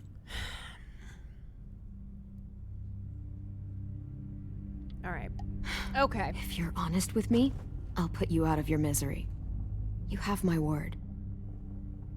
Okay, we have a boat. We're docked a few miles west of here at an old fishing pier. Your friends are on the boat. You got what you wanted. Please. We got a boat, y'all. Don't let me become one of those things. The boat is back. Please. I don't want to turn.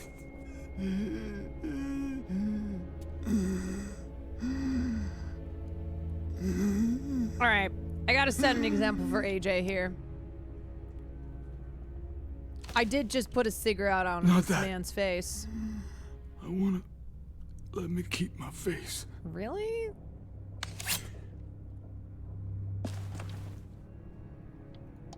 You don't need to watch this.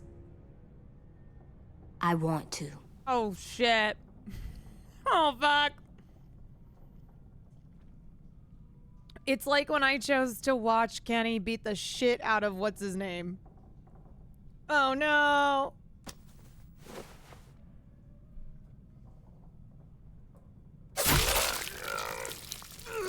Oh, shit.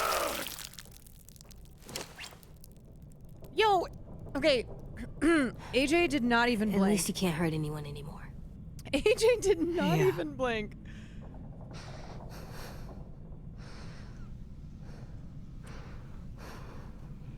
You just tortured a man in front of AJ. Shit. Come on, we have a boat to find.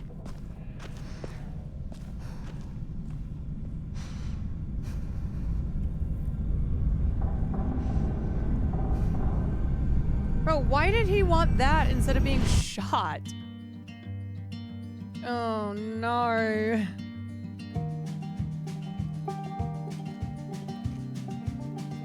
Okay, I fear AJ might be a little fucked up.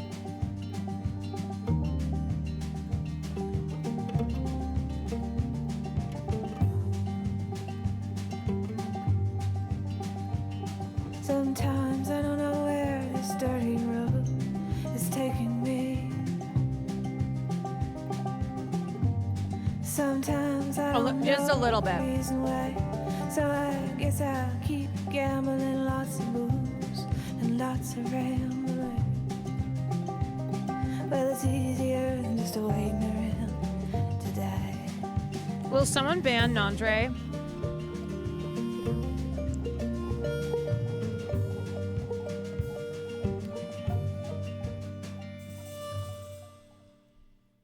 He's no longer welcome in here.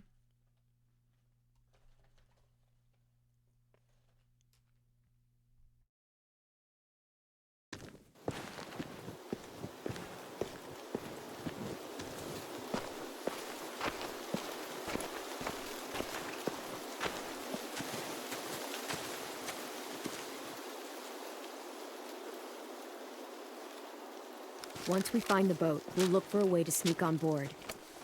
Yeah, if 10 doesn't fuck it up this time. Okay, Wasn't Tim's little fault. Willie, that's Yes, enough. it was. Mitch died because he... Say one more thing about Tim. Oh, shit. I dare you. Oh, God. Guys, look.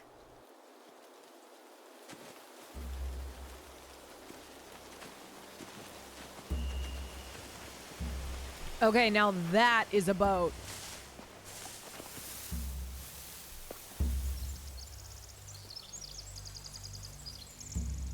Kenny's gotta be around.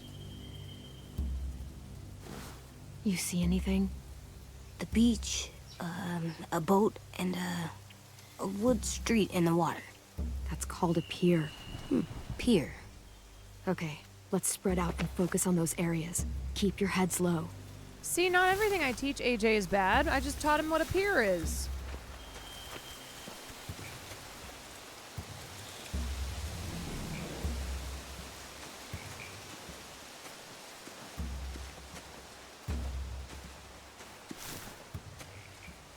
You ever seen this boat before?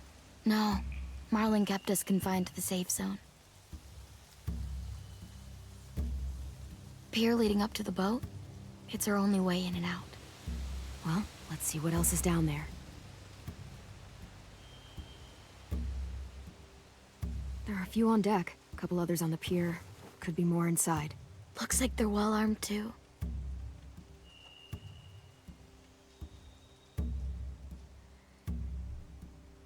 Wait, I see Lewis.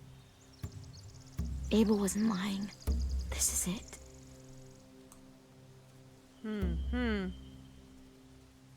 All right, Abel, I'll give you that. You told the truth about the boat. I can see an entrance. I saw that too. It looks like there's a door at the other end. There's a small opening at the top of those closed doorways. AJ and I know how to deal with those.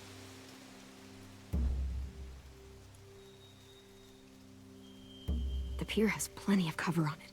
If we're careful, we can sneak in undetected. There's no good cover leading up to the boat. We're gonna need one hell of a distraction. Zombies? Ah, walkers?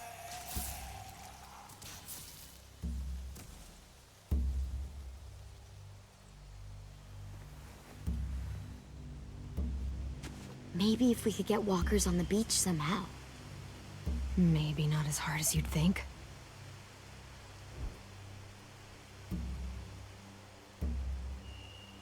Where's my walker expert?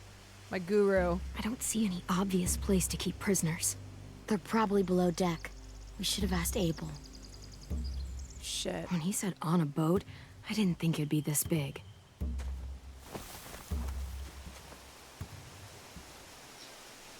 Okay.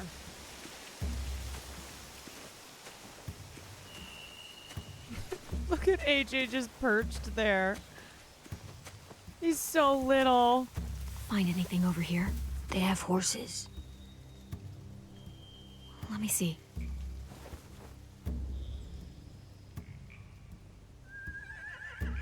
Are those torches? I think so. Could be easy fire. Setting the hay on fire would get their attention. Scare the horses, too. We could get on the boat easier that way. Smart. If we cut those horses free, we could slow down anyone trying to chase us.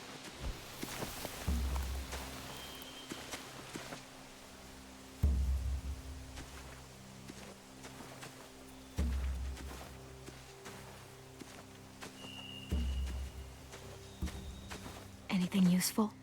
Looks like building material. He kind of looks like Gollum, doesn't he? Probably stuff from the train station.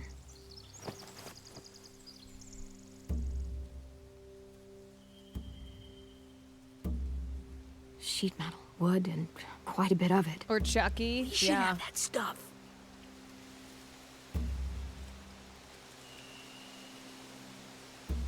More torches. Torches? We could use the fire. Oh, yeah. Oh. They're loading those rafts with supplies. I could cut those loose and just ride them downriver, easy.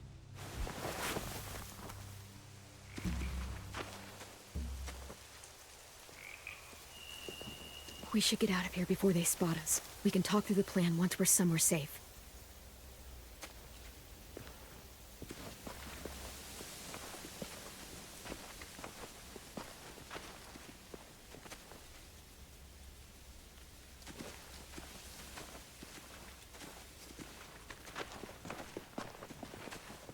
What's the plan?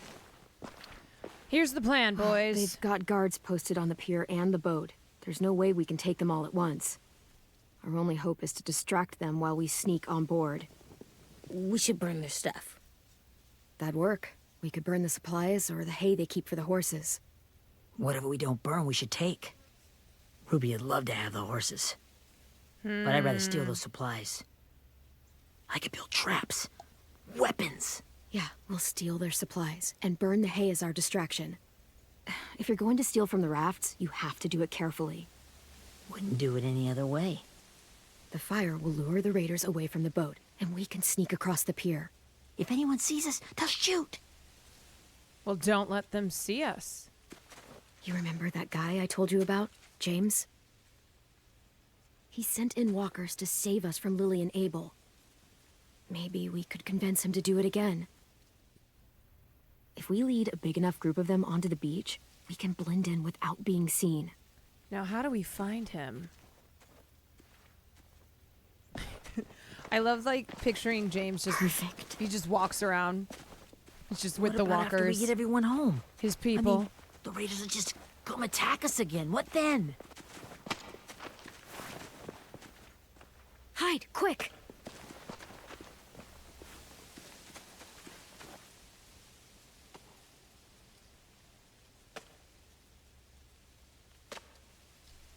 Who the hell is that? A raider. Has to be. You all stay here. I'll see if they know anything that could help us. It's time to do the old interrogation again.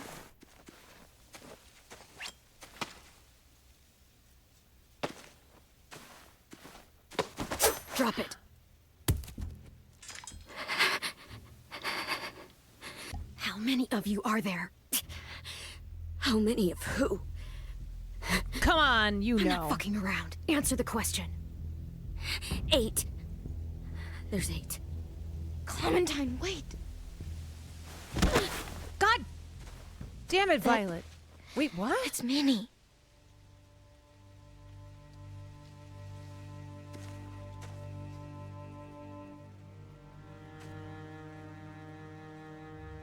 After the attack, I wasn't sure. I mean, I heard they burned half your school down. Who survived? Ruby? Mitch? Brody? 10? Ruby and 10 made it. Mitch didn't.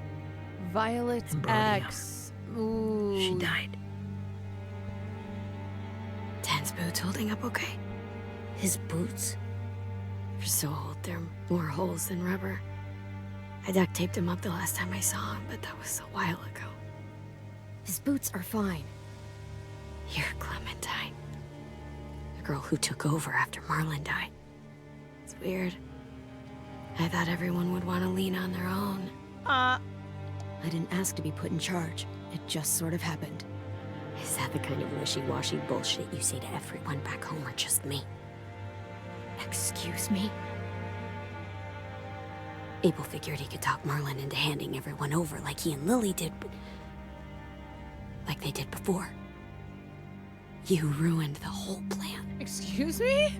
sorry I'm against human trafficking? Gave you and Sophie away. Yeah, and we all survived it. Marlon would have never made them fight the way you did. He wouldn't have gotten people killed. Minnie, you're wrong. Actually, dumbass. He wouldn't have gotten people killed. He murdered Brody. What? Yeah. Yeah, what now? Where's Sophie? Is she alive? She died protecting the Delta. A hero. Oh, wait, what are you talking about that people don't die? A hero? God, you... Minerva! Shit.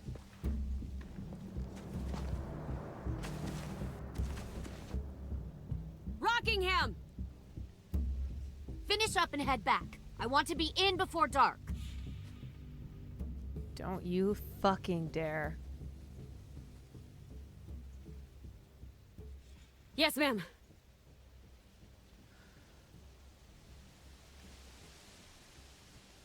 Yeah, so Sophie didn't survive. Even though she's mad at me, because she's like, we survived. Our boat leaves for the Delta in 2 days. Then it'll be a couple of weeks before we can come back for the rest of you.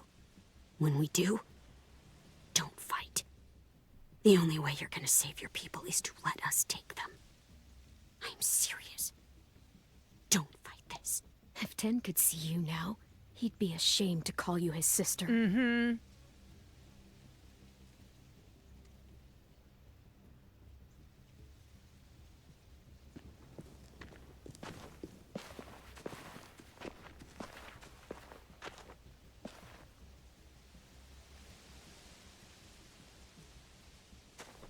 Are you okay?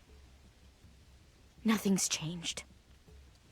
Our plan is to get onto the boat and save our friends. So that's what we're gonna do. We gotta burn the boat. You all should head home. Start getting things ready. Get everyone caught up on the plan. Everyone except 10. I warned you. Enough. Both of you. AJ!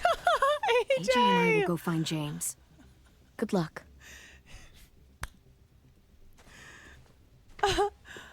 Little Willie, you do not want to get the shit kicked out of you by a 5-year-old. AJ about to beat some ass. So, how many walkers do you think James will help us get? 15? 100? 1,000?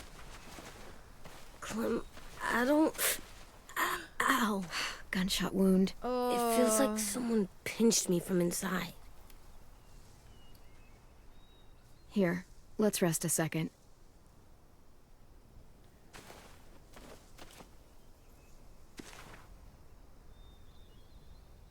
Yeah, remember these fuckers shot AJ? Clem... A baby? I keep thinking. When Willie said all that stuff about 10 before, I got so mad.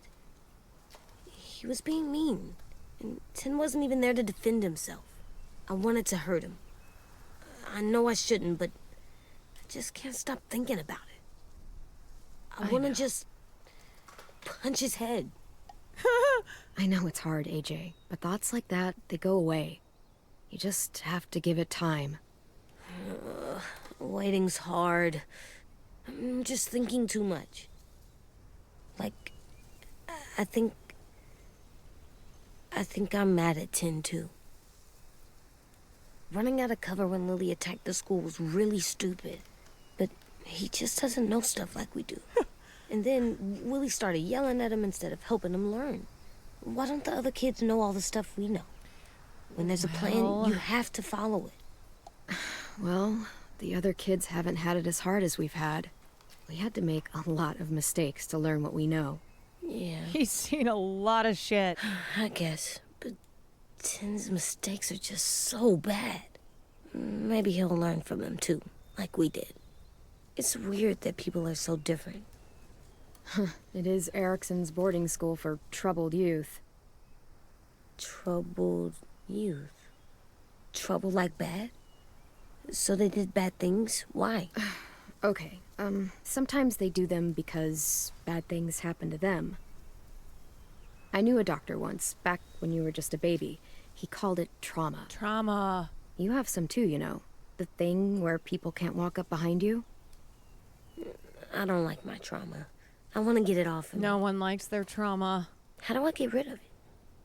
I don't even like the way the word sounds. It's really, really hard to do by yourself. A lot of people can't without some help. Like from a doctor?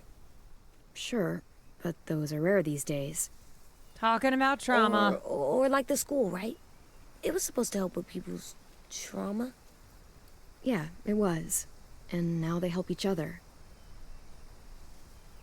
I still like them. I like Tin the most, I think. Even if he does dumb things. Actually, I think he's my first real friend. Oh yeah? I thought I was your first real friend. Well, yeah, but you don't count. You're old. Oh! Am not. Fine. He's my second first real friend. 16 and old. God, AJ would think I'm a corpse.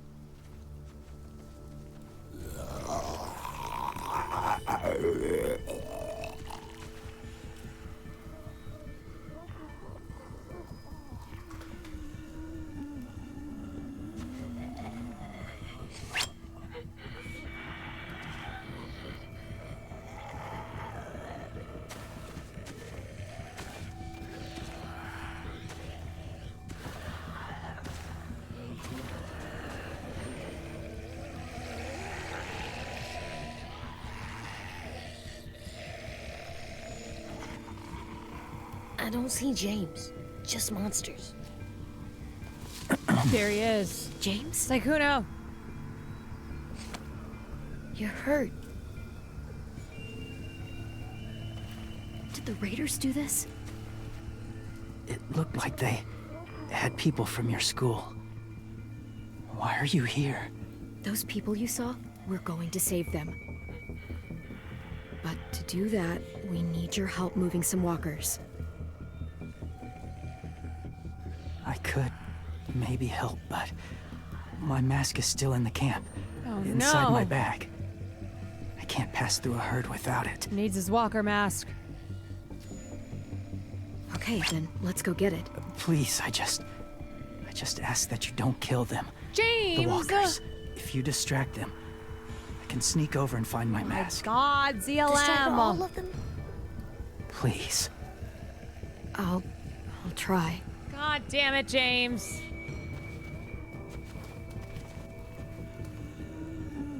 Fine. Jesus.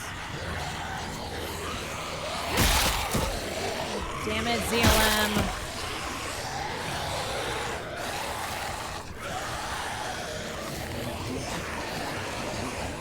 Fuck.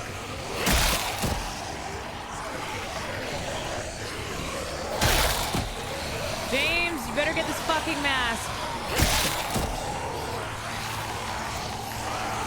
Oh, Jesus. Ah! James, I'm sorry, I have to do this. James, I swear to God. God damn it, James. ZLM, man. Fuck. This... Oh yeah, I forgot about shift. Oh yeah, I forgot about shift. God damn zombies. All right, James, this better work. I am not getting my neck bit into again. God fuck me. I'm sorry, I had to. Shit! Oh no, here it comes! Oh, god damn it! God damn it! God damn it! How am I supposed to do this? James, I swear to God, I'm dead. Okay, alright. Here we go. Here we go. Here we go. Okay. Punch. Punch.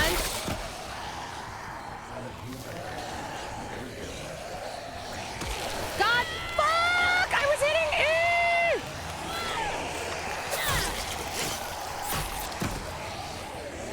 Ah!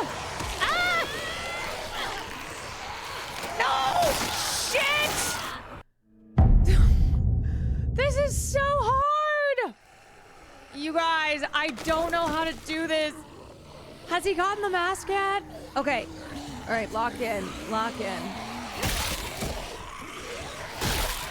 Okay, maybe I go this way.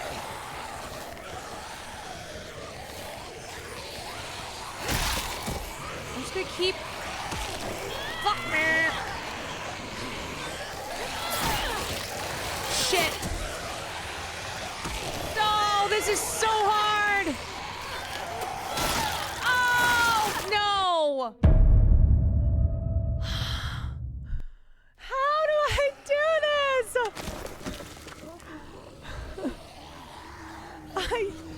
It's okay, this bit is annoying. It's so annoying.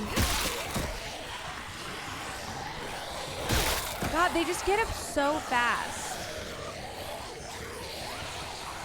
All right, James. You better get these goddamn... See, like they just keep...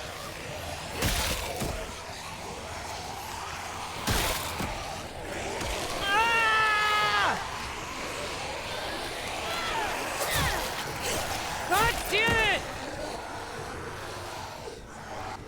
Okay. How long I can keep this up? Okay, I killed one of them. Your mask.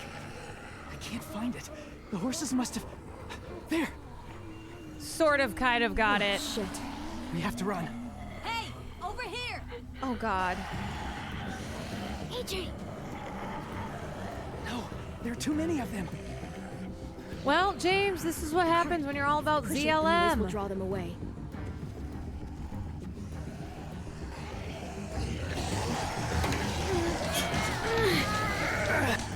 I swear to God, James.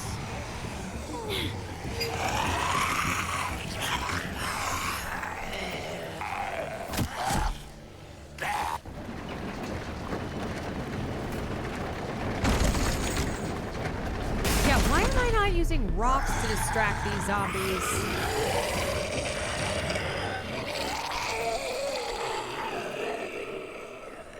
Okay, that part should not have been as hard as it was. AJ, are you okay? Yeah, no bites. James noticed I that you know it would have spared been the easier walkers. to kill them. You're kind. I appreciate it.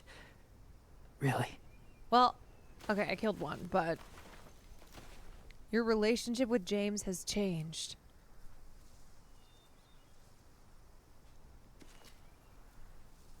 Thank you for helping me get this back. Now, how will walkers save your friends? They're being held captive on a boat not too far from here. We can't sneak on board without cover. Yeah, he thinks not I'm without ZLM the raiders now. gunning us down.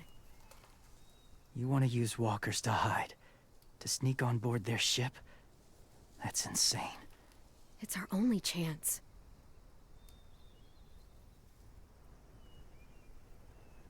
I have something I need you to see, so you can understand what you're asking.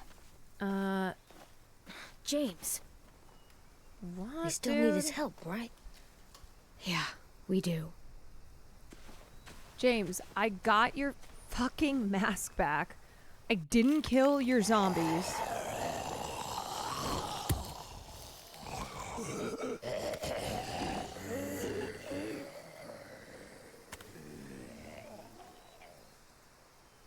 It's safe.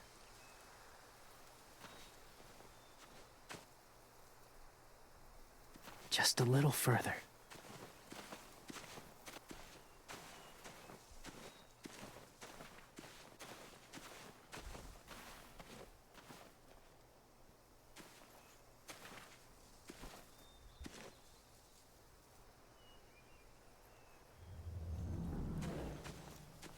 What the hell?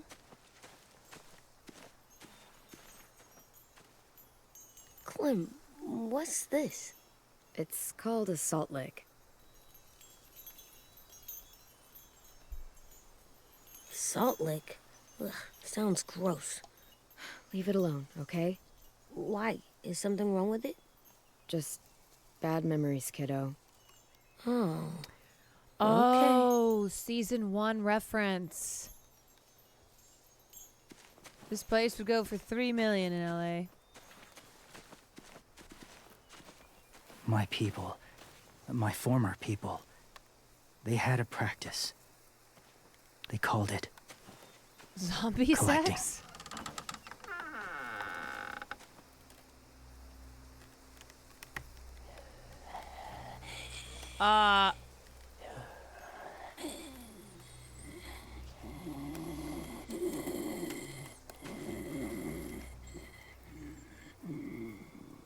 They use them as a weapon. I do this to protect them. Yeah, James. I know it sounds strange, but that's why I brought you here. To see them as I do. As people. Buddy. As people? Buddy. Well, not people exactly, but something in between. Part of us is still in there. No. Deep down. So few of us die anymore. We turn. Not dead, not alive. I wish James I could is see a it little that way. wacko. It'd be nice to think that everyone isn't actually gone. In a way, they're just lost. Do you really think there's people inside of monsters? Somewhere. Yes. Think about it this way. Has someone you cared about turned? Lee. Clem's friend, Lee. She shot him before he did. So he wouldn't have to suffer. Sorry. Maybe this wasn't the best way to explain. Lee. Didn't mean to bring up difficult memories. I lived among walkers for years. Still do, in a way. Yeah, bro, we know. And they're alone. They're harmless.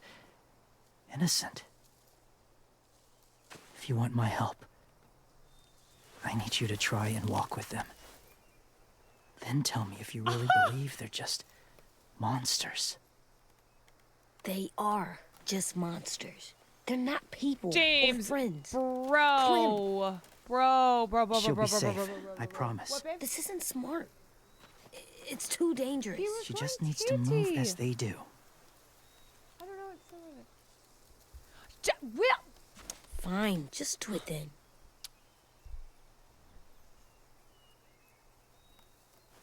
That was not my fault. Distraction. The first rule is never go alone. I'm not leaving you. I'll be right back. Find the exits. I will. Remember to breathe. I will. I promise. All right, here we go. I'm walking. The mask will disguise your scent. I'm but walking be with the gentle dead. And be quiet. Touch the wind chime. You'll see. James is kind of crazy, but here we go. Touch the wind chime, dude. How the fuck?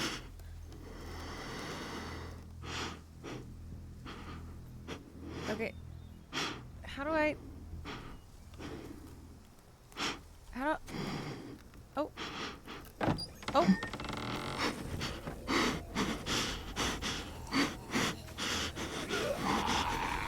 This is crazy. James is insane. Should I get bitten just to prove to him it's crazy?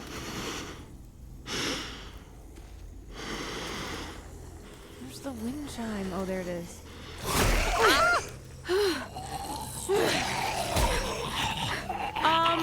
Yeah, they're not so peaceful. Fuck.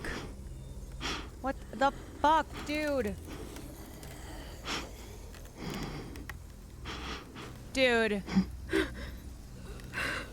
Dude! Dude!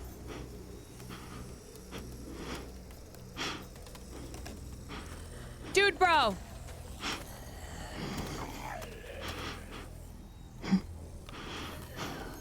This is psycho.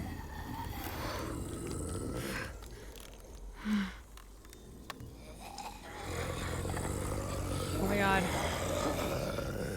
Oh my god.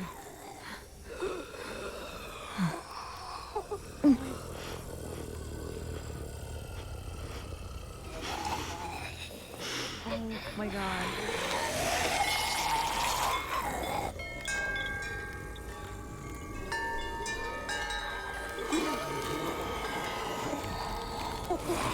What, are we gonna have a rave now?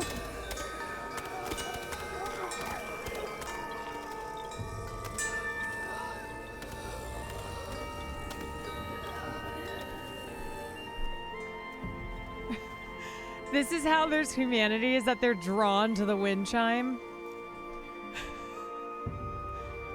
Lisan al-Gaib! Like, they're just attracted to sound. James is the zombie equivalent of PETA. I know, he kind of is.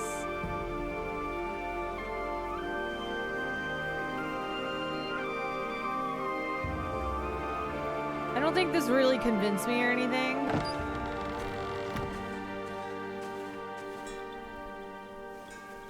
Oh, hey there, kiddo. It's all right. I'm fine. See? No bites. No bites. So, do you still think they're just monsters? Now that you've seen them at peace. Any different? At all? Oh, shit. Yes, but I'm going to answer it this way so he helps you me. might be right about there being something more to them. No, absolutely It was not. Kind of nice in there. No way. Really? Never met someone who understood. Thank you. I'm glad.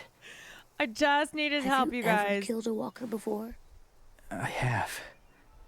Many. Have you ever killed a person?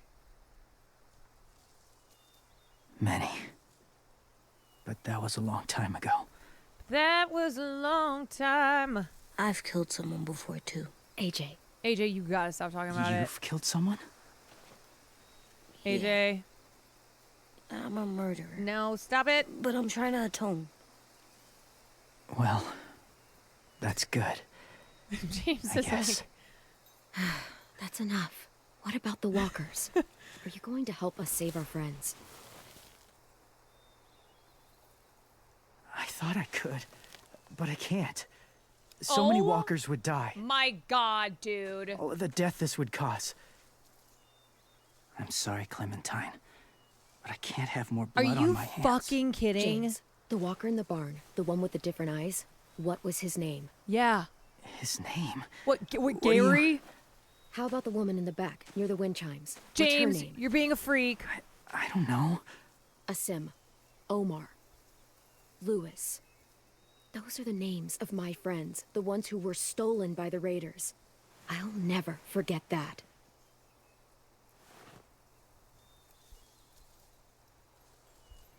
God, he is so PETA. I may be stubborn, but I'm not heartless. Okay. Those Good. raiders are cruel. They force others to be the same. Yeah. And if your Pets. friends are anything like you, Pets. I don't doubt they're worth saving. It'll take some time to guide them through the forest to the shore. Others will join the herd as they go.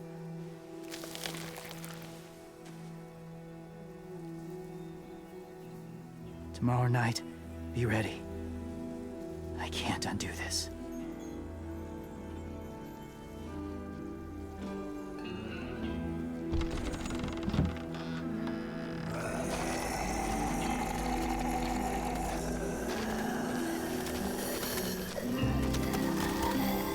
Oh, that one's name is Bob. That's definitely Bob.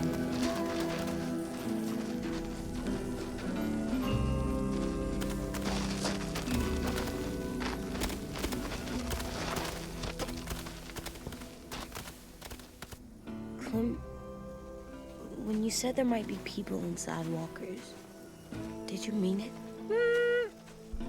Is he right? Honestly, I just told him what he wanted to hear. Walkers are just walkers. So you lied? Oh, We needed his help to save our friends. So lies can help sometimes. Come on, AJ. AJ learned there's it's too dark. value in lying. Oh, God. Man, it's hard being a parent, you guys. I see y'all judging. You're not never all met anyone like parents. James before. I mean, he's tough. Not like you, though. He doesn't kill monsters, but he's not scared of them either. He's cool. Hey, Clem. Willie told me the plan. How'd things go with Yeah, that I'm a single guy? mom. It's tough. James, he agreed to help us. If somebody told me we were gonna sneak onto a boat in a herd of walkers, I'd call them crazy. What are you doing with those? Oh, well, I wanted to throw one last hootenanny before the big fight. Swear? Huh? Huh? It sounds like a swear. Oh. No, it's just another word for party. Right. I know it sounds strange. Ben's son or Sarah but daughter? People need something to lift their spirits right about now. Sarah daughter, I think. This could be our last chance.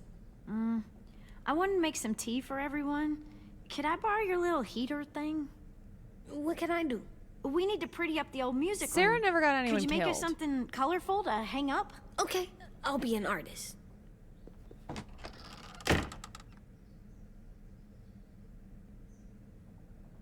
Awkward. Wait, she did? I'm gonna make the deck. Okay, the she got less people. Her dad. Decoration. Oh, okay. A decoration for the party. Okay, I'll get the heater. Ben got 2 people killed.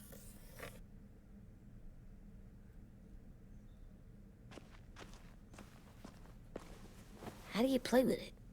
You draw pictures, like this. Cool. Hootenanny, hootenanny, hootenanny, hootenanny.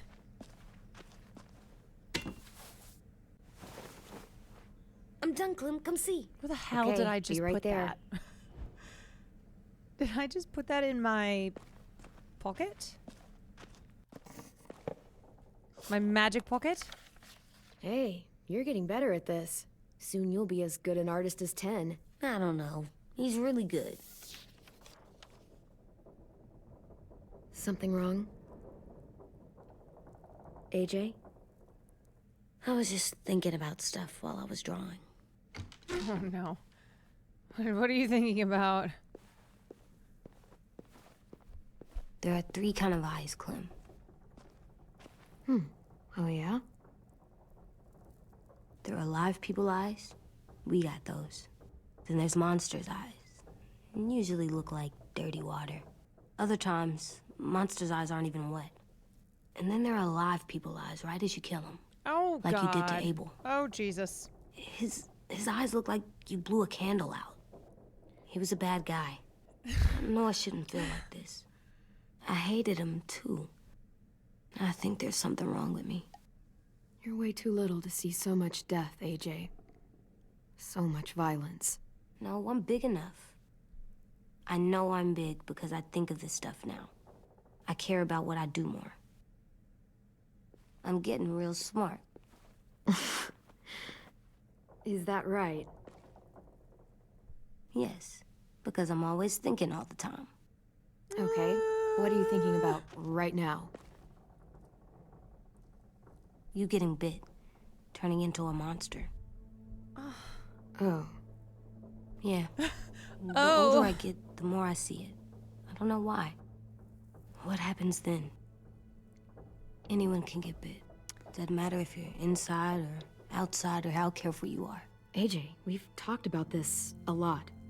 If I get bit, You know what has to happen. Oh no. He's got to do I to don't me wanna what I talk did to about this Lee. anymore.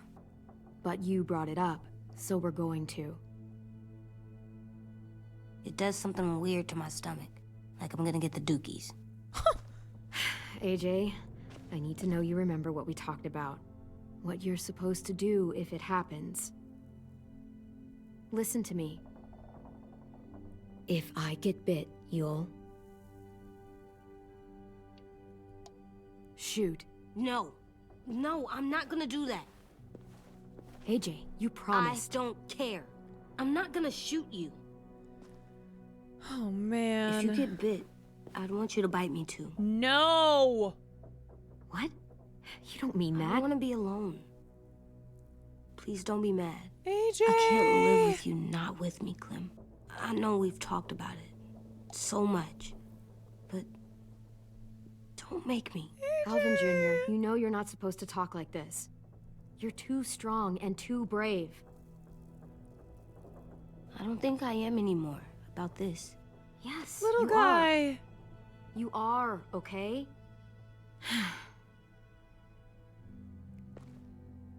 You can't break promises, AJ. I know. You're not letting this go, are you? James said... Guess not. That we could be around when we're monsters. Like on the inside. If you got bit and then bit me, then maybe we'd still be together. It would just be a different together. We might even be okay. You think so? James is Said a insane. lot of things about the monsters. And most of it was crazy pants, AJ. So you don't think I would be inside my monster self? There is no monster self, kiddo. Nothing that makes you, you would be in there. Can I go patrol for a bit? Before the party? Sure, go ahead. Be careful. He just immediately runs out. What's with AJ?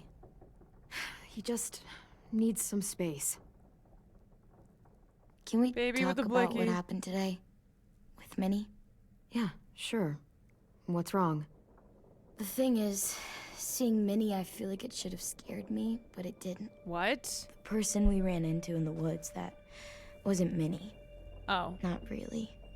The way she sounded and acted, the way she talked about Sophie and Lily. I'm confused, I guess. You know you can't trust her, right? She's been with those people for over a year. It sucks, but I don't know what else I expected. Oh, poor Vi. Minnie, the real Minnie, she's gone.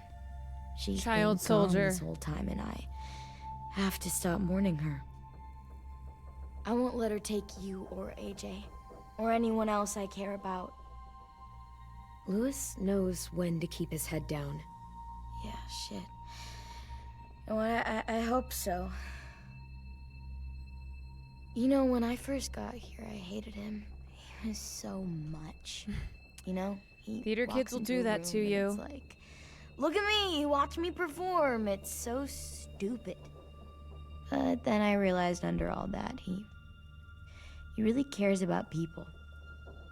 And he doesn't just feel it, he says it. He'll tell you every goddamn day how much you mean to him. Shit, he'll probably sing about it. Especially if there's already a famous song with your name in it. We've got to get him back. We will. Louis, Omar, Asim. We'll get them all back.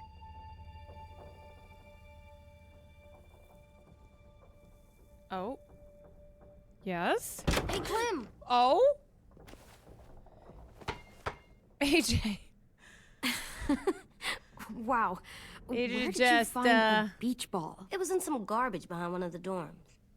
I had to blow it up, and that was pretty gross. But look, it works. I should get going. Ruby could probably use some help. Okay.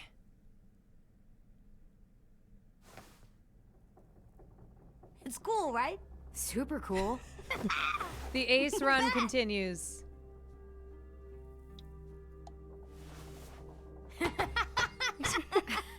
You're terrible. Hey! He's having fun.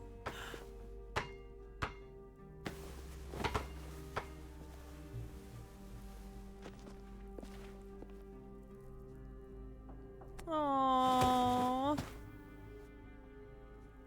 I love you, Clem. I love you back, kiddo. Okay, we better get ready to go. Sounds like they need us in the music room. Okay. Okay.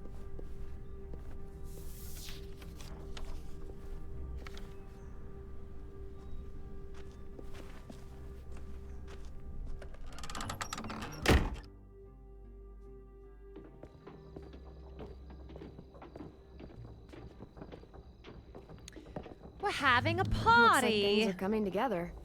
Yeah. We still need to figure out lighting, music, and something to write on that banner. If we're gonna die, we should have some fun first. Music? But Lewis isn't here. See that? It's like... Wouldn't be a party without some kind of mood lighting. I've been going back and forth between colors for ages. Green's calming, but purple might be nice. I like purple. Well, purple was my dad's favorite color. I read somewhere purple was a color of royalty. Purple. Really? What? I like purple. Shouldn't you like it too? Violet? Oh, I thought she was I'll saying make that it 'cause of happen. Gage.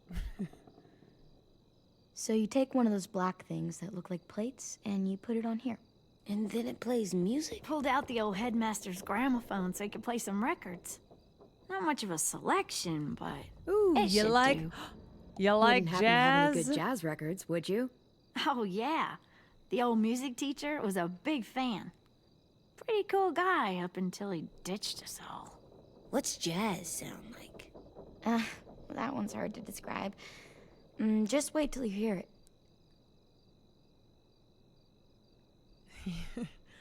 You like jazz? Are we using the banner for some kind of party theme? Not exactly.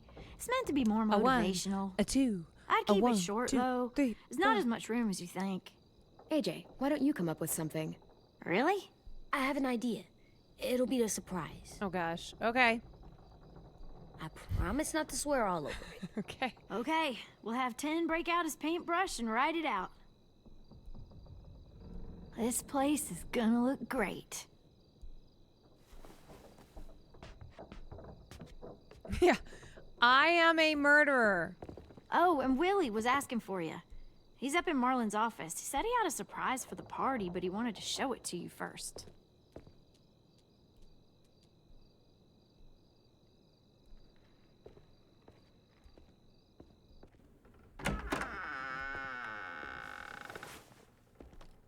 Hey, Clem, check it out. I found a bunch of books on ships.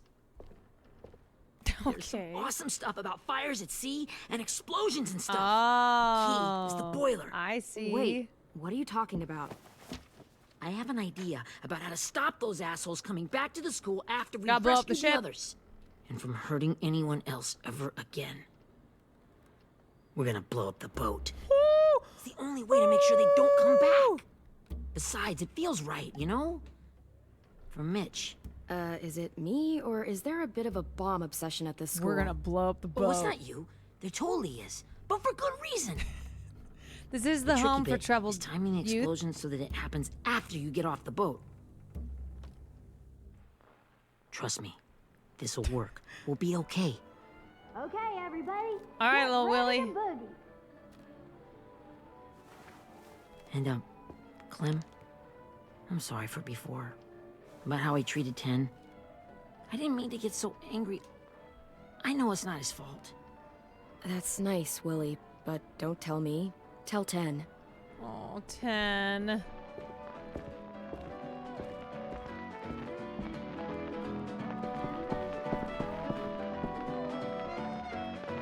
See, look at that lighting. It's very New Orleans vibe.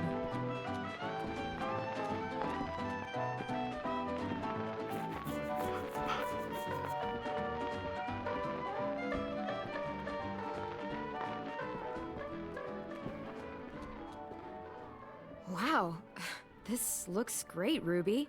Couldn't have done it without you. Surprise, But dummy. Just wait till you see what else I've got planned. Go ahead and mingle. I'll let you know when it's time. Well, I guess it's better than I'm a murderer. Mingle? I see you two are working together. Yeah, Willie asked me to help with his special project. Well, that's good to hear. Is it ready? Good to go, Clem. It'll work. Actually, I was thinking maybe we should name it. Mitch the Something bitch. cool. I mean, I think it deserves a name. Yeah, we absolutely have to name it. I thought you'd make fun of me, but hell yeah. Let's name this fucker. Naming the bomb. How about Mitch's masterpiece? Yeah, I like that. Mitch would have too. Okay, then it's settled.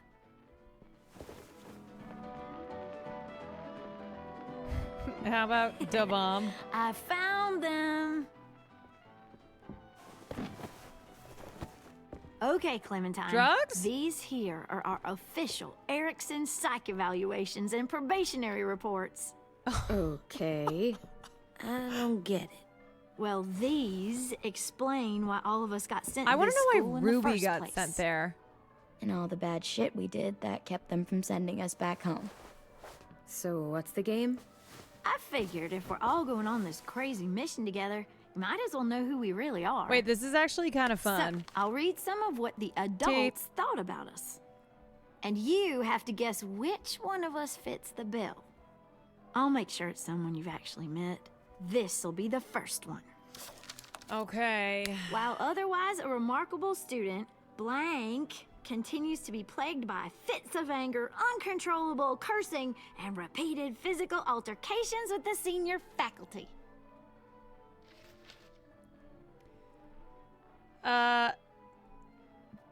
That is...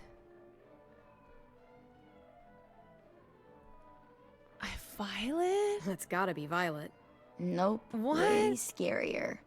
That's Ruby's file. Ruby? Really? Guilty as charged. Yeah, you should have seen Ruby back in the early days. What? She was like you ever seen those Tasmanian I am devil shocked. cartoons when you I'm were a honestly kid? shocked. That was our Ruby. He used to have a mean streak a mile long. Don't worry. That was a long time ago. I mean, I can totally see it. She's The so first chill. time I met Ruby, she was all, Oh, That true. little motherfucker. I said I was sorry. Oh. You guys Trauma. want to know why I got sent here? Oh, Willie, triggered. please. Triggered. No. Chronic masturbation. Oh my god, what? Lil Willie? Trust me. Nobody wanted Lil to know Willie, that. stop it! What does that mean? Nope. No. don't you dare. Nope. 10. Stop it. Anyway, maybe we should change up the music? I like all kind of different music, I think. There's a lot of them. How many? Sure, we've heard enough of this. I don't like this. Throw some country on. Hell yeah. Hell yeah.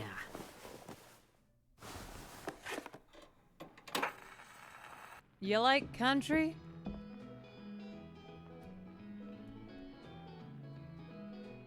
He's so uncomfy. I'm so uncomfy.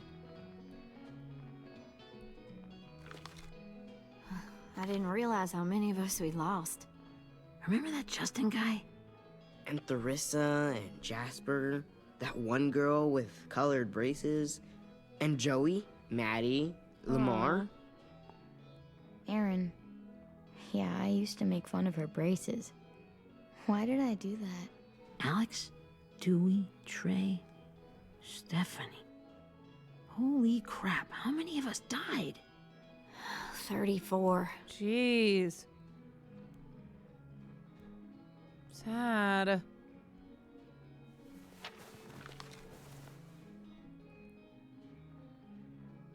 Whose is it? Lewis. Should we read it? I can tell you Small why I was kitty, saying thank you for instead. the 9 months. You know, as a consolation prize or whatever. You might hate me after, but since we're all being so open, and all.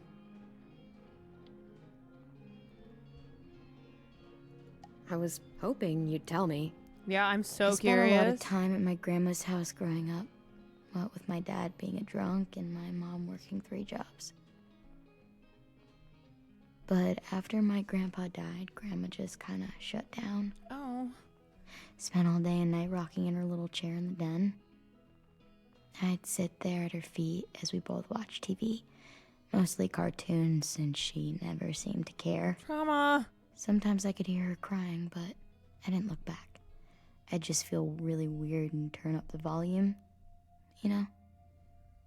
Anyway, one day she left the den and came back with another chair and a .22 rifle. No. Oh my Set the god. rifle butt on the top of the chair, Oh holding my the barrel back to God. her chest.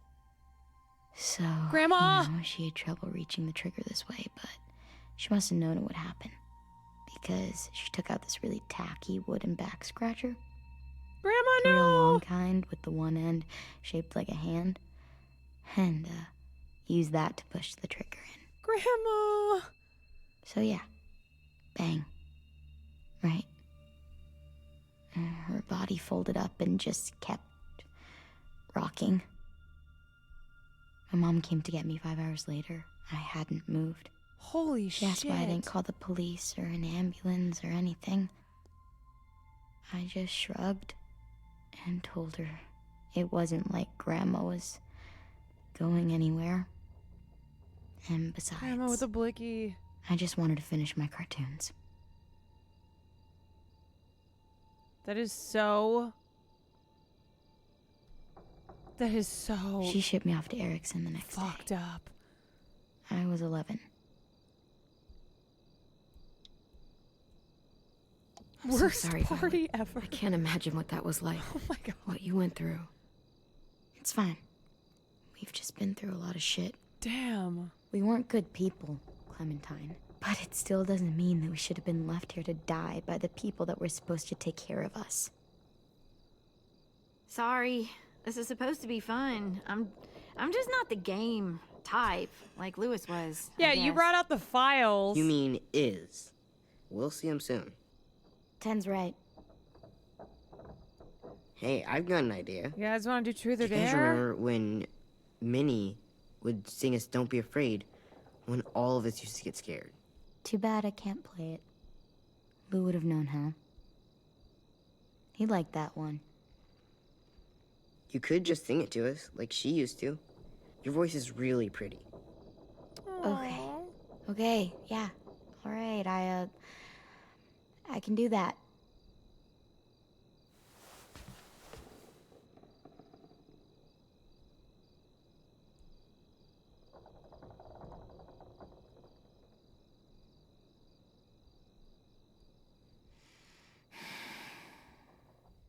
Never mind the darkness. Never mind the storm.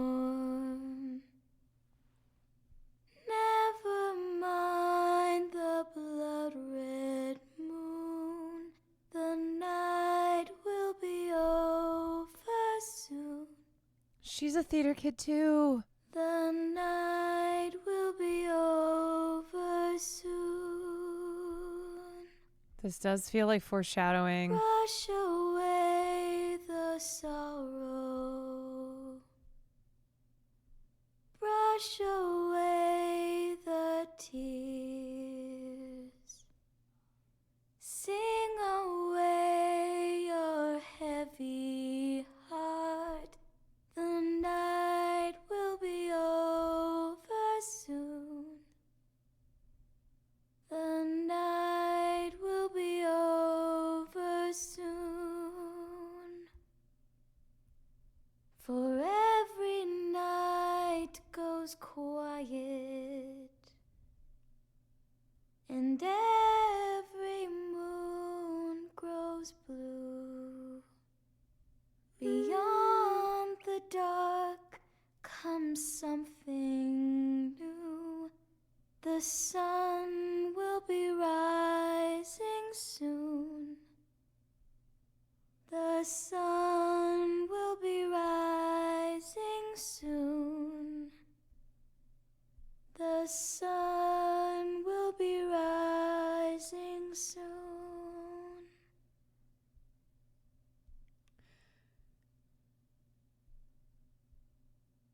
Let's go kill some assholes.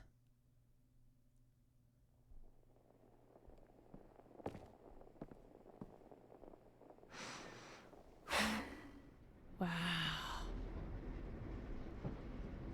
What a scene. It's time to go blow up a boat.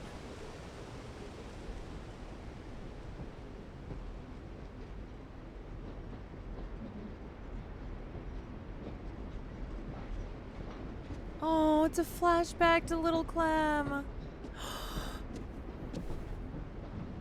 Lee. Hey, Sweet Pea. Lee? Lee?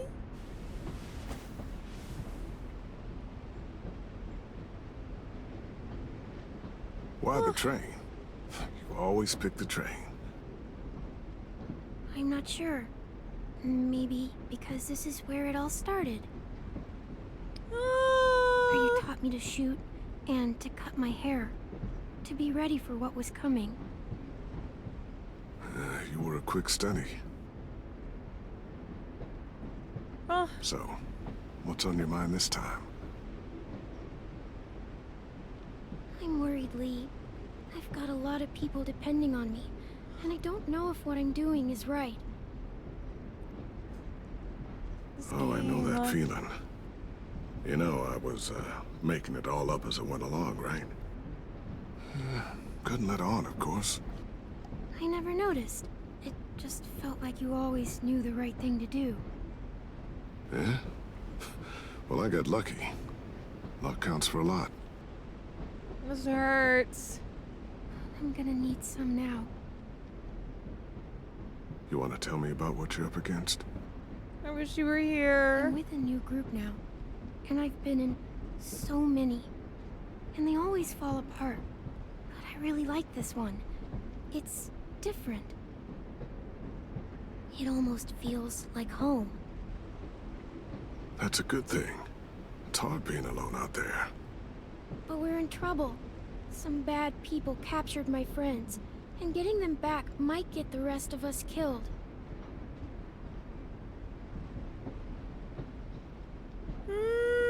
I'm not worried.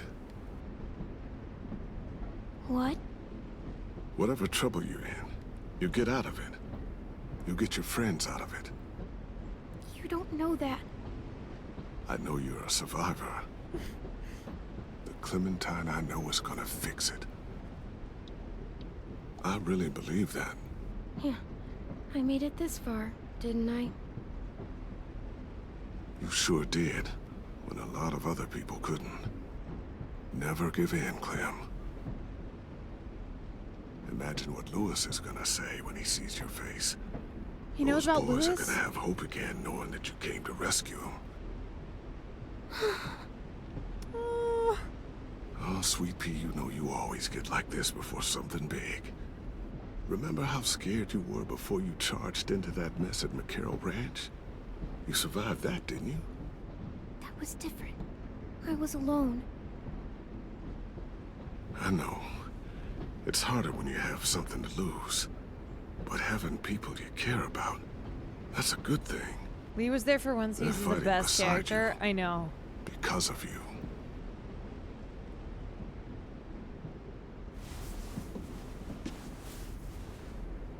Come see me again when you've gotten them out, okay?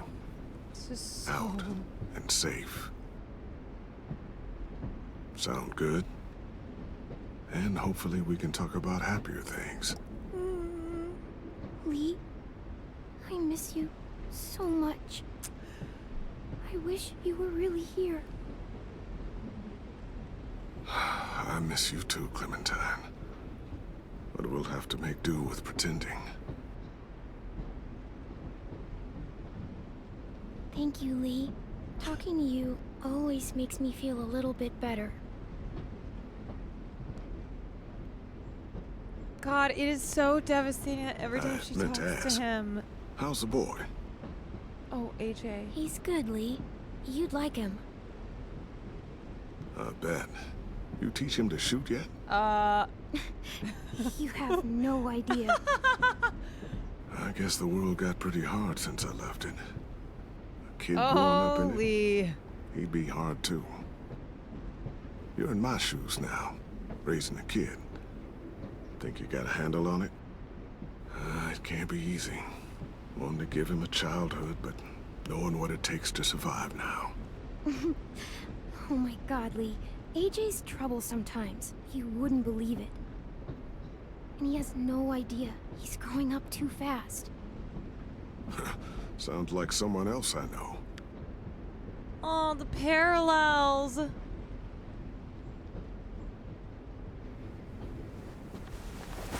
Oh. It is so devastating that every time she sees him in a scene like this, she's always a little girl again. Wow. Just look at you. Just look at you.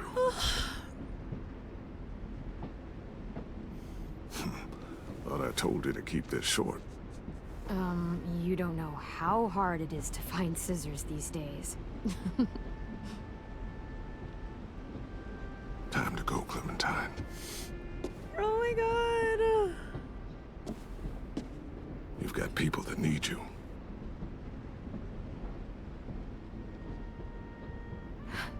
Goodbye, Lee.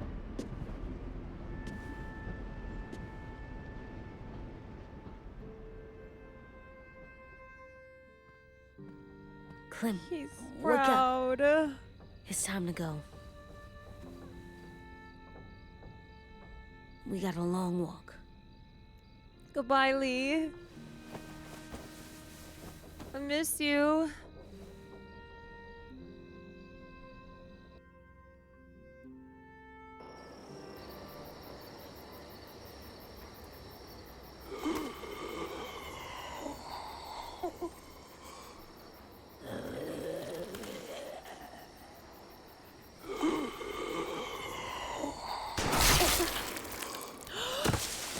ZLM.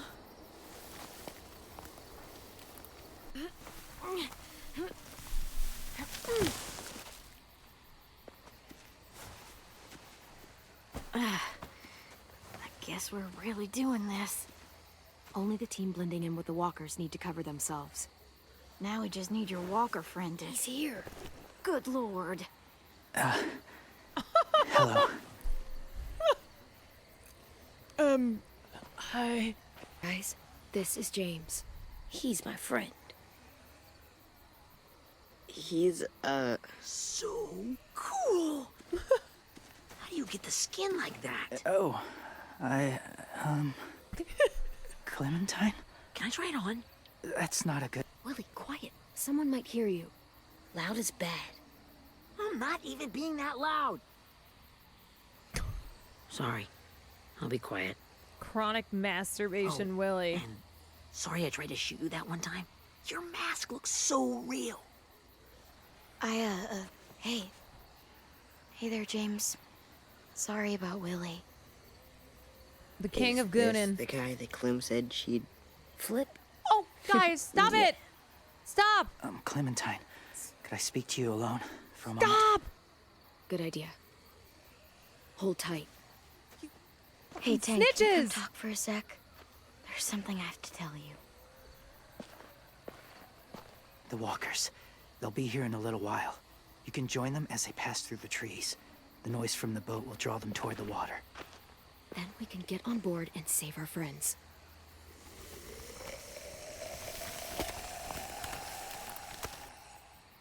Your friends are different.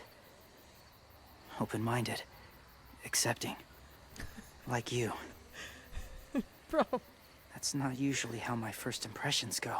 I mean... Sorry, I feel like I'm rambling. It's just being welcomed. It's strange. Yeah, well, I don't scare with easy. him. Not after what we've been through. Even if you are wearing a skin mask. They're brave. That's good. Like, bro, they know you Courage use it to isn't walk always through easy. walkers. Like, they need the walkers.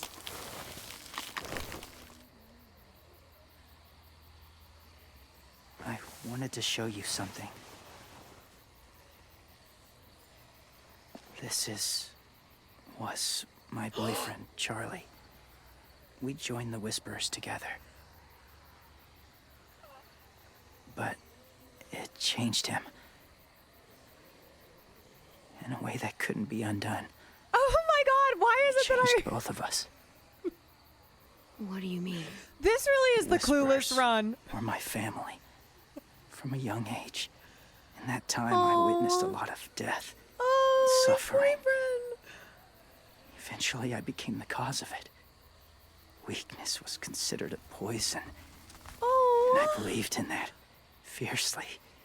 So much so that when another boy expressed sympathy for our enemy before an attack, I slit his throat. Oh my god. I didn't talk to him. Didn't consider who he was, what he felt. Jesus. You killed someone innocent? A child? That's horrible. I know that now. But then I didn't care. No wonder he's fucked It had up. to be done. After he died, I kept hearing his words in my head. Those people are like us, just on a different path. I stopped killing after that. I changed. No one else did. He is gay and AJ does told me crime. he killed someone. It reminded me of them. Of myself. He said it was wrong, but it sounded like he was just repeating what he'd been told. Oh, no wonder he's Taking ZLM. life like that, from a young age, it breaks something inside you. It broke something in Charlie.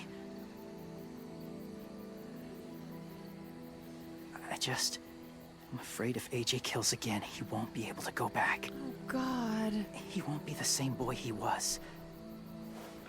I've seen it happen too many times. I'm not going to let AJ become a killer.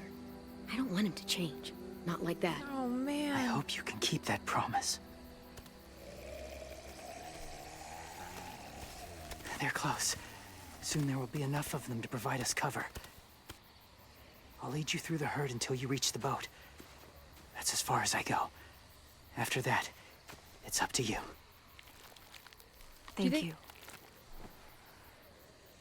You don't think James heard them Take care of AJ. about the flip thing, right? Okay, he's ready to go. The walkers are getting close. Ruby, you're in charge of the horses. Willie, Ted, take care of the supplies. I've got the bomb. Why the mouse Find gotta the make that boiler. noise when he puts it on? There'll be a door on the bottom with ash and stuff. Put it in there.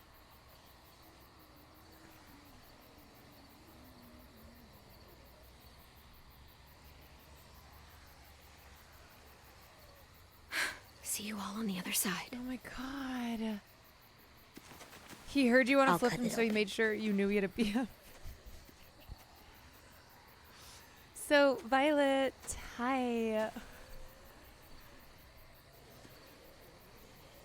Violet told me about Minnie.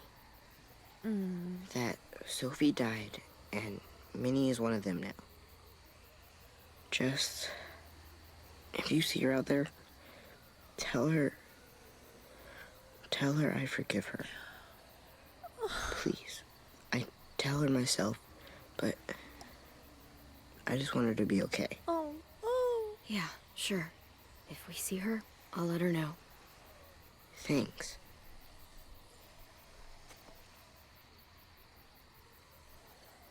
He's a sweet boy.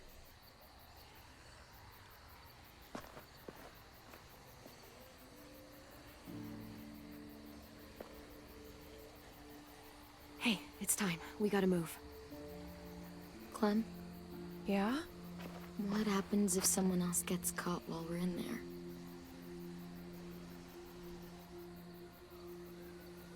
What if it's you? It won't be. I couldn't save Minnie or Lou or Sim. Omar. You saved me from these people. In a way, you've saved most of us. And if something happened to you, and it was my fault, I can't lose you two. I won't.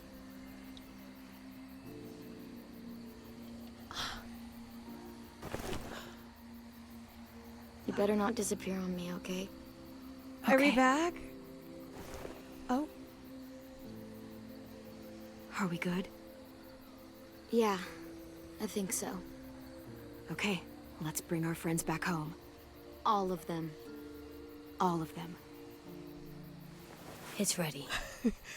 Kiss, please. Please, kiss. So, I know this is gonna sound gross. You would have but had a in your kiss when you smell. romanced her? Smart. Oh my god, I fucked up. We gotta start all over. Guys, we have to start all over. Shit. God, I'm so clueless. Get my back?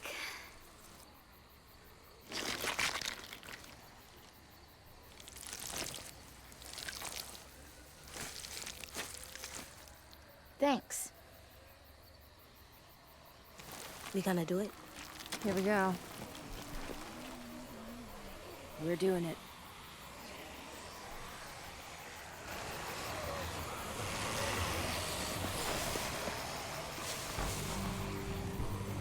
Okay, follow my lead. I'm so scared. Here we go.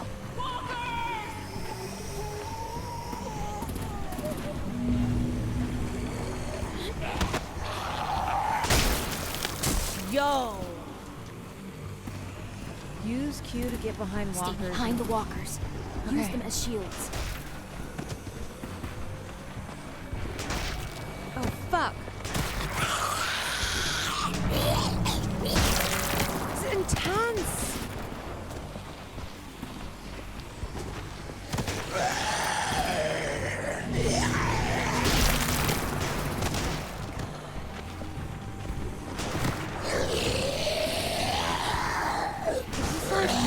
Is this working? Hi. Am I gonna get shot? Look at that guy. He's moving kind of fast. Damn it, the horses! Hey, get their fire under control. Get rid of these fucking walkers! Come on, Willie.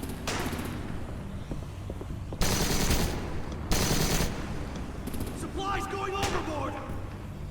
God damn it! Someone get over there and see what's going on! Face up!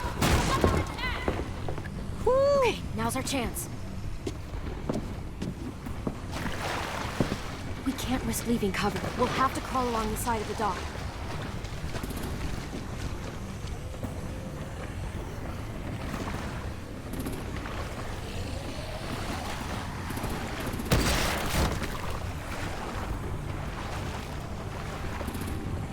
These zombies gave their lives. The guts are washing off.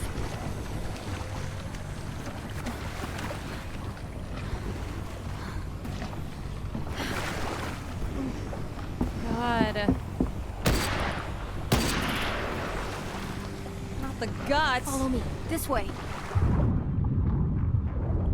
God, there's zombies underwater.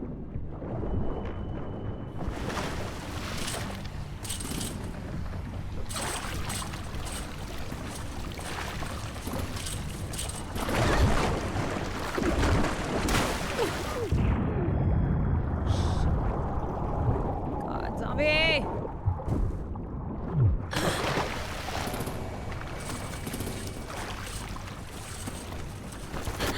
Fuck, are you okay?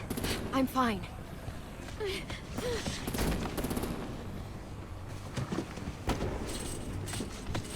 Stay close. Stay hidden.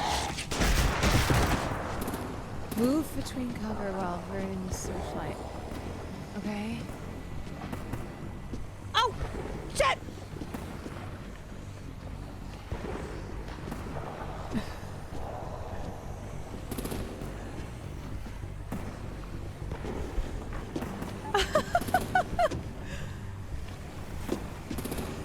Come on, let's hurry.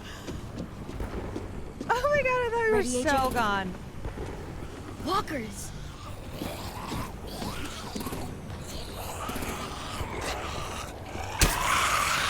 Yo, I actually love the crossbow.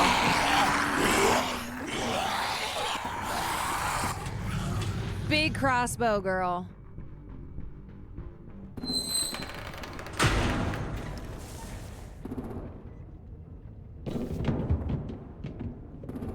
We're getting close. After we find the boiler and place the bomb, we'll get our friends out. Minnie said there were 8 raiders, but we didn't see that many outside. Look out for guards and stay quiet, okay? Right behind you. Good. I'll scout ahead and signal when it's clear. Got it? Taco Cub! Thank you so much for the 5. Oh. Are you hitting your bell to go potty again? How many times?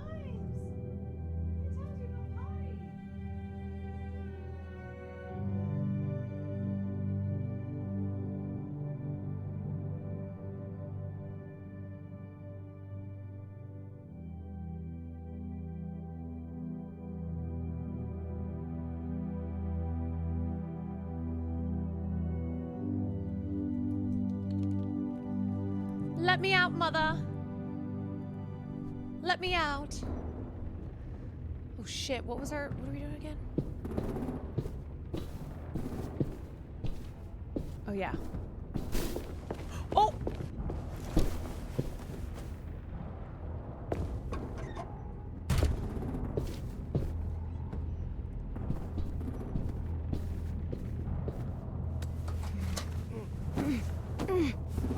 Shit.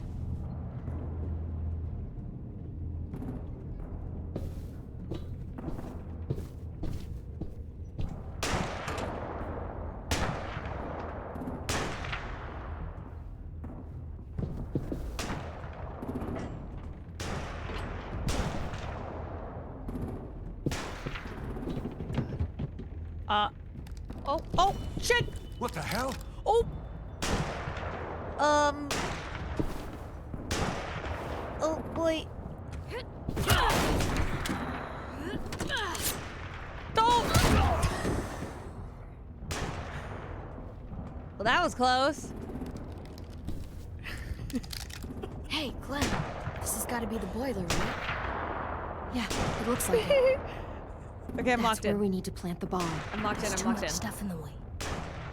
Maybe there's another way in.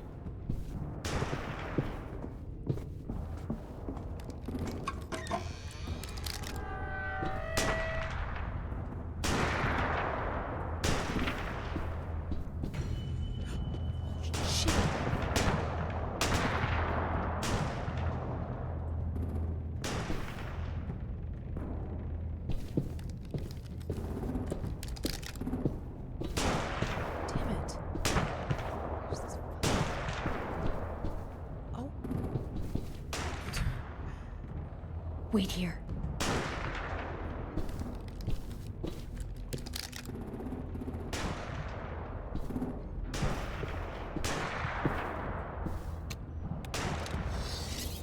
Oh, shit.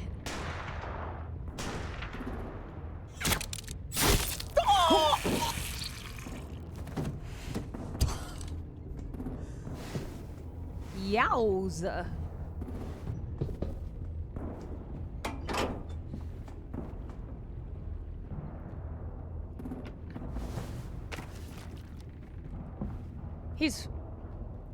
He's fine. 'Tis but a flesh wound.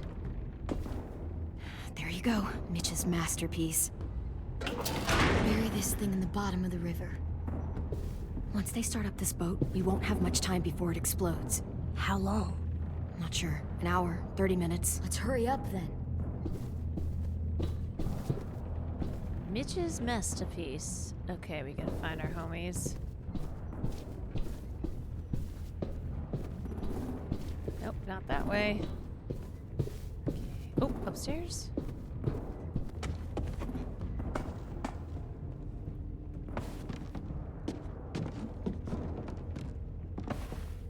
Minerva, focus.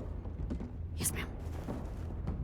Okay, I'm gonna take I have a little brother, short, scarred face. See, he's not out there, is he? Oh, look, we've discussed this. 10.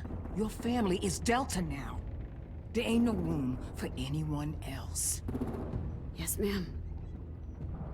Come on, Minnie. Shit.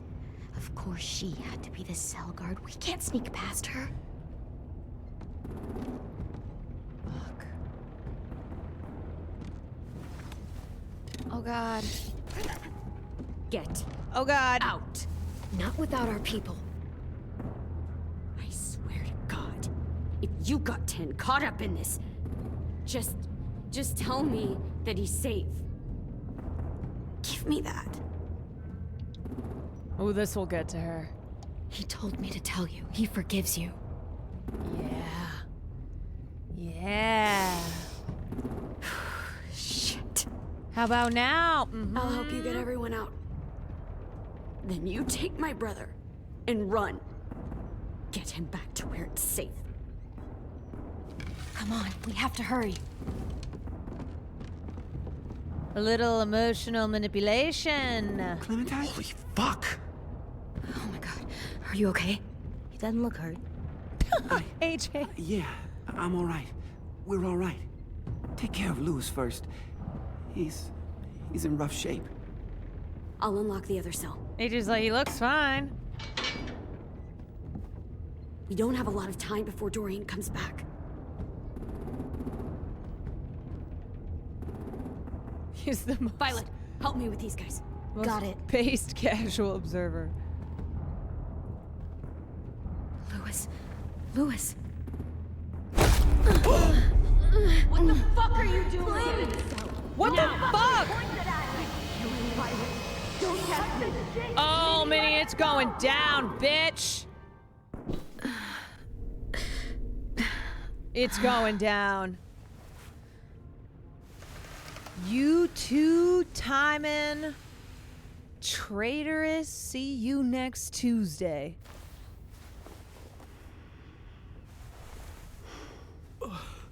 Huh? Oh. Louis. Oh. Oh, Louis. Shh. It's okay. It's okay. Oh. What did they do to you? No, don't. They cut out his tongue. What? He just, he kept fucking talking. I'm so sorry, Louis. Oh my God! I'm so sorry. Oh my God! A songbird who can't sing? Oh my God, that is so fucked up! I'll make these bastards pay for this. Fuck these people! I promise you, Louis.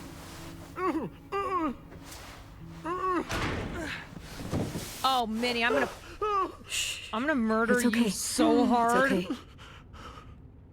It's okay. It's okay. A theater kid who can't theater anymore.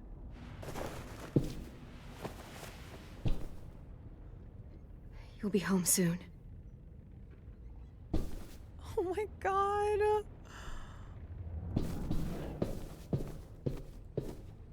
We're not staying here that long. Oh my God, that is like that might be one of the most depressing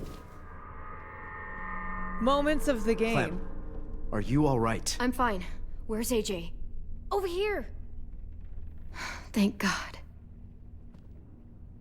Shit. At least we're not moving yet.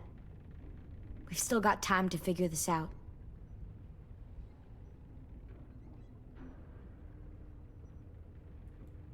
Vi, are you all right? I'm fine.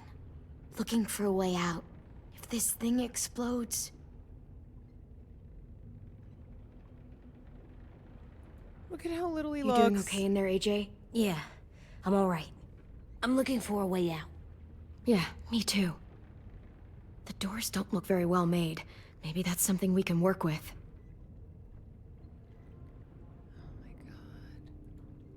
I cannot believe they cut out his tongue. Not the theater kid. I might be able to chip away at this if I had a tool or... Damn it. They must have taken away my knife. God damn you, Minnie. AJ, do you still have your knife? Yeah, they didn't find it. Only the big one. Good boy. I need you to slide it over to me.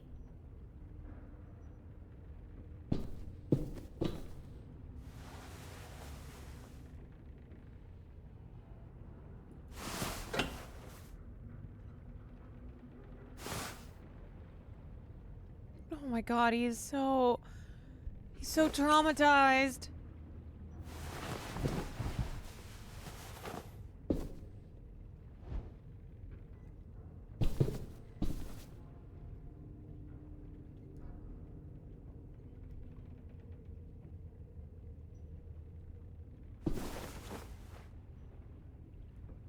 Okay. We can do this. Whatever you doing, Stab her. Stab her in the neck. I promise you, it ain't worth it. Step back. She awake? Yes, ma'am. Good. I'll take it from here. You mother of cunts.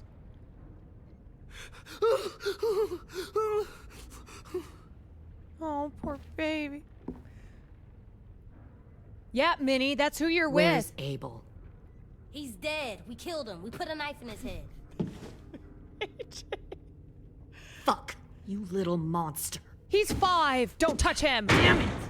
We showed him mercy. He was terrified of turning, so we stopped him from having to. We gave him what he wanted. I'm sure you did. Back up. Oh,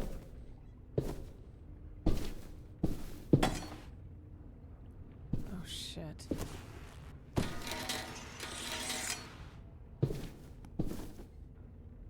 Minerva. Open the door. Yes, ma'am.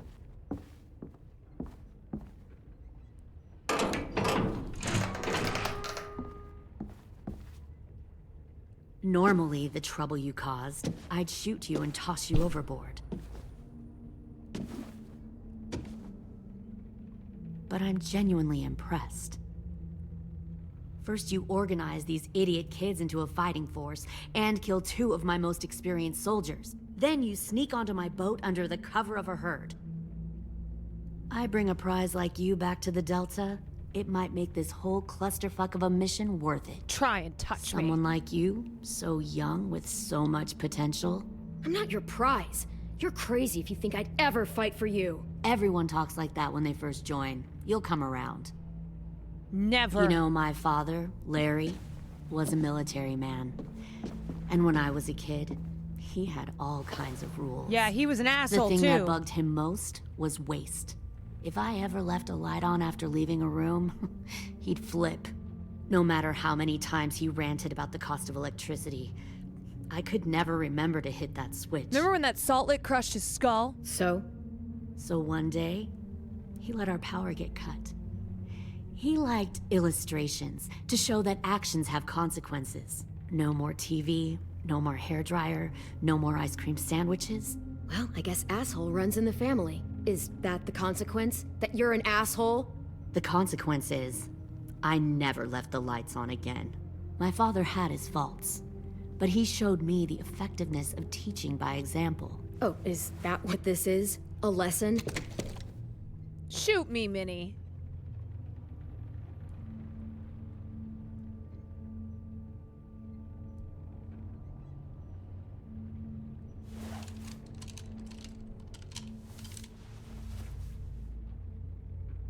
I want to tell you a story.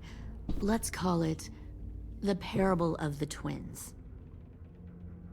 2 girls were taken from their home and brought to a new place to live.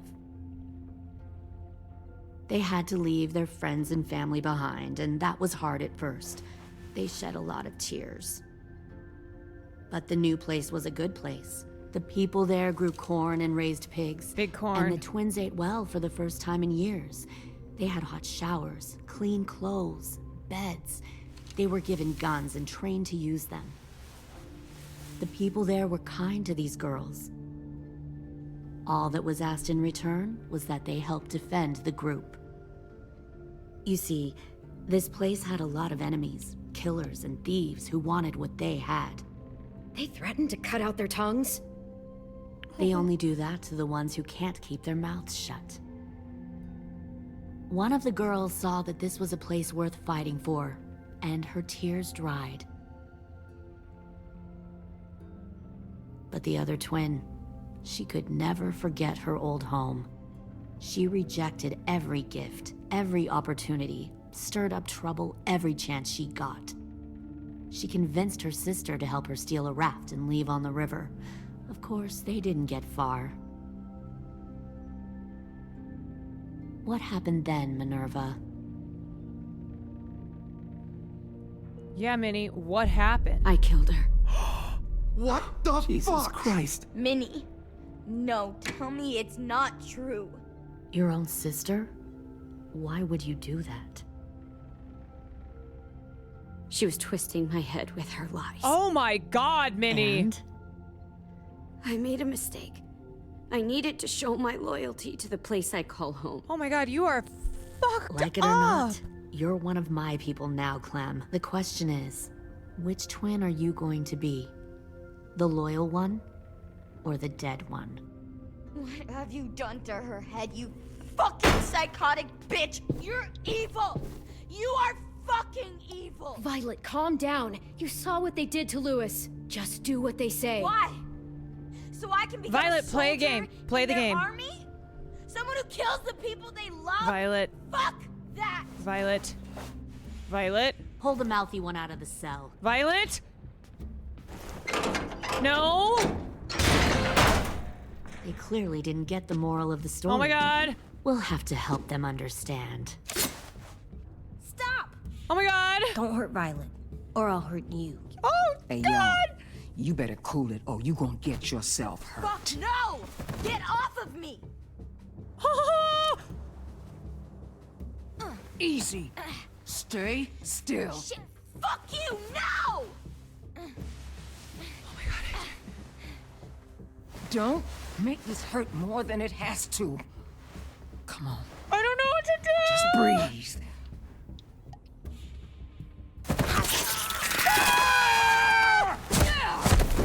Hey, Jay!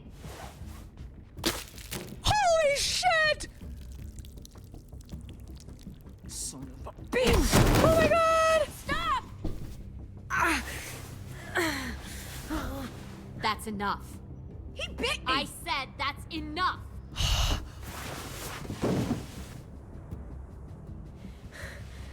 You deserve to die. We'll kill you!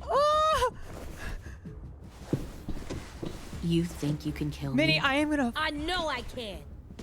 We'll throw you in the river. Oh my God. And we'll put a knife right to the side of your head. Big talk for a little guy. I know I can do it. I killed Marlon. He wasn't a monster, but you are. Dang. Oh my God, AJ! So you killed Marlon. Huh. I bet you'd make a great soldier. Oh my God, oh my God. AJ, listen to me. Don't talk to her, okay? Oh my God! She's a monster. Clem seems to care a lot about you.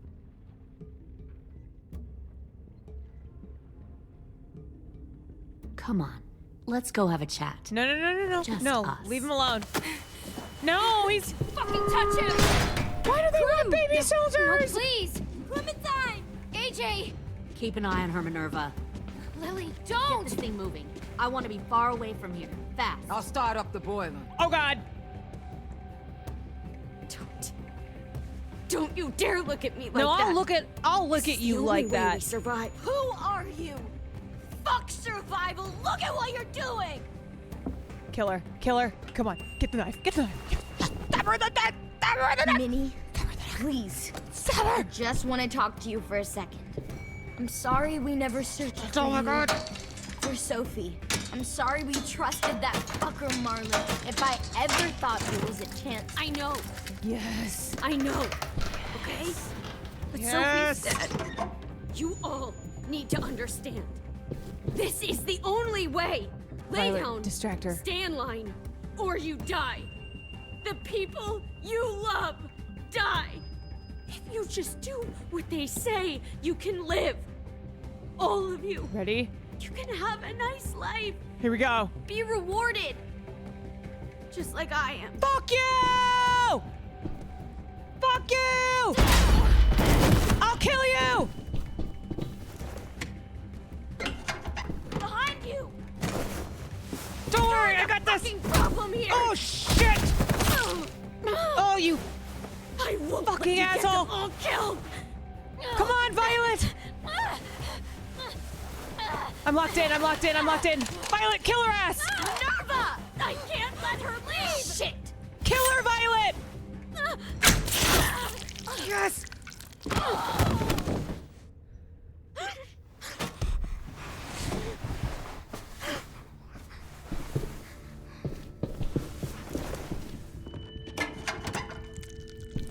Yeah, fuck you, Minnie! We have to go.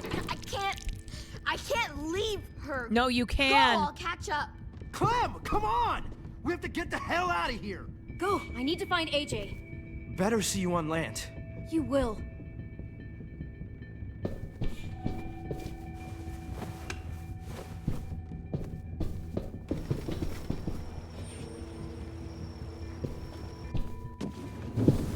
Oh my god. Oh my god, my baby. Shit, they started the boiler.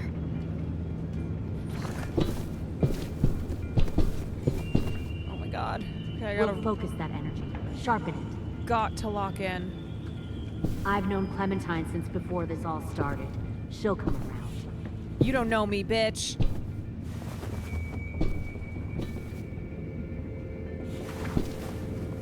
You'll come around too, once you see what we have to offer. Plenty of food, comfortable Found one beds for more you and sneaking Clem. over the You can even docks. share a room. 10. Fuck. Shit. Tennessee, did you get lost? Ma'am! He wasn't alone. I got something else to show you. This way. Oh no.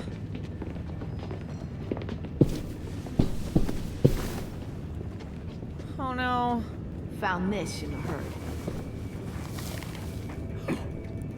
No wonder there were so many walkers. Oh no, James! Oh my god, everyone got caught! Everyone Must have got thought caught! you were clever leading those walkers here. Or was that Clementine's idea? Nothing to say? You don't fucking scare me. Is that so? Force your ways onto others. Because you're afraid. Yeah, I guess no Ruby or Because Willie you're yet. weak. I give my people a cause to fight for.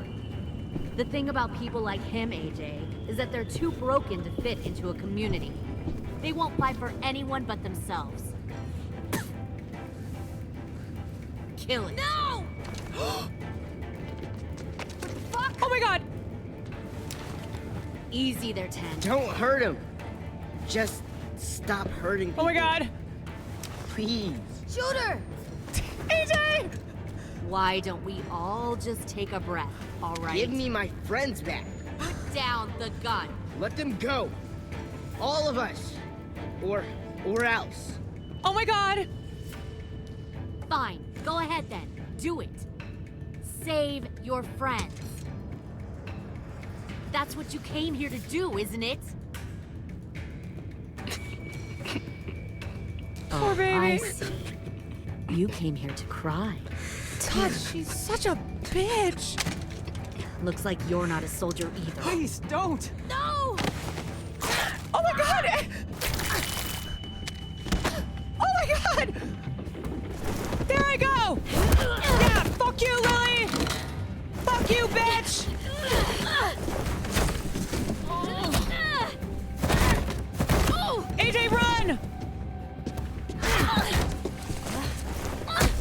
you're a weak ass bitch, Lily.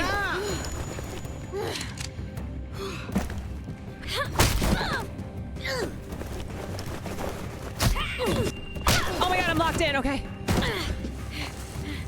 Shift Q. Shift E. Up. Oh wait, some of these. Why is this not working? Ah! Ah!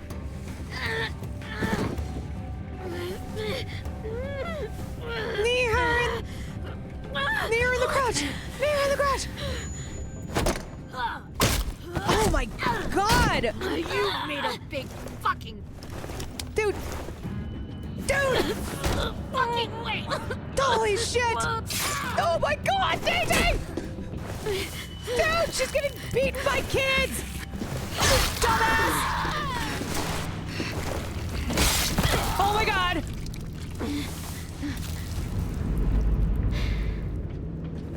Run! Oh my god. Oh no! AJ, wait! I give up. Oh my god! I will give up. Oh, this is the moment with James! Put down the gun. Baby with I'll the blicky! let everyone leave. My crew and I will leave. We won't bother you anymore. Baby with the blicky! Oh. AJ! She's not a threat.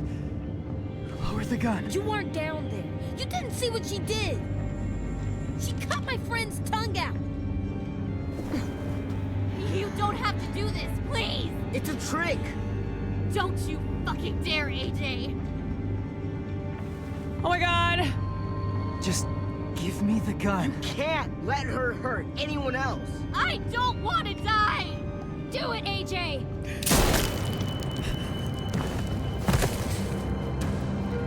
No. AJ, stop!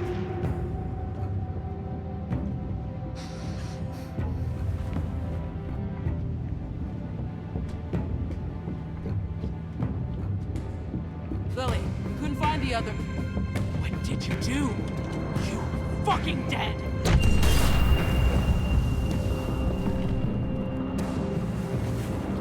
Shit, the bomb! AJ!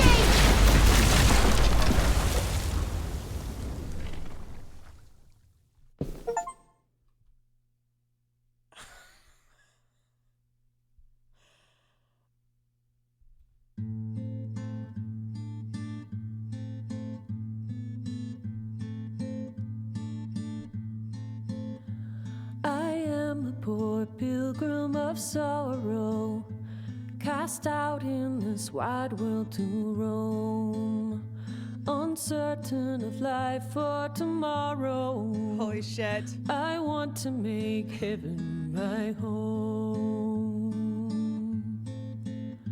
Sometimes I am tossed and driven, sometimes I know not where to roam. I heard of a city called heaven, I'm striving to make Oh my it god. my home. He buried the entire clip. I have a few Honestly, you and 53% of players told AJ to kill Lily. So I'm in the majority. No comfort I find in the daylight. Baby with the blicky. Storms are descending each night. Holy shit. Sometimes I'm both tossed 10 and MIA. driven. Sometimes I know James not where to MIA. roam. I heard of a city called heaven. Minerva MIA. Going to make it my home. Abel dead. AJ MIA. AJ felt powerful after you told him to shoot Lily. Actually, it's a magazine. Lewis MIA. Poor Lewis. You know what? Lily fucking deserved that. She cut out his tongue. That was for Lewis. Lily, dead. That was for Carly. That was for Lewis. That was for the one twin. That was for all the children. who Lily is so fucking evil to.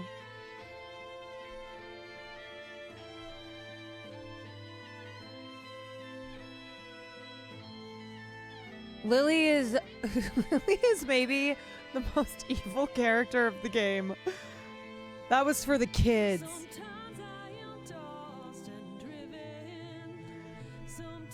Ideally, Clem should have stepped in, but what needed to happen did in the end. What needed to happen happened. What needed to happen happened, and honestly, Rosie's worried about everyone. Rosie's worried. Oh my god. Violet also gets pretty bad trauma if you let her get captured instead of Lewis. Wow. From the context clues they're given, they need soldiers because they might be fighting Negan's group. Oh. Oh, I can't believe that this is the last. I can't believe this is the last chapter, you guys.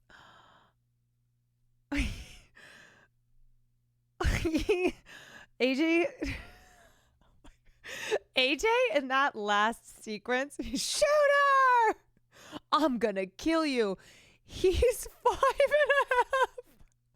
She was beating the shit out of a 5.5-year-old. Can we just keep that in mind? Can we just keep in mind that Lily, a full-grown adult, was fighting children, okay? Because Clementine is 16. She's still a child. And AJ is a baby. She's beefing with a 5-year-old. And she got beat. She got her ass shot up. She got her ass shot up by a 5-year-old who she punched and kicked repeatedly, and she still lost to. She lost to a baby with a blicky.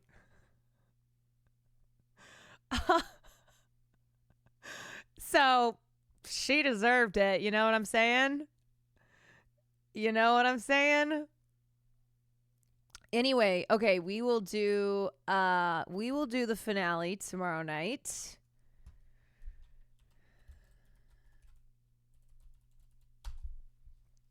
And then that will be that.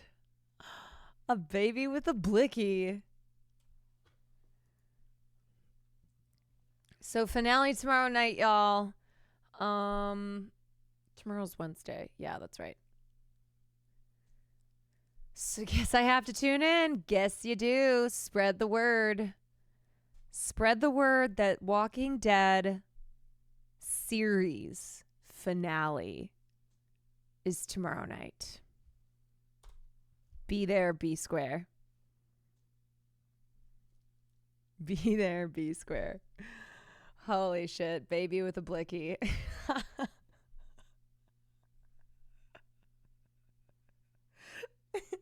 Baby with a blicky. Thanks for stream. Thanks for being here, y'all. Thanks for hanging out. I'm gonna go. And I'll see you guys later. I'll see you tomorrow. Ta-ta for now.